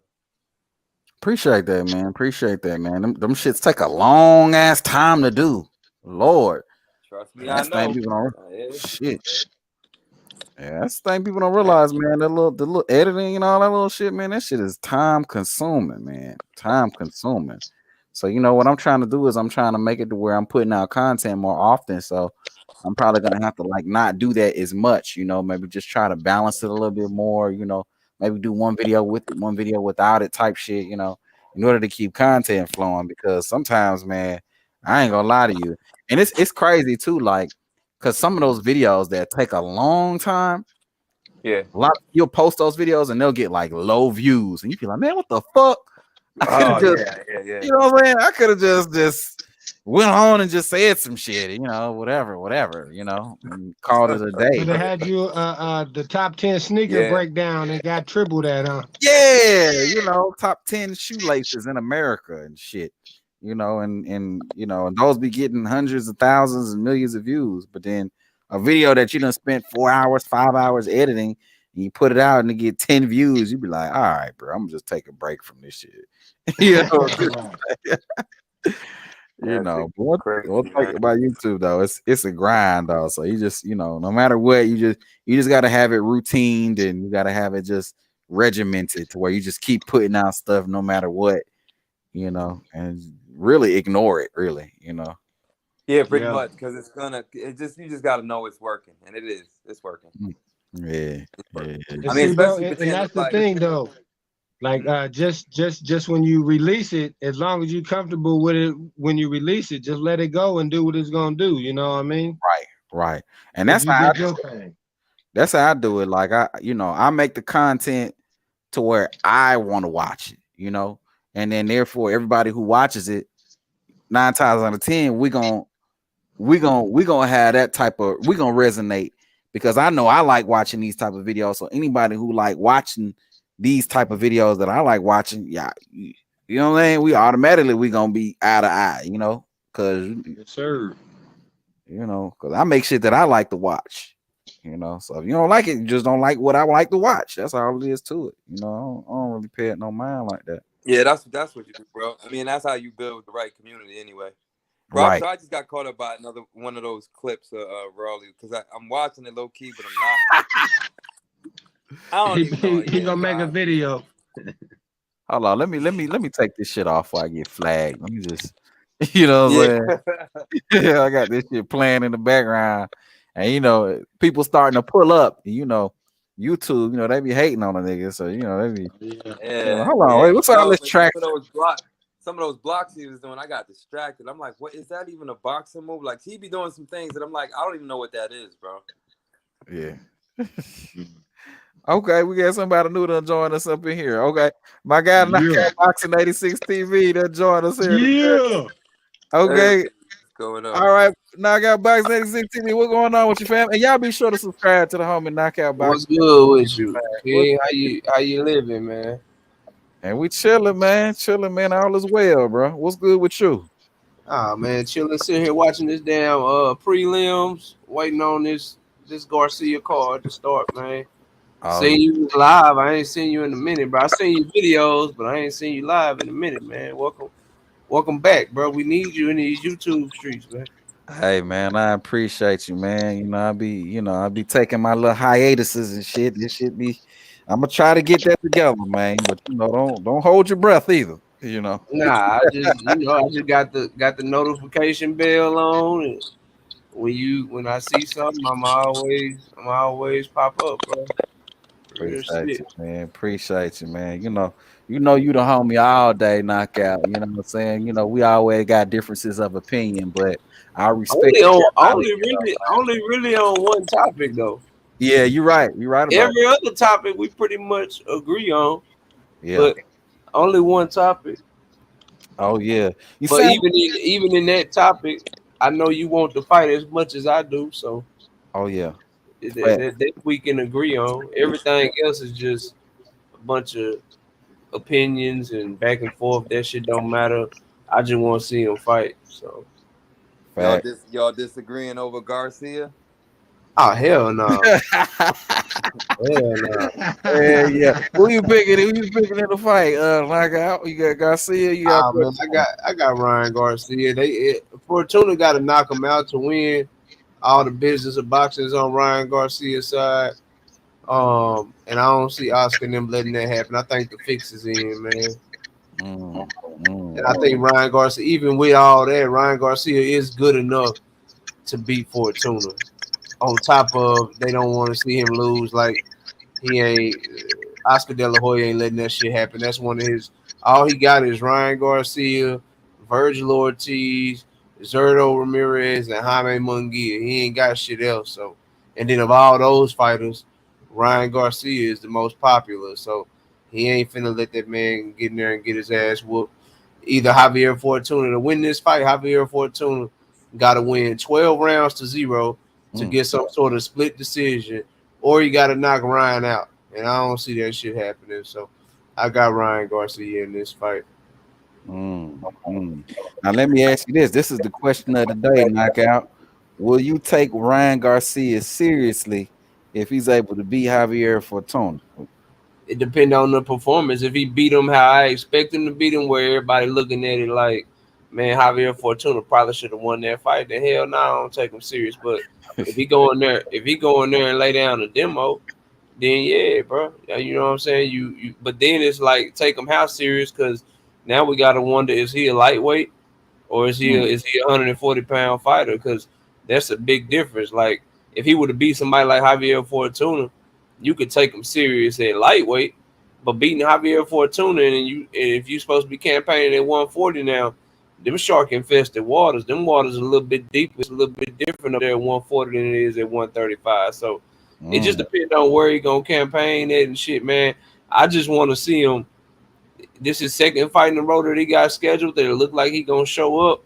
Like just show up, don't pull out of a fight, and then we can start considering you a fighter right now. But right now he ain't much of shit to me, but a dude that's on Instagram. A lot of great talent, great amateur pedigree and shit. But I can't take him serious as a contender right now. He need a few more fights. He done broke all that trust, bro. Ryan Garcia. I got another question for you here, Knockout. So like, you talked a little bit about 135 and 140, but if you Ryan Garcia, what division would you try to campaign at between 135 and 140? 135, because that's where he got physical advantages. He need to find a way to be able to make weight and get down to 135, because at 140, he's a tall lightweight at 135. He got fast hands. We are like, say what you want about him. We know he got real power at 135. When you get up to 140, people think it's only 5 pounds, but all them advantages go away. Everybody at the top of 140, all them dudes 5'10" and plus, so you lose your height advantage. All them dudes is bigger and stronger, so all that power you got at 135, dudes might not react to your power at 140. And then, bro, it's just it's like it's way more dogs. Like when we talk 135, we talk Devin Haney, we got Loma, we got Ryan Garcia, we got Tank Davis, and then it's a bunch of prospects. You get to talking about 140, bro. It's a lot of people at the top that can give Ryan that issue. So I think 135 for his sake, like if you're a fan of his, which I'm not, but if you're a fan of his, and you told me you was a Ryan fan last time. I ain't never told you that ever. But if you on his team and you really rock with Ryan, you should want him at 135. That's where he can have the most success. That's where he has some physical advantages. He go to 140, all that shit go away, and then them flaws that he got, chin in the air, backing straight out of exchanges, no defense, all them flaws, they get exposed even more at 140 by dudes that ain't even, you know what I'm saying, world class 140 pounders. Like more journeyman at 140 can beat him than journeyman at 135, if that makes sense. You know, Lightspeed made a good point about Ryan Garcia going to 140. If he went up there and lost, at least he got a built-in excuse talking about the weight was too much and all that. If he stay at 135 and get beat up by Tank and Devin and all them dudes, you know, ain't no excuses, you know. But that's the thing, though. Like, people expect that shit, though. Like, 135, people expect Tank to knock his ass out. People expect Devin to lay down a demo on him. So, losing the people that you expected to lose to, that's cool. At 140, he can get clipped by people that ain't got, like the dude that fought last night, like Arnold Barbosa Jr. beat the shit out of Ryan Garcia. Like, he fight at 140, he lose to guys like that. To me, that's worse because it's more fighters that the public don't know, maybe casual fans don't know, that can beat his ass at 140. Whereas at 135, if it's Tank or it's Devin, at least they got names and shit. At least it's people that expected to beat his ass anyway. But he could fuck around at 140, take on what's supposed to be like some sort of, tomato can, or I don't even want to say tomato can, some sort of fight to get acclimated to the weight. He could pick the wrong cherry, bro, and that shit be spoiled, man, at 140, bro. Telling you. Oh, I don't know if there's a good, to be real with you, I don't know if it's a good direction for Ryan to go in the first place, man. I feel like anywhere he go, it's gonna be issues, you know. I don't see him competing well at 135. I don't see him doing good at 140. But if he manages to get the win over Javier Fortuna and he looks good, at least I want to see them fights. Right now, I don't want to see none of them, him in the ring with none of them top dudes. Yeah, because you feel like they'll watch his ass and you want to see a good fight. I feel that. Yeah, unless it's Tank, because I know Tank won't sleep him. He run into the same problem I feel like all these coddle fighters are running into. Like they end up getting in the corner, but they ain't got no one to fight because now, you know what I mean? Yep, backed into a corner. Yep. You know what I mean? That's good. Sink or swim. Either step up and show people that you are what they hyped you up to be, or become a scalp on somebody's wall. Get the hell out of boxing, bro. Either way, we need clarity. So shit, I ain't tripping. Look good, look bad. If he look bad against Fortuna, then we know it's a hype job. If he look good, okay. You've been talking all this shit about Tank. Go ahead and get in there. Get that confidence up. Like I hope he starts Fortuna and look great. So he'll have that confidence to quit ducking Tank. Go ahead and get in there. So that's what I'm saying. That's why I said it's a win-win for boxing. Whether he wins or loses, I think it's good for boxing either way. You know what I mean?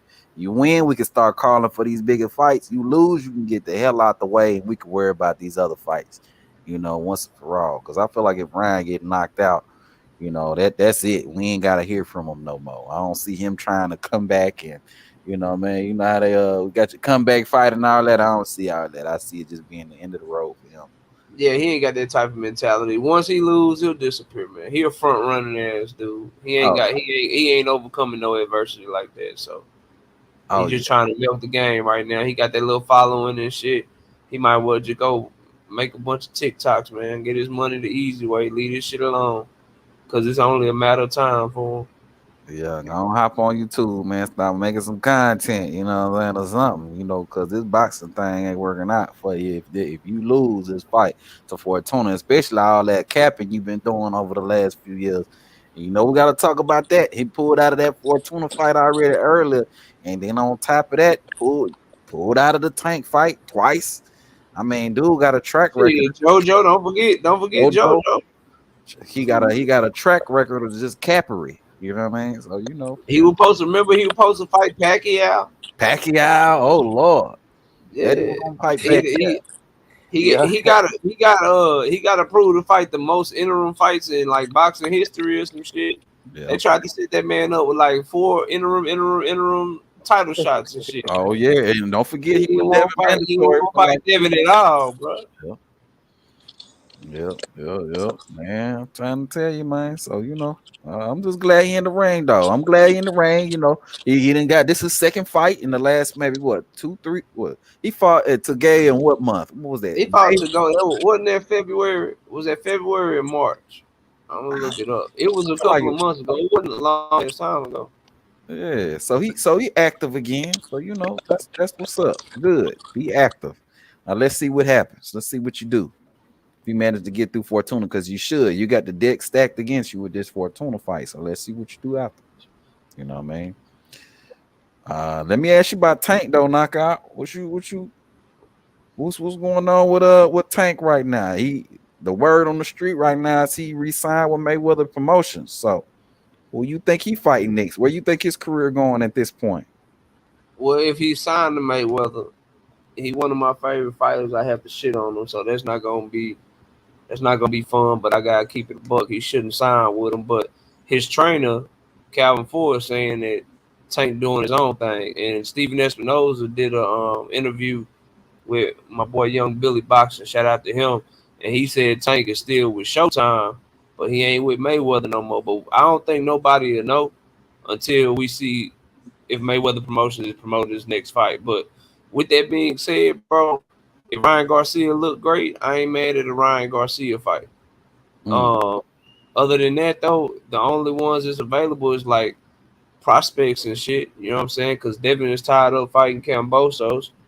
Lomachenko, Bob ain't finna feed Loma to Tank in his first fight, so he need to fight a good fight, though. And Ryan Garcia, only if Ryan Garcia look good, though. If Ryan Garcia look like garbage, then Tank don't need to fight him, bro. But they probably still gonna try to make that fight. I was gonna say, Knockout. How do you see that fight going if that would have happened? Oh, I think it's a trash fight, bro. I think Tank people like say what you want about Tank, bro, but skill set, man, like that dude a monster, man. Like Ryan Garcia chin up in the air, Tank his ring IQ and his timing is too good, bro. He'll do something bad to Ryan, man. He'll do something real bad to Ryan, like highlight real Leo Santa Cruz type shit. Man, am I the only one that wants to see that though? Yeah, I want to see it too. You're not the only one. I want to see it too. That's why. That's the only. Yeah. A guilty pleasure, but That's the only reason I want Ryan to win and look good. I want to see him in there with Tank. And then you gotta think too, bro. Like the thing that made Rolly do good for moments in that fight is say what you want about Rolly, but Rolly a dog and he's strong, and so he gonna impose that physical strength on Tank. If you ain't doing what Rolly did or Isak Pitbull Cruz did, and that's making Tank fight off the back foot, bro, you in trouble. And Ryan ain't got that dog to where he just gonna try to push Tank back. Tank gonna be the one coming forward, and if you let Tank come forward, bro, Tank gonna eat you alive, bro. He gonna do something bad to Ryan, bro. And on top of that, Ryan don't even fight well off his back foot either, and he ain't really got no foot movement to even be able to use lateral movement or make Tank reset or anything like that. Yeah, he ain't got no jab. He ain't got no tools to deal with that left hook shit, man. That Tank too smart for that shit. He man. pretty much just retreats into the high guard, right? Yep. He retreating the high guard, but he also when he ain't doing that, he just pulls straight back with his arm out. Like yeah, bro. Get his ass whooped, bro. Yeah, he gonna get his ass whooped, bro. I don't even know if that'll make it past 5. I don't even think it would, bro. To tell you the truth.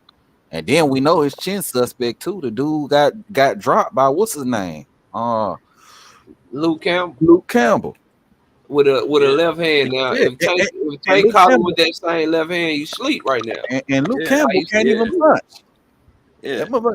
He don't want them problems, bro. He clout chasing. He definitely what it's saying. Like, but I feel like he probably will fight Tank. If he get through Fortuna, I think he'll go after. I think he will try to fight Tank. I think he's gonna try to cash out, get his money, and get up out the sport. If anything, honestly, there's nobody really else for him to fight. You know what I mean? But he is at 149, so I don't know if he gonna. And we was talking about this earlier. Knockout. We was talking about the possibility of him even fighting somebody like AB Adrian Broner or something like that. That'd be a good fight for him to try to take. You know, it'll be a big money fight. Also, a fight that land him some notoriety. You know what I mean? At 140 pounds. And also, what was the other name we were talking about too? Light speed. Other than Adrian Broner. Tank. Not Tank. It was somebody else that was just been a. Not Rolly. Was it Rolly? Yeah, Rolly. Yeah. But I heard him and Rolly might beat the shit out of Ryan, man. So did anybody else see that? I mean, it was a throwback, but the sparring session between Rolly and yeah, Garcia? I ain't see that. What they look like? Y'all tell me about that. What they look like? Oh, that wasn't Rolly good at all. Rolly was ragdolling his ass, bro. Exactly. He was throwing them man. He was throwing them all over the ring, Dave. He was throwing them all over the ring. No lie. Real shit. You know, I wouldn't lie to you, bro. He was throwing them. He was throwing. Look, Rolly was out that bitch having a judo contest with Ryan man. Exactly.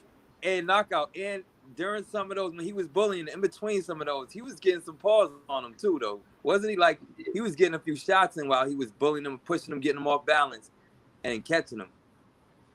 And the thing, yeah, that's how fake. The thing is, bro, like when a fighter ain't got no respect for you, like that shit dangerous. Cause Rolly was really getting that bitch and try to wrestle with Ryan, throw all kind of crazy ass shots. Yeah. And Ryan ain't got them boxing skills and that defense where he'd fuck around and get caught by Rolly, bro. Yeah, he was. He wasn't. He didn't have no counterpunch game, so he was just cradling up, trying to weather the storm and just laugh through it, and then try to pop some shots in between. But that wasn't working because Rolly was putting that pressure on him. Damn, that probably why Ryan put that money up on Rolly, because he was getting his ass touched up in that sparring. Yeah, man, he did that shit because he wanted, you know, he loved attaching himself to Tank like a lot of these guys, man. So he just keeps talking shit about Tank. I'm gonna bet against Tank. I'm gonna do this. Like he just a clown, bro. I hope he get what he asked for. Nah, me too. Funny. I want him to win just cause of that. You know what I mean? But what you think about Ryan and AB? How you feel about that fight going, man? Man, they need to leave my boy, man. They need to leave my boy AB alone, man. AB needs to just chill, bro. AB, man, look, he just, bro, the life got to him, man. He just need to relax, bro. Chill out. He don't let his hands go. He don't punch no more. Like I'm worried he might lose to Omar Figueroa, bro. Like he just goodness, need to just chill, bro. If he lose to Omar Figueroa, no, he lost to Giovanni Santiago for real. The last dude he fought, bro. Omar Figueroa better than him. Oh. They just gave AB a gift decision, bro. All right, so I tried it because I wanted to, I wanted to have faith in AB again. So then I was giving him the benefit of the doubt when he was talking about this fight. And then, you know, even after the stuff that they had him on the media looking bad, the hospital and all that stuff, he was saying that he's going into this next fight.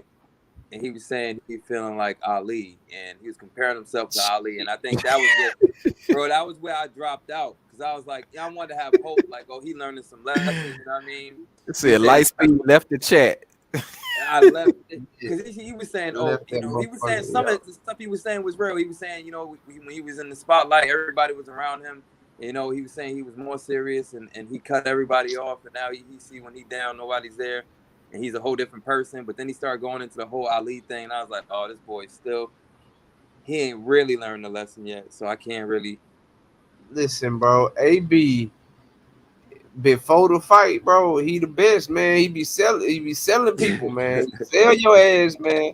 But then he get in that hole, and then he don't. Ever since Madonna, bro, this shit, Madonna fucked him up, man. Just go ahead, like, prepare to be entertained, like, leading up to the fight. Get ready for a great press conference, great weigh-in and shit. But then when you get to fight night, bro, just don't have your hopes up, man. He not gonna do what he telling you he gonna do, man. Damn. Yeah, dog. Damn. It's over. If it plays It's out over how you with, say it, bro. man. I don't know. That's a Oh, sad. over with for him, dog. And Damn. that's why, man, and and that's why guys like Terrence Crawford, man, you got to give him props, bro, because like Danny Garcia, Adrian Broner, Mikey Garcia, coming up for them smaller weight classes to welterweight, man, it ruined a lot of fighters, bro. It fuck up a lot. It fuck up a lot of dudes, bro. And AB just happened to be one of them, man. You moving up them weight classes, whatever you can't do is gonna be exposed. You know Yeah, what I'm saying? bro. It's Yeah, gonna be exposed. and then that jump to 147 from 140 to 147, man. That's one of the most difficult ones, man. Yeah, yeah. Look, That Danny nigga AB when he Danny moved up, Garcia, he went from 135. The first yeah, time he he did it, he went came from up from 135, 135. Yeah, bro. Yeah, he crazy as hell for that. And matter of He fact, got he to started lower than that. He started lower than that because he's a 4 division champion. Yep. So 30. Yep. he started like maybe 26 or 30 or some shit, man. AB a small dude, man. Yeah, and you know, dude, AB, he was sipping his own Kool-Aid because after he beat Paulie, he thought that beating Paulie made him a legit welterweight, and thought that his next a good next fight would be Maidana. Like Yeah, that bro, was you some fought the bad most, match you fought the made. most pillow fisted champion you could have picked, bro. And then to go from that to Maidana, like, bruh, that's some bad matchmaking though. At some point, you got to be mad at the handlers a little bit for that one right there. I don't even know why they would do that. I have no idea why they would do that. But you know, that's AB. He probably hard to make. You see how he's talking to LB, you know? And AB like I don't want to be too down on him because AB, man, he ain't never turned down no fade, bro. So I do give him that credit. Like he wanted all the smoke, so he believed in himself, bro. And when you got somebody with that type of star power, they take a chance like that because number one, the talent was always there, and number two, if he had beat Maidana, bro, like imagine he just like won. what David said earlier, yeah, he just drank that Kool-Aid too early. Like he put the cart before the horse. Way before the horse.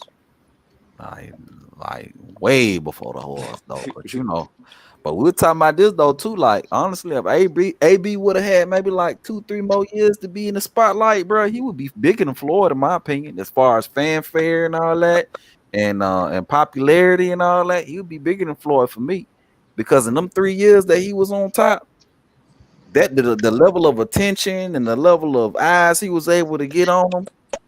To me, like that was astounding. What you think about that knockout? I agree with that if he'd have kept winning. Yeah. The key was if he would have kept winning, bro. If he'd have kept winning and see Floyd tricked his ass, bro.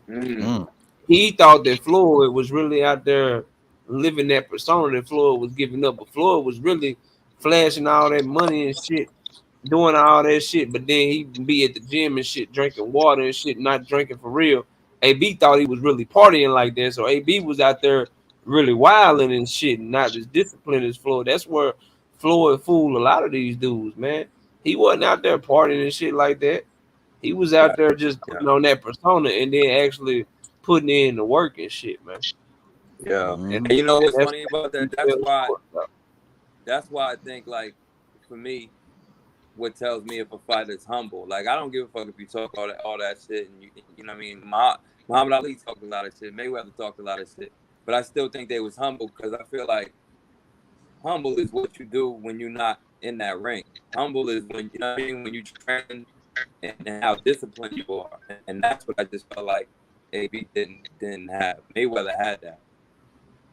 I feel like Crawford got that. Like, you know what I mean, dudes that they train it like it's not like they could talk or whatever as confident as they want, but they're not taking those risks. You know what I mean? They're not really arrogant, not really comfortable. Like, oh, nobody could beat me. I'm the best and just born with this shit. Nah, they working hard for that shit. You know what I mean? Facts. So let me ask. I'm gonna ask the whole panel this: who is your favorite trash talker in boxing? Start with you, Lightspeed. All right, so I have to think about that one a little bit, but first thing comes to mind, yeah. And I fuck with Muhammad Ali. That's always entertaining. A little bit of artistic with it, all the rhyming and shit. That shit was dope. Right. Damn. Then man, I gotta sit on that one, but that's the first one I'll say. D, you still over there, man? You sleep? No, I'm up now, man. What's happening? I was asking who your favorite trash talker is. Right now, I probably had to go with Bernie the boxer. Did they miss him? But Bernie, your favorite trash talker all the time, man. No. I thought he nailed it with Ali. But right now, if you say who was the best or the king of the smack talk, man, and I hate to say it, bro, but I would probably have to go with Tyson Fury. Tyson Fury, huh? That's interesting. Yeah, Tyson Fury do know how to talk a gang of shit though. I ain't even gonna They piss you off. Yeah, he do, bro. You know, I ain't gonna hold you. What about you, Knockout? Favorite trash talker? Man, forget all that, man. Y'all up here, y'all being sexist and shit, man. The best trash talker in the game, man, is Clarissa the Goat Shields, bro. We were just talking about that earlier too. Yeah. She be popping her shit, and the best thing about her, she back that shit up too. So I fuck with Clarissa heavy with the trash talking and shit right now. But then if we going all the time, like the brother said, you can't really mess with Muhammad Ali, bro. That's the gold standard. But right now in boxing, I gotta say Clarissa, man. I gotta go with her. She be talking that cash money shit, man. And I'm here. I got a coach. Yeah, that's what I was saying earlier, man. Yeah, we were talking about that earlier. Yeah, she be talking shit, boy, and she know she real witty with it, and she not gonna say nothing that's too crazy. She hold her line, but at the same time she gonna clown you. You know what I mean? And I like Clarissa Shields. They were trying to, cause I remember most recently they were trying to get on. They were like, such Savannah Marshall, the only person to beat you, and you weren't able to avenge. So she's like, well, hold up. I wasn't able to avenge it because I kept getting in the same tournaments as her, but she kept losing and I kept winning. It's not my fault. I would have been beat her ass already. I was like, God damn. Girl. He hit you with the facts too on top of it. Look, it was all facts because she like, I kept winning. We were supposed to meet in the finals. I kept winning. She kept losing before she got to me. So it ain't my fault. I'd have been beat her ass. I'm like, God damn. Go ahead and talk your shit, girl. Go ahead and talk your shit. Yeah, she got the mouthpiece on the real. Yeah. Or the 86, I got a question, bro. Yo. You made a video about a month back, man, talking about Bud Crawford didn't have such a ring IQ, bro. What do you kind of mean by that? I thought I explained, bro. I thought I explained. Listen, I think he has a high ring IQ. I don't think he has as high as people make it out to be. And there's two main reasons, bro. And I knew I wasn't gonna be able to avoid the Terrence Crawford conversation with y'all up here. But we weren't gonna take it. We weren't gonna take it down. But check it though. This is my stance, bro. And people can't really answer it, and they'll tell me some shit that they think, but it don't never make sense to me. So when I think a high ring IQ, I think, okay, I'm gonna not only win this fight, I'm gonna do it in a fashion that's very smart. I'm gonna do it in a fashion that's gonna make it as easy as possible for me. And I don't care what you tell me, any fighter that has these skills that Terrence Crawford has, y'all say he can switch, he download all this data, he does this, he does that. All right, cool. So explain to me why he continuously, if he get hit, instead of making the fight easy, instead of just outboxing his opponent and stopping them that way, why does he always choose to stand and trade with them and do the risky shit? To me, that's not smart. So that's one example where I'm like, all right, bro, like it's one thing to say you got a high ring IQ, but that's not a smart thing to do because you getting clipped by lesser fighters that your fans tell me don't really belong in the ring with you, and they ain't supposed to be able to do that, but you choosing to do that because you want to show you such a dog. That's not smart to me. And then the second thing that I say, and that I brought up in that video that you're talking about, I always ask, I'm like, all right, cool, bro. Well, he download all these data at welterweight, every stoppage that he has gotten has been from the southpaw position. He always looks more dominant fighting southpaw, and he has trouble. He was having trouble with Sean Porter at the beginning of the fight. He was having trouble with Mean Machine at the beginning of the fight. He was having trouble with Kell Brook at the beginning of the fight. Now, he stopped their ass, but my question is, if he got this high-ass ring IQ, how come he ain't came out one fight and been like, you know what, bro? This orthodox shit, these motherfuckers is too competitive. I always turn up on their ass, and I always stop their ass, and I always put their ass in the dirt once I switch southpaw. So why don't I just start the fight from my better stance? He never does that shit. He always starts at orthodox. I'm like, all right, if you got this high-ass ring IQ, wouldn't you know what your better stance is? And at least one time, start from that stance earlier, because maybe you stop the dude early. Maybe you catch Kell Brook with that hybrid jab hook shit that you throw. Maybe you catch him with that shit in the first round because you started in southpaw. And so those are just some things that, you know, some things that I thought of that I bring to the table. Again, I think he has a high ring IQ. My contention is the ones that act like he got one of, if not the greatest ring IQ of all time, and ain't nobody ever had a brain in the ring like that. That's the shit that I draw attention with. But I think the man has a high ring IQ. But to act like there are some things that we can question about any fighter, including Terrence Crawford, I think is a little bit misplaced. But that's just my opinion, and time will tell whether or not I'm right or wrong. Because to this point at welterweight, no one's been able to take advantage of the flaws that I'm saying that I see. But we'll see if one day that happens down the line, or if your boy Knockout is proven to be wrong. But we'll see. All right, so I guess I only got questions. Yeah, go hold ahead. on, hold on. Before you give your questions, somebody else want to say something? D-Ray, you got anything you want to rebuttal that? Because I know you asked that question. So you want to rebuttal anything he said? No. I think he did a great job of clarifying the statement and making it understandable to everybody. And like he said, one day he'll either be proven wrong or right. But so go ahead. I appreciate that though, Knockout. Nah, always, bro. Always, fam. Is this D-Ray? Is this D-Ray Promotions, or you another D-Ray? Yes, sir. That's me, brother. Oh man, you gotta come on, bro. Come on, you should have told me it was you, fam. Yeah, he got this. That wasn't the real answer though. Hey, Knockout, he got me. I would have gave you the same answer regardless. And King David, what's crazy is D-Ray was in that whole goddamn live stream, and he just made me explain myself again, bro. And he was just in that whole goddamn time. That shit crazy, bro. But hopefully that made sense, D-Ray. Yeah, friendly. He got me too with the name friendly ass civilian. I was like, yeah, that's why I didn't know it was him, bro. But shout out to D-Ray, man. Shout out, bro. Yeah, D-Ray was real, man. But go ahead, Lightspeed. You got some questions? Go ahead. Yeah, no. So then, and I get what you're saying about, like, you know, ring IQ, and one of the kind of like characteristics of ring IQ is you know, I would say ring generalship and you know, defense and not getting hit.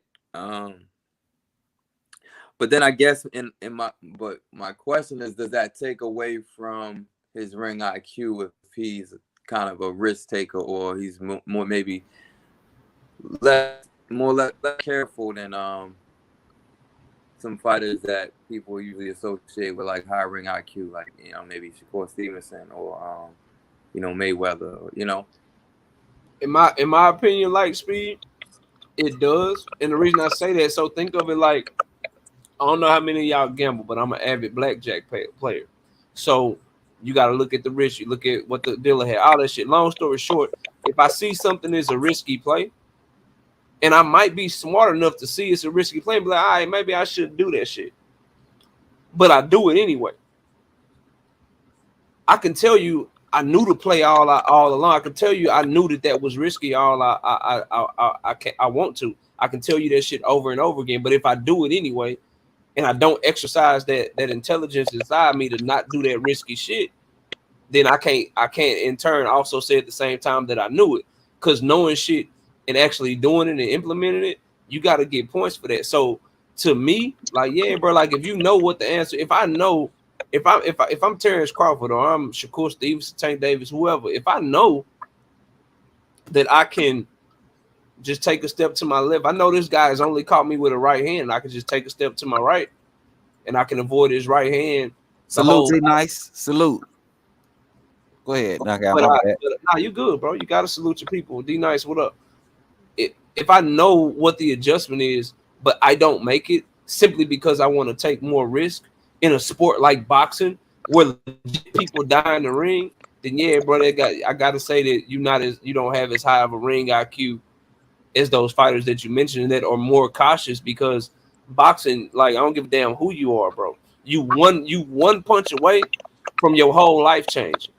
And to be so willing to take risk in a sport like that, to me, I gotta call your ring IQ into question. Now, it's why we love Terrence Crawford, because he a dog, because he entertaining as fuck, because he'll do shit that these other fighters won't do.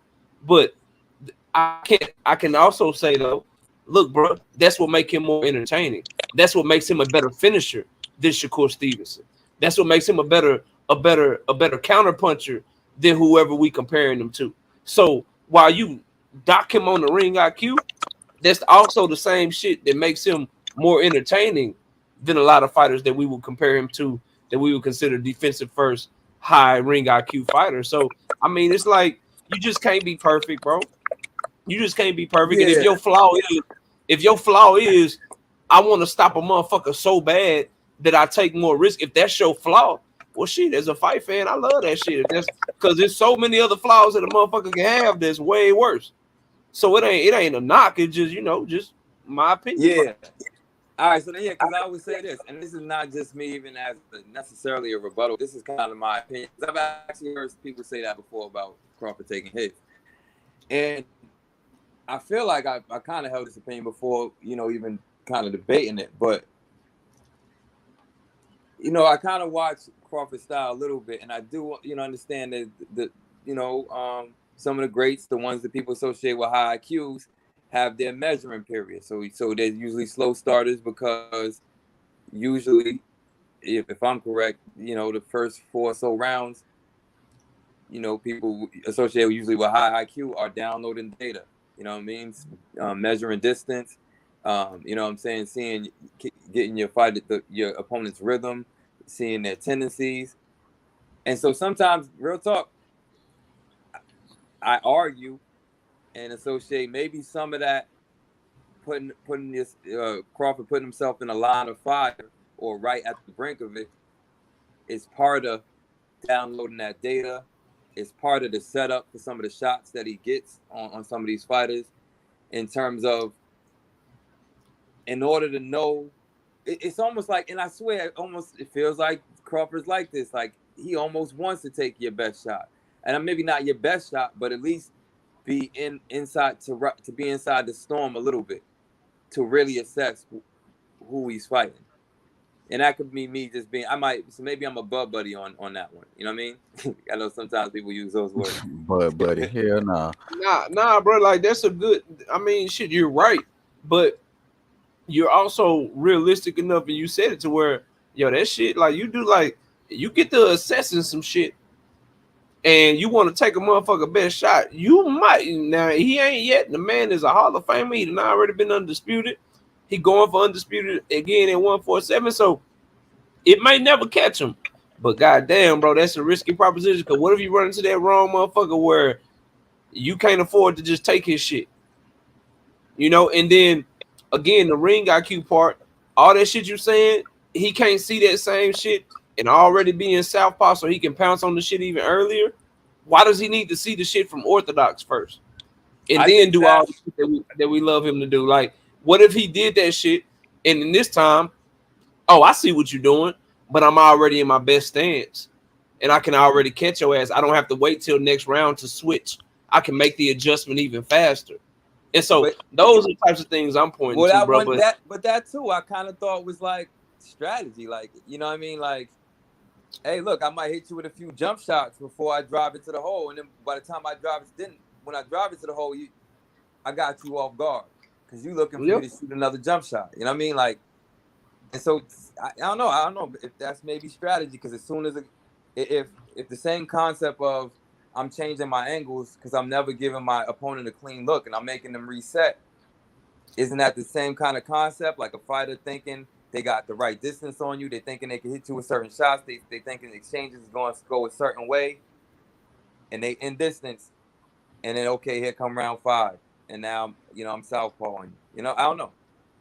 Yeah, I mean, shit, and it's worked so far. So shit, you can't really knock it. It's just that's why we need to see him fight Earl Smith. I think for both fighters, for Earl, what you gonna do with a motherfucker that if he make that adjustment and he counter your ass, like bro, if you get caught like you got caught against Ugas, bro, you probably still sleep somewhere. Like let's just keep it a buck. But then for Terrence, dealing with somebody that started as fast as Spence, can you afford to give him the first 4 rounds? Are you gonna be able to come back on somebody that can punch 100 punches per round, that's technically sound, that throw everything at an 85? But it's just Earl kind of a slow starter to me, actually. I agree. Yeah, that's what I'm saying. Because I feel like that's why he kind of started kind of slow. He really turned it up as the fight go. And he started a little slow for me. But his slow is still about 60 punches per round. His slow will still win him rounds against somebody like Crawford, who throws anywhere from 30 to 50 punches per round. Like, if there are rounds where Crawford ain't catching Spence clean and he just downloading data, being real defensive, Spence will get those rounds simply because he'll be out punching and outworking him, bro. I could agree with that because that was kind of the same Spence, thing. Like Crawford is gonna have to find a way to start faster than he does against other fighters, because you can't be down 4 rounds to 0 against Spence hoping for a knockout. Neither one of these fighters can hope for a knockout because neither one of these dudes been knocked out and they've been very durable. So if you counting on knocking Crawford out, or you count on knocking Spence out, and you down 4 rounds to 0 with 8 rounds left, that's an uphill battle, bro. Then what do? You get desperate. You start maybe taking more chances than you have to, and that's gonna leave you even more open. So I think it's incumbent upon both of them to start fast, bro. They both have to. Well, here's the thing: you could throw 30 to 60 punches, but are you gonna be landing anywhere near that many punches? In them rounds, and this was something similar to like even with the Sean Porter fight, where some people had Sean Porter winning some of those early rounds because he was a little busier. But depending on how you score fights, you probably would have had Bud up because he was landing a lot of those cleaner, more effective shots. So it would probably be in that situation in some people's eyes, but I don't know that it's like a definitive he would be winning those early rounds with a slower start from Bud. It would just kind of be like, what do you like better? Do you like the cleaner, more effective punches, or do you like the busier guy in the ring at that time? So I think it'd be one of those type of situations. I feel like with Spence, that jab is going to be so important, because I feel like if he starts off fast, say he does start off fast, right? And he's not landing significant blows, like Spence is good at getting you with those slick body shots on the way in and way out sometimes, like just getting you, good in the body shot. And I'm sure that accumulates. I feel like if he comes out with high volume and does not land with success, and that allows Bud to download data and get his timing, Spence in trouble. I think that's trouble. Yeah. Hey, let me read these comments, and then I got a question for you, Knockout. Let me read these 2 comments here from Beige. Beige says, I don't know about that because I remember Tank said he was letting Pedraza catch him in the 5th and 6th round, trying to bait him in. And then he also says, in chess, you might have to sacrifice a pawn in order to take your opponent's knight. So I see what in chess, you got a bunch of different pieces, Beige. In boxing, shit, you the only piece you got. Shit, you can't be sacrificing shit in boxing. Yeah, he probably mean like you could take a jab.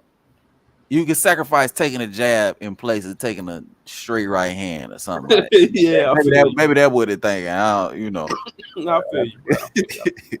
And I've been meaning to do this because, like, to look back at especially like kind of focus on the first 4 rounds in Bud fights and see like when he gets hit and what, you know what I mean? Because y'all got a point. Like, I need to watch that Mean Machine knockdown again and see when he took that risk and really kind of analyze how that happened. Because I be I hearing, mean, even in the Kell Brook fight, I mean, Bud was taking a lot of jabs, you know, a lot of jabs in that fight, you know, but he you know, was. it was But Kell kind Brook of got a good jab because he got a Spence good was eating jab. those. He do. Spence was Shit, eating he got those. a good jab. Kell Brook got some of the best timing in welterweight. He just his body didn't hold up. He can fight, bro. Yeah, Kell Brook I can agree. fight. Kell Brook can fight. But let me ask you this though, Naka. I got a question for you though. So like you were talking about earlier about like boxing IQ and that sort of stuff right there. Who would you consider to have the best boxing IQ all time, in your opinion? Shit, all time. Can I add to your question? Yeah. Yeah, go ahead. Yeah, no, all time, and then because I thought you were gonna say for this era. Well, you could give me all time and then for this error, you know what I'm saying? For this Or you era can right answer now, however you want to answer it. It's fine. for this era right now, I go Shakur Stevenson. I love his defense. I love the fact that he don't run around the ring trying to be like he just always makes sure he just out of range enough and can always make your ass pay. So I love his ring IQ. All time, bro. It's hard because a lot of the all time greats, like I seen they highlights and shit, but I was born in the 80s, so I didn't grow up on a lot of the people that you would think of, like Sugar Ray Leonard. Obviously, I seen his fights, but I didn't see him real time to appreciate what I was watching live. So for my era, bro, I think you gotta go with Floyd. He's beat the most champions. They all had different styles. And then one thing I loved about Floyd. We're in the same era, by the way, bro. So you know, you said you talking Yeah. like we older than you. Yeah, You know what I I mean? know, bro. I know. One thing about Floyd, though, bro, that always amazed me as I was watching him, it was the way that like the rematches that he did have, bro. He just made the second fight so it's like you could see that. Oh, this dude ain't got no chance with Floyd the second time. Damn. It was probably one of the most for sure bets that you could have if a Mayweather rematch was announced. You knew he was walking through shit. You knew he would beat him, and then just the adjustment of what he did to Shane Mosley, bro. Like it looked like Shane and what he did to Zab. Both of those, it looked like they would like Shane almost put Floyd on his ass, and he never landed that shot again. As a matter of fact, Floyd started beating him up, and then Zab for like 2.5 rounds, bro. Zab looked like he was faster. He had better timing. He was more athletic. And then you fast forward about 5-6 rounds later, Zab and that bitch hitting Floyd in the nuts because he about to get knocked out. And just to watch them adjustments from Floyd, bro, he was a different animal than everybody, and that's why they say TBE and shit. So I go Floyd all time, but right now it's Shakur, and I say it's Shakur because him and Devin don't lose a lot of rounds, but I ain't seen Shakur get hit the way I seen Devin get hit, bro. Shakur he seemed like he on a different level right now. Like he ain't losing a second of a single round, and now he's starting to do it to other champions and shit. Now 130 ain't as strong as 135, so I can't wait to see him move up and start doing it to lightweights if he's able to fight the top lightweights. But right now, Shakur a different breed, bro. When it comes to that ring IQ shit and being able to just handicap fighters that he in the ring with, dog. Yeah, Shakur Stevenson, nice man. He nice. He gonna be one of them dudes. Like I was telling Lightspeed earlier, Shakur and Devin gonna be them dudes that's gonna bring boxing back. You know what I'm saying? Because they're gonna do all the right things. They're gonna fight.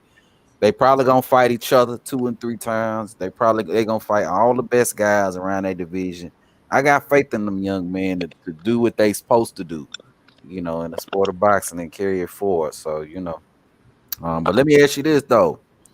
So if right now you saying Shakur is who you like right now in this area, boxing IQ wise at a 10, right? Let's say he's a 10.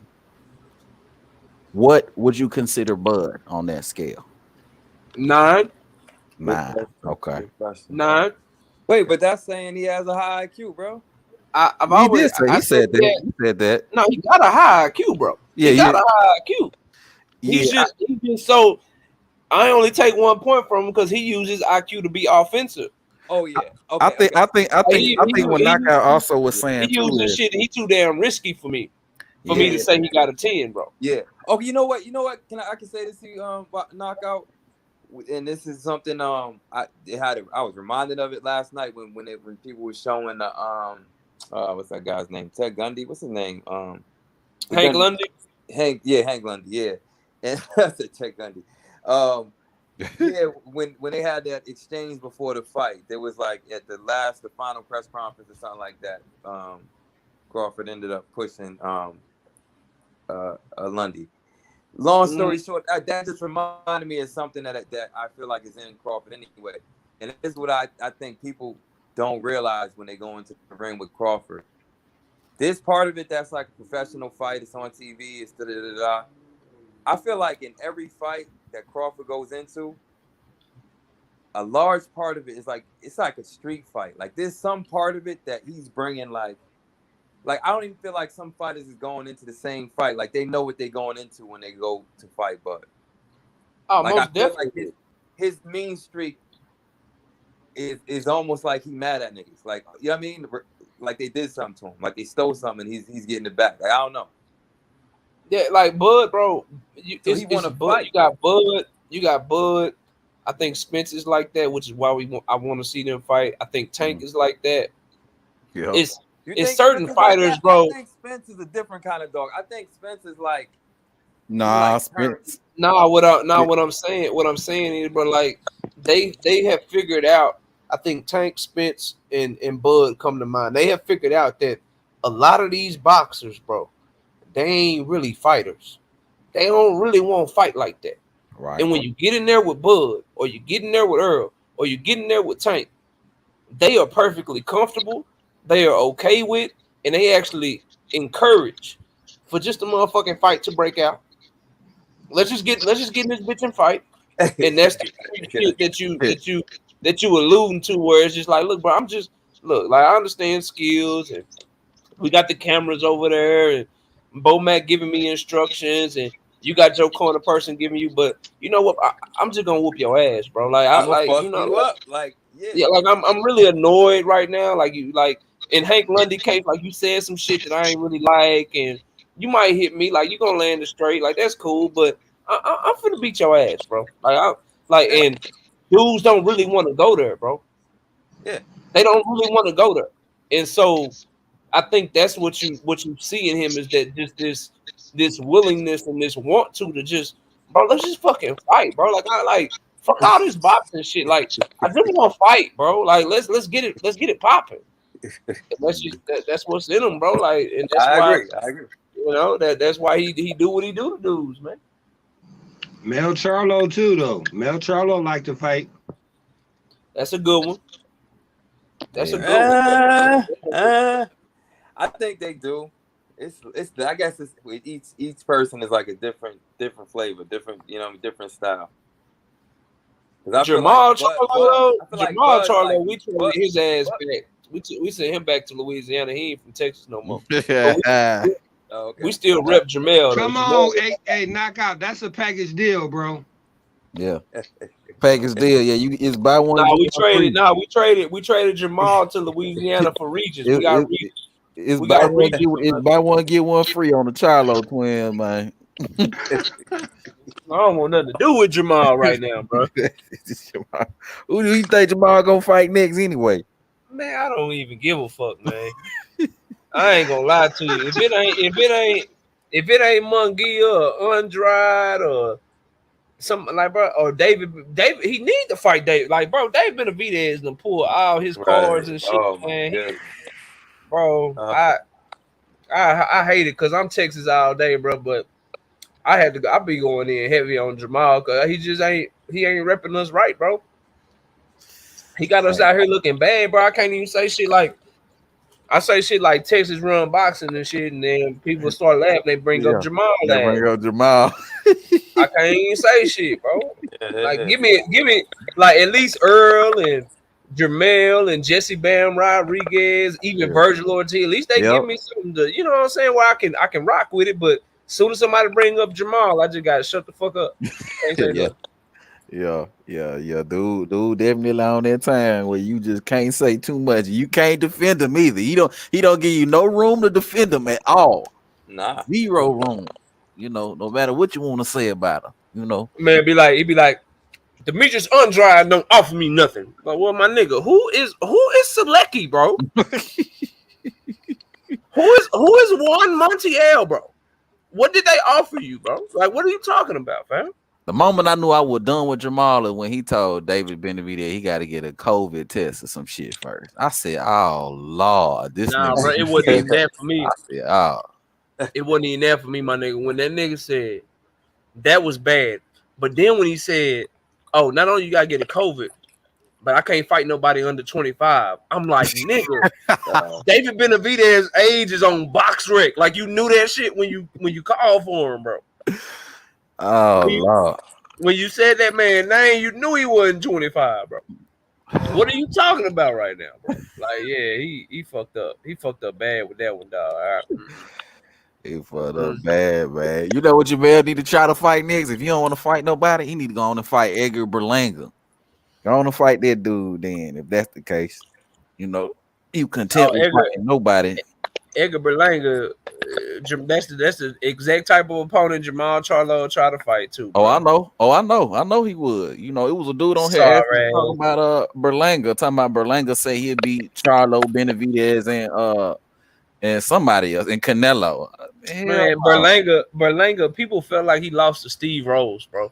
Yep. Steve Rose ain't that last dude who he fought. And the last dude, what was the dude name? Angulo. Yep. Angulo is some shit.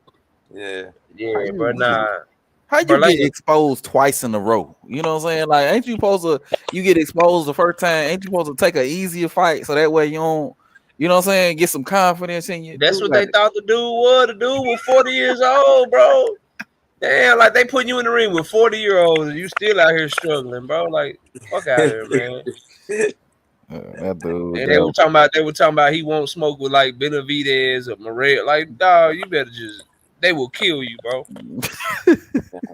Like, literally, like hurt you in the ring, bro. Like, you ain't on their level, man. Yeah, Berlanga, man, got so much work to do. Him and Ryan Garcia definitely got that in common, man. Them two dudes right there, man. They just overhyped for no reason. Oh, speaking of that, I ain't even been tuning in. When's the fight start? What time? And it's on DAZN or they on the it's on the zone. It's on the undercard right now. I'm watching the undercard. They're still on the before the bell shit, the little prelims and shit. Oh yeah. I think the actual main card started at what, like 9:45 or something like that. Oh, I can look at it right now. Let me see.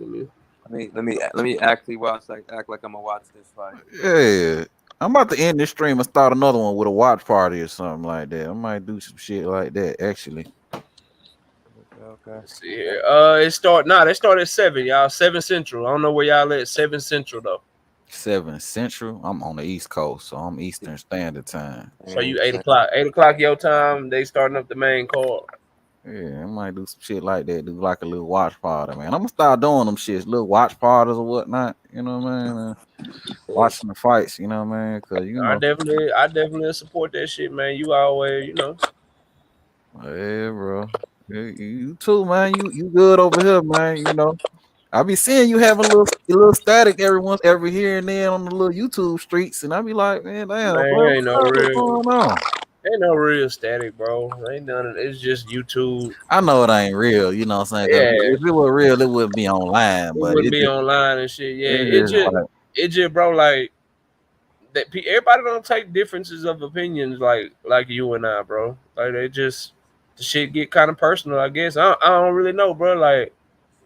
It's kind of, and you know, if you do this shit long enough, bro, you keep speaking your truth, motherfuckers start making videos and shit about you too, bro. It's just part for the course. But yeah, it is what it is with me. I don't care too much about it. It's just boxing talk at the end of the day. Yeah, that's how you know the channel blowing up, man. You know what I'm saying? Yeah, we doing our thing. Yeah, and if I wasn't the type to invite people or willing to pull up and actually come to other people's platform, it'd be one thing. But you do it, like niggas don't even have to do that shit. Just let me know where you at, and I come pull up and I'll chop it up with anybody, bro. I ain't never tripping on no shit like that. Or you can come, or people are always welcome to my shit. So it is what it is, man. It's just the fight, the Terrence Crawford Earl Spence fight. That shit just need to happen, bro, so people can talk their shit and get it all over with, and we can find out who the best is, man. Yeah. Hey, somebody got some like static or something like that in the background, man. I think that's you, That's you, Lightspeed. Lightspeed. Hey, Lightspeed, come out and come back in, cause something seem to be off with you. Yeah, he over there Getting sounding like together. R2D2 over there and shit. I don't know what the hell. Sound like you trying to pretend like his phone static and shit. He crumbling up paper and shit in the phone. Y'all shit crazy. Yeah, Yeah. but the strand y'all be messing up every once in a while. That's all good. But yeah, man, like you said, bro, it's all boxing talk at the end of the day, man. And we was talking about this a little earlier. For me, man, it's a difference in opinion, but in addition to that, man, like a lot of y'all, man, y'all my brothers. Y'all dudes out here, man. I ain't about to be out here, you know what I'm saying, doing all that, rah. Y'all really my brothers in real life, and we over here just talking about boxing. Yeah, it's barbershop talk to me, dog. Yeah. It's barbershop talk. That's all. Except for your boy, your homie. He owed me $200. We made a bet on your shit, and he ain't paid me my money, bro. Man, Nigga ain't paying my money, bro. That shit crazy. You remember that fucking I Earl remember. Spence versus Ugas bet? That nigga done caught. That That nigga my done boy, wake but us, bro. God damn, God damn, bro. You ain't go. So you talking all this shit about you ain't gonna pay my money. It's cool, man. I know you ain't happy when you made the bet. Dang, bro. But dang. I Yeah, ain't got bro. nothing. That's why. Hey, but he started something. No, that's why I bet push-ups now. I be having niggas doing push-ups on live and shit. Yeah. I ain't bet nobody else no money on YouTube, bro. Niggas don't Yeah. pay, bro. And I ain't seen that on a few of your shows. Yeah, people out there busting out push-up. that's the reason, bro. That's why I do that shit now, cause of that shit, bro. I ain't bet nobody no more money, man. Yeah. Niggas don't want to bet money. You know what I'm saying? They don't want to pay and shit. Cause I know I would have paid, bro. I don't bet no money I don't have. Shit. But that shit is over with. I ain't tripping on that shit, man. Yeah. Well, you gonna do the you gonna do the watch party though? I think I'm gonna do it, bro. To be real with you, I'm chilling tonight. My lady home. She probably want me to, end the live and go chill with her. But I'm finna watch the fight. So if I'm gonna watch the fight, I might as well just do a little watch party, man, and just kick it online. Well, shit, I'm finna go grab me some food and shit, man. If I see you live later and shit, I'll hop on, man. All right, we'll do, man. All right, but salute to you, peace man. out. Y'all, anybody listening, be sure to subscribe to the homie Knockout Boxing 86 TV, man. Nothing but good boxing content on there. Still there, D-Ray? D-Ray over there asleep. Light speed. Acting up, my bad. Yeah, man. Yeah, man, but we've been on here almost 5 hours now, y'all. You know what I'm saying? For anybody that's listening, man, I just appreciate y'all for coming through and showing up. The homie Knockout Boxing 86, my guy D-Ray Promotions, my guy Lightspeed. I'm probably gonna come back with the watch party, man. Just change it, do like a little watch party, whatnot. So y'all probably gonna see me again tonight. But if you don't see me tonight, I just want to thank everybody for coming through. Lightspeed, Beige, D Nice. You know what I'm saying? Who else we got on here? Ill Status Boxing, Austin Collins, Toby Montana, I Am Campbell, Steel, you know what I mean? Nat Zay, who else we got? Who else? Rebel Life Boxing came through to come chill with your boy. Who else we got? Beige. Okay, Beige was kicking it with your boy for a little while. G Parker, one of my day one supporters. G Parker came through to chill with your boy for a little bit. Jay Pilon came through to chill with your boy for a little bit. So yeah, man. Again, man, I just appreciate all y'all for coming through, man, and hanging out with your boy, man. If anything, we will be back. But if not, until next time, if you're new to the channel, be sure to subscribe. And everybody, and I do mean everybody, be sure to hit that goddamn like button on your way in and your way out. You know what I mean? But until next time, I'm gonna holler at y'all. Peace.